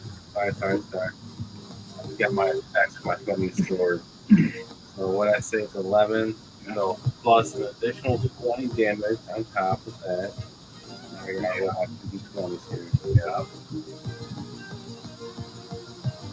Plus an additional 30 damage on top of that. Yep, you get advantage in all your attacks because it's on fire and fairy fire. Oh, Hold man. on, well, I didn't roll for advantage. I'm gonna take that luck point back. Real quick. All right, I'll allow that because I'm gonna roll 2 more times for my attack. I roll advantage. okay. You see him bleeding real bad. He's trying to clench at his But no, not 20 though. That's pretty good at him though. All right. 30, 40, 50, 60 points. Roll 2d20 for me.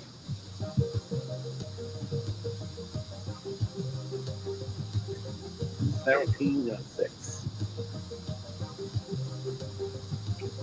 Roll my eyeball moving and roll your That away. 11 and 19. All right.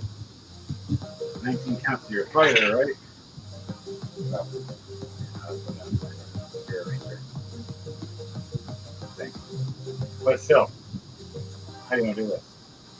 Woohoo! Still give you the head cut off because his head's already halfway sliced open. I just run play. I'm so tall, I'm just gonna run up it like parkour like a spider and stuff. Oh man. So I get up to the shoulder and I just jump up, come down, and just slash it.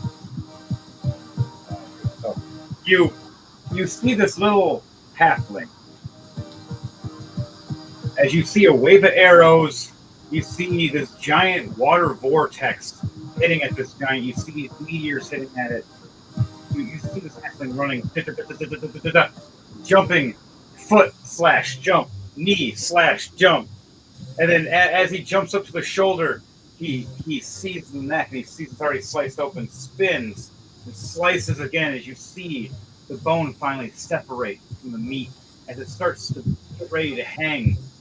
You run forward and slash that one last bit as he just topples over as the crown of his that was on his head rolls off as you see the giant's true face. Look like his eyes are blind. Just hits the ground rolling. His tongue sticks out. And you see the whole body just ignite with fairy fire. And you're just standing there tall amongst this giant as it's dropping to its knees and falling. You're just standing there like, how do you want to jump away with its body falling flat? It's like you're standing in a tower going forward flat. like right in front of Devontae and right in front of the new guy. As we're falling down, I just jump off and I cast 10 seer floating disc and the small thin stone disc here and catches Like something off Reboot or Static Shock. He just jumps up in the air and throws this pebble thing, and you see a disc. And it just sits on him, and he lands on it and just hovers away as his big body goes boom and just starts disintegrating and burning. The only thing left is the magical items and the giant pouches that he left behind. Yeah. As the rest of the body burns, there's just a skeleton remains. And a giant head and a giant crown. There's also a giant magical club and armor. And some pouch of many things as well. So it's a giant bag of holding. Giant bag. hit the crown. And then I flip the bag of holding inside out. Giant bag of holding. Yep. So what does that do? Oh, it's It dumps everything out. oh shit, guys!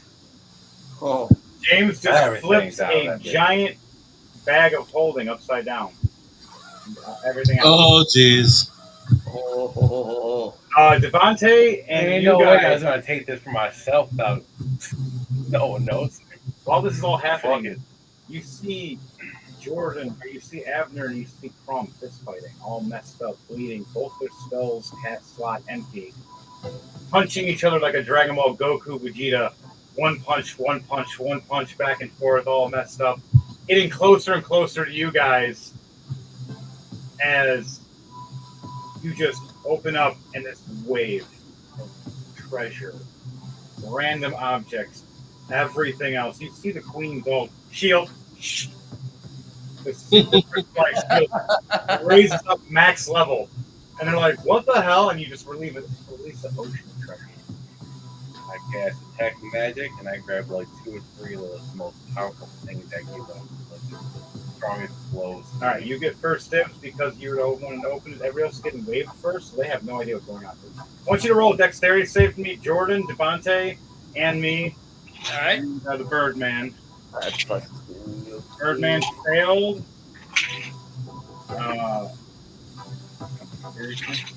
6 altogether. 6. Yep, 6. So that was a fail. I failed 2. Birdman failed 2. The Fey Dragon failed. Oh, jeez. What is this? Dexterity, you said? Yep, Yeah. dexterity saving throw. Oh, The Fey 18 Dragon plus. has luck. If it's the saving throw, then it's 18 plus 10, I 28. know. No. Nice. Fey Dragon succeeds the second one. What was it? 18 plus 10, 28. Jesus, squirrels, I love it. You just jump out of the way like a Batman. Right out of the way, do jump, backflip right over the energy shield and everything, and just let it get hit. You see Abner and Crom fist fighting, and they look over, hug each other, freaking out. Ah! As a wave of goals and everything else splashes into us. You guy, and you guy flies into us. You all hit, and James just sitting there as Reuben on a pile of gold, instantly casts Detect Magic, grabs the 3 rarest and most powerful items that he can find at the very top. All of you guys have to wait. Hang on, I gotta roll a d3. 2 turns, while James picks in his next 2 turns after that. So your first turn was already before these 2. Was those 3 items. Those 3 items, I'll give you that spec. Let me text. Yeah, I'll text them all to you. All right, your next ones, roll 2d20, and then roll a 100, and then roll 2d20 again. And then the 100 is a digging. 4 d20. Just I gotta find it. A 2, a 4, a 6, and 6. Damn. numbers right there. Ooh. A 1, a 2, an 11, and a 15. And what are the pluses we're adding? Your dexterity modifier. So a +4 to them. And my deck. Yes, add your dex. These are pretty. I'm not really okay. What's your roll dice? I got 3, a 13, 11, and an 18. As long as anything exceeded over a 12, you got something good. Anything over 15, you got something really good. Anything over 15, really good. I got a nat 1 +4, 5. A 2 +4, 6. A 9 +4, 13. And a 15 +4, 19. 4 legendaries of your choice. And I'll figure out. And then the other ones are all blues that you chose. And 1 green. So 3, or so you got actually 4 oranges altogether, James. You got your first 3 choices originally from the magic detect. I detect magic. After that, the other one was by the 18. The other ones are going to be blues, so you got 2 blues in there, and then the last one is a green. 4 legendary, 2 blues, And 1 green. Yep. Now, Devontae, what was your highest? 19. What was your second highest? The second highest was a 13. Your 19 was 1 legendary. So you get 1 legendary item in the treasure. And then the second choice in there is a blue item. And then your other ones are green items. So you got 2 green items, 1 blue item, and then 1 orange item. Jordan, what are yours? So I was supposed to roll 2d20, a d100, and another 2d20? Yes. Okay. So the first roll for, and modifier was added to that or no? Yes, your dexterity modifier is added to that. Gotcha. So it's a +2. Okay, so that would be for the first rolls, it's a dirty 20. Second roll is 37. And third roll is 7 + 2, that's 9. So how many? 4 altogether? So you had a 37? 37 for my D100, dirty 20 for the first 2 D20s I rolled. That's good. And then the second one, the highest one for that is 9. What was your lowest? My lowest would be 6 for the last roll. First roll would be 16. You got 2 legendaries, Okay. 1 blue, 1 green. 2 legendaries, 1 blue, 1 green. Gotcha. How many blue and green did I get? Or did I not get it? You got 1 orange, 2 blue, 1 green. Okay. What did Crom get? Because she was buried alive. 13 plus. What is it?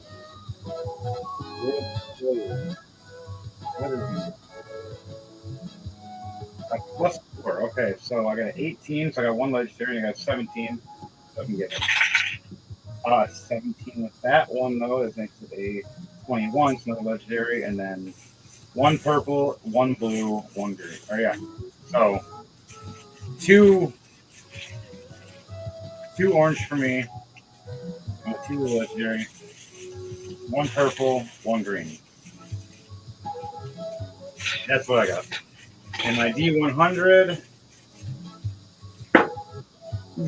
Stop rolling. Stop rolling. 43. All right, nothing good. What did you get for your D100, Devontae? What was your? Oh, we're rolling a D100 now? Yeah, you have to roll a D100 when you're in your search. At least once. 16. Okay. Almost a 9. It's a 9. Yeah. It's a 9. Like almost shit. What'd you get, Monte? I got an 8. Oh, nothing for you. What did the Birdman get? Nice. 76. Nope. Oh, nope. It's nope. 94. Oh, I'm looking at the wrong angle. Wow, he got the highest. What the fuck? New guy. Found a rare legendary. And he puts him on his arm. A cast charm person. Cast charm person? No, Let's say do it. So, guys, the queens all look at you and they thank you all. Thank you. Thank you. Oh my god, thank you. Those were the spitfires of the fireballs.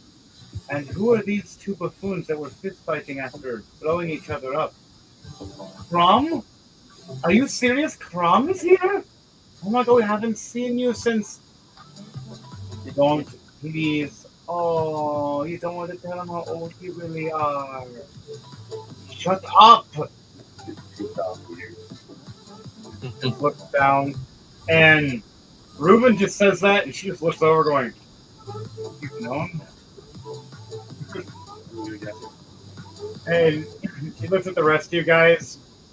You guys realize Crom is secretly one of them the whole time, and she's been a queen who's just sitting there as queens of the round table. I don't know what that circle is. Sorry, I'm a dick. Close enough. But they all thank you, and Crom just looks over, going, "So am I done being exiled? I don't know. Are you gonna fuck my boyfriend? What's he look like? Is he half orc? Oh, he's a gorilla. Never mind. I know what happens to him. They look over, they smile, they thank you all. You see the Fire Queen erupt her fire lizard, taking all the bones and saying they're going to use them for good use. They leave the rest of the magical items for everybody to sell if they want. If anybody wants to pocket a giant magical club in their bag of holding, they can. And it's also a giant armor. Magical as well. That's resistant to poison and resistant to ice damage. So, on that note, the portal opens up. They thank you all. They all sit down and they ask you all, is there a problem or anything that you wish? Hey, man, I haven't forgotten about my. Oh yeah, I was waiting. There. They all look at you. I want you to what's it called again? Insight check. Yay, I was able to get a new shield. Insight check 8 times. You're looking at every one of them. You get advantage, so don't worry. Because each one has to be separate. But you don't have to do it that way. 8.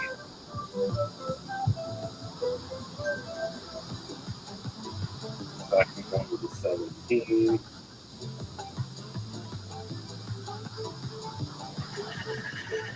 Third one will be 18. 2 passes, 2 fails, or 1 fail so far.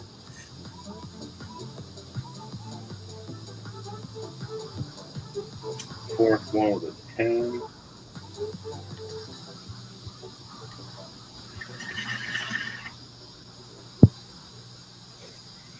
Alright. Fifth one is 18. Alright, got my items.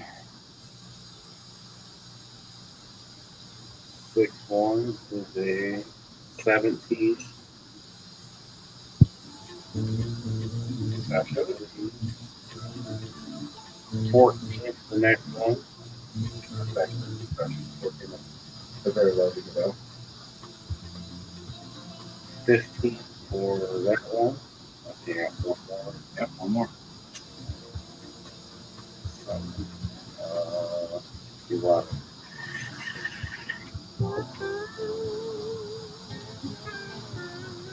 So, you successfully notice when they all looked at you, the treasure chest they first tried to slide you was cursed, as the second treasure chest behind it. See if you call them.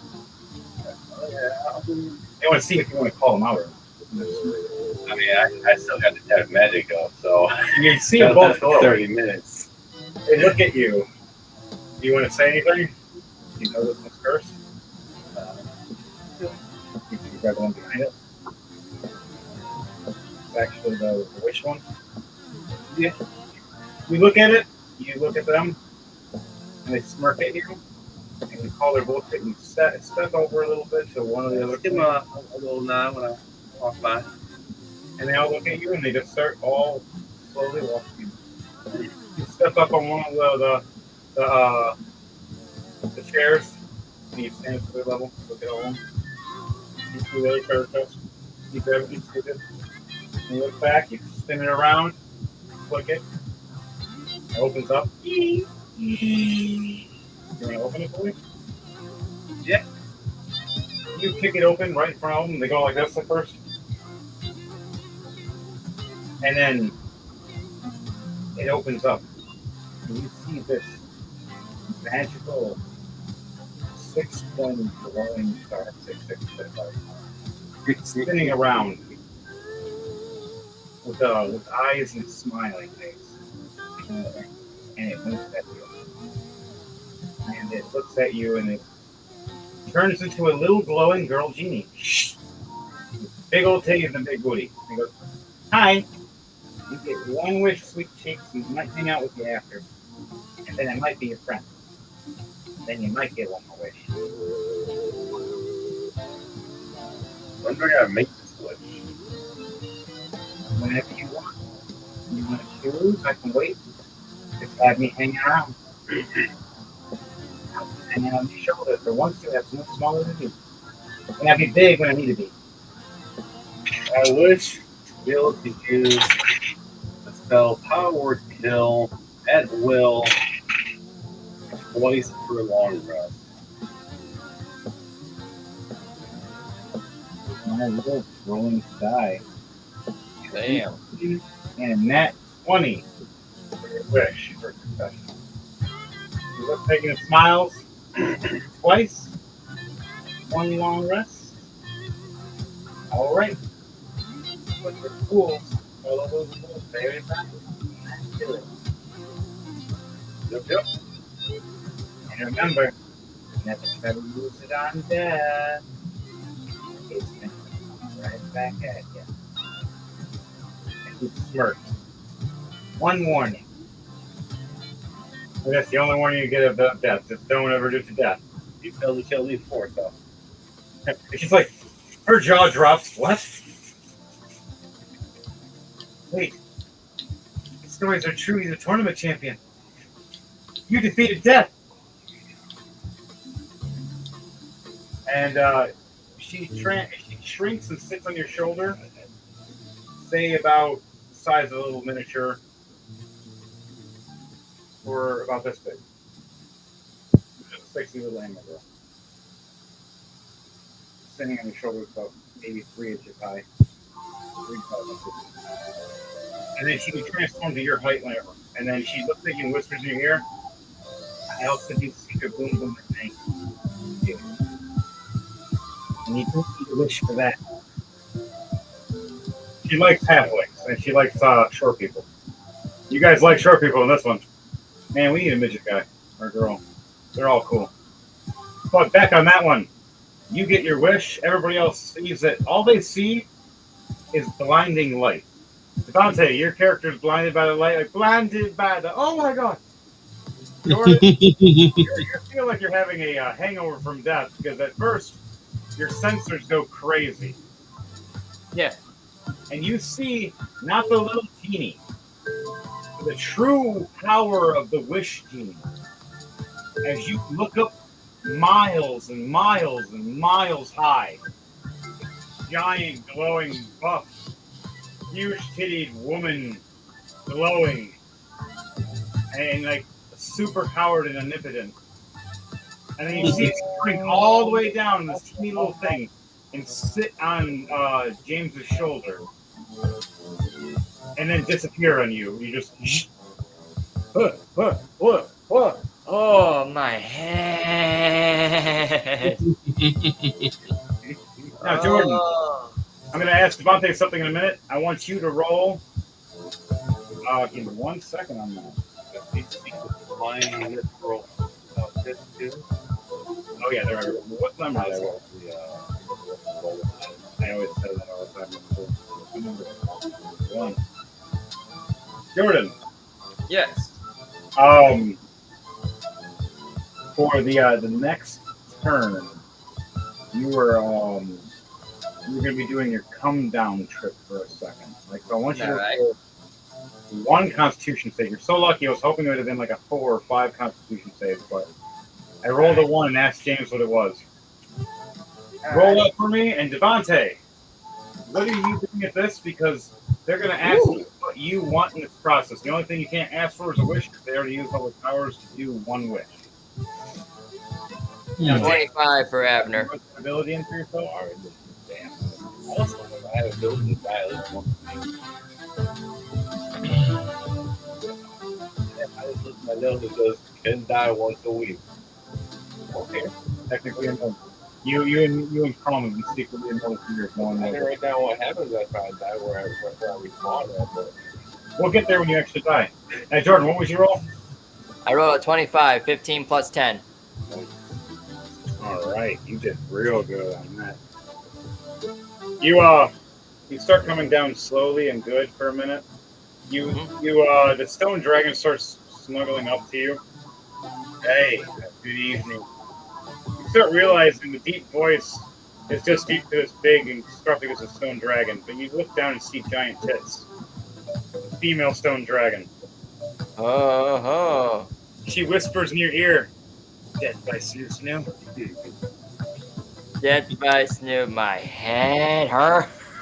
She picks you up like a baby and just walks you into the fiery mushrooms and goes, "This is gonna be fun."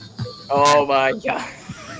I'm in meeting season, and all you hear is a wee. Oh my god.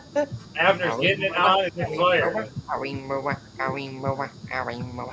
So, Abner's getting it on. Devontae, what are you doing? They're asking you. They have a big, giant, green emerald gem sitting on the table. If you want that. Sure.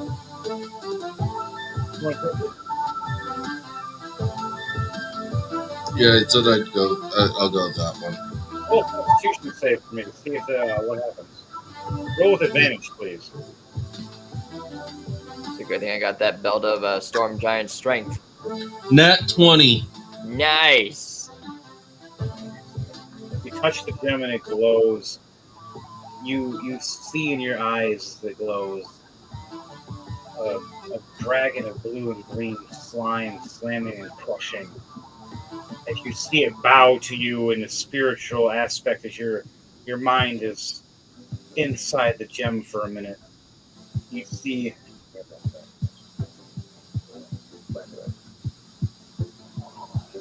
Here, left. There you go. Awesome.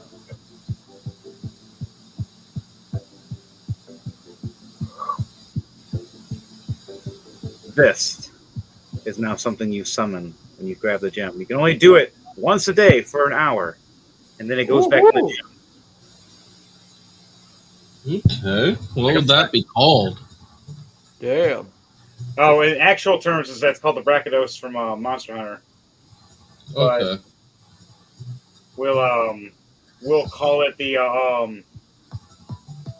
it's like an explosive brown dragon, so like a nitroglycerin dragon.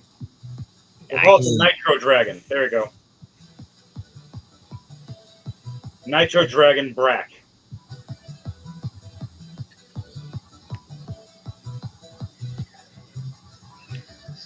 Bractoglycerin. You said it's a once per day. Yeah, once per like a long rest. Once per long rest, pretty much. And you can summon this thing for an hour, and then it gets summoned back into the gem. It's kind of like the flask of holding, where you can hold something in it. If it failed the Constitution save, it will be sucked in. And if you don't put it back within an hour, you have to fight it and put it back in.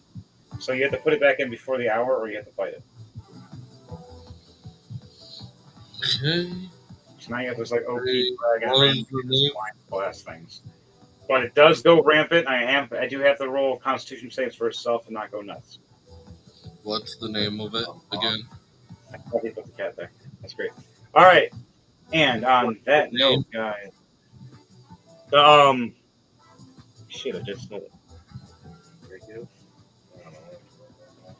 We're gonna call it the Brack Glycerin, Brack Glycerin dragon. Huh? Like nitroglycerin, or the nitro Brack. There you go, nitro Brack. It'd be easier for you. Nitro Brack dragon.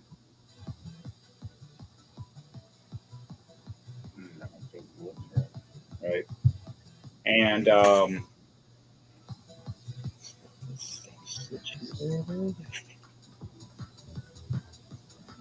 so on that note, guys, we all teleport back to our safe haven for us. Devontae, your character stays here in the Fae, correct? Mm-hmm. All right, until next time, you stay here in the Fae. What do you want to do in that time, in that process? Tell me that. Do you want me to?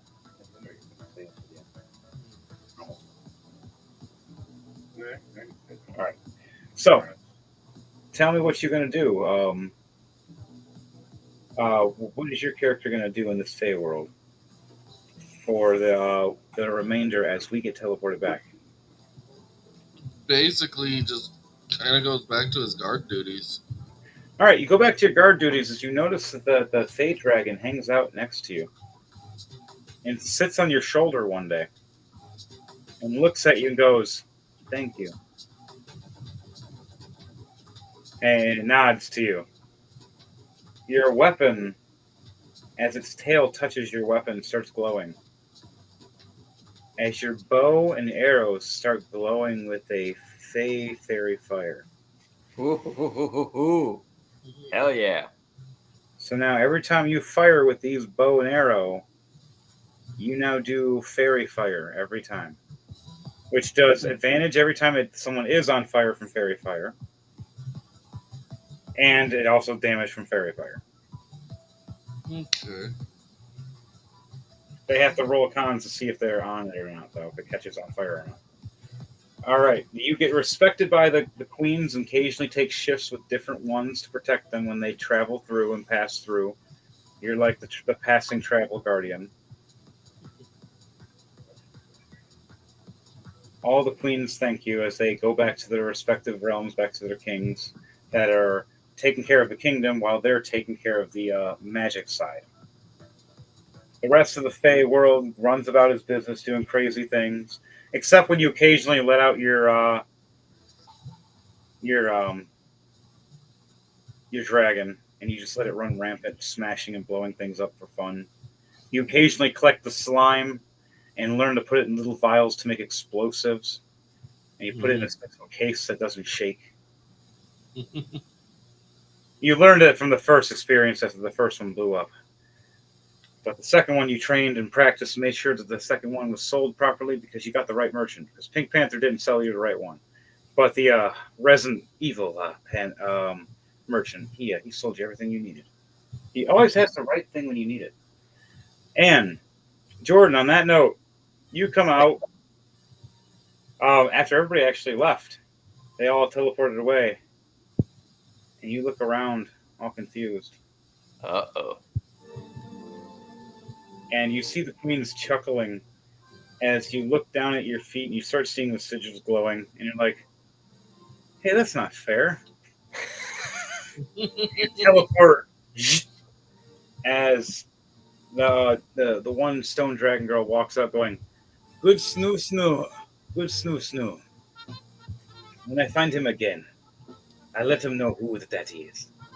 And they're all like, woo! Instead of Jerry, though, we're going to go with Carrie. Carrie, Carrie. On that note, you all teleport back to the Doomcrawler. Mimic mansion. Yeah, you teleport back to the Doomcrawler's sanctum. You notice that everything is dusty. The door has been bartered shut. The windows are cracked and closed like something was closed at the first time. People moved up many years ago. You look at the date and you got, oh. You guys look around and see time has changed. You're in an empty room now where there's just a magical table that's been smashed, cut in half, blood everywhere, but it's all been dried. Skeletons in certain spots. You even see the dwarven armor of your old captain laying there, just a skeleton, and several blades stabbed right through and spears. And it looks like he put up a valiant fight. As you notice the sigils on all of the armor and are on all the blades are these strange crosses representing these Mechanicus cultists that have been running around as a crusade. 100 years has passed and something happened. What happened? But until then, we'll let you know next time on Rolling to Die. I hope you all enjoyed this episode. And remember, it's a crazy clown world out there. And to you all and to all a good night. And we're done with your bullshit, people. Anybody else want to say anything before we end this tonight? You gotta pay wages. Well, Thanks for joining us, folks. Hope you all had a good time. Remember, wash your hands, wash your face, wash your ass. You know you have to. DJ Thunbase, let's hit that out, my brother.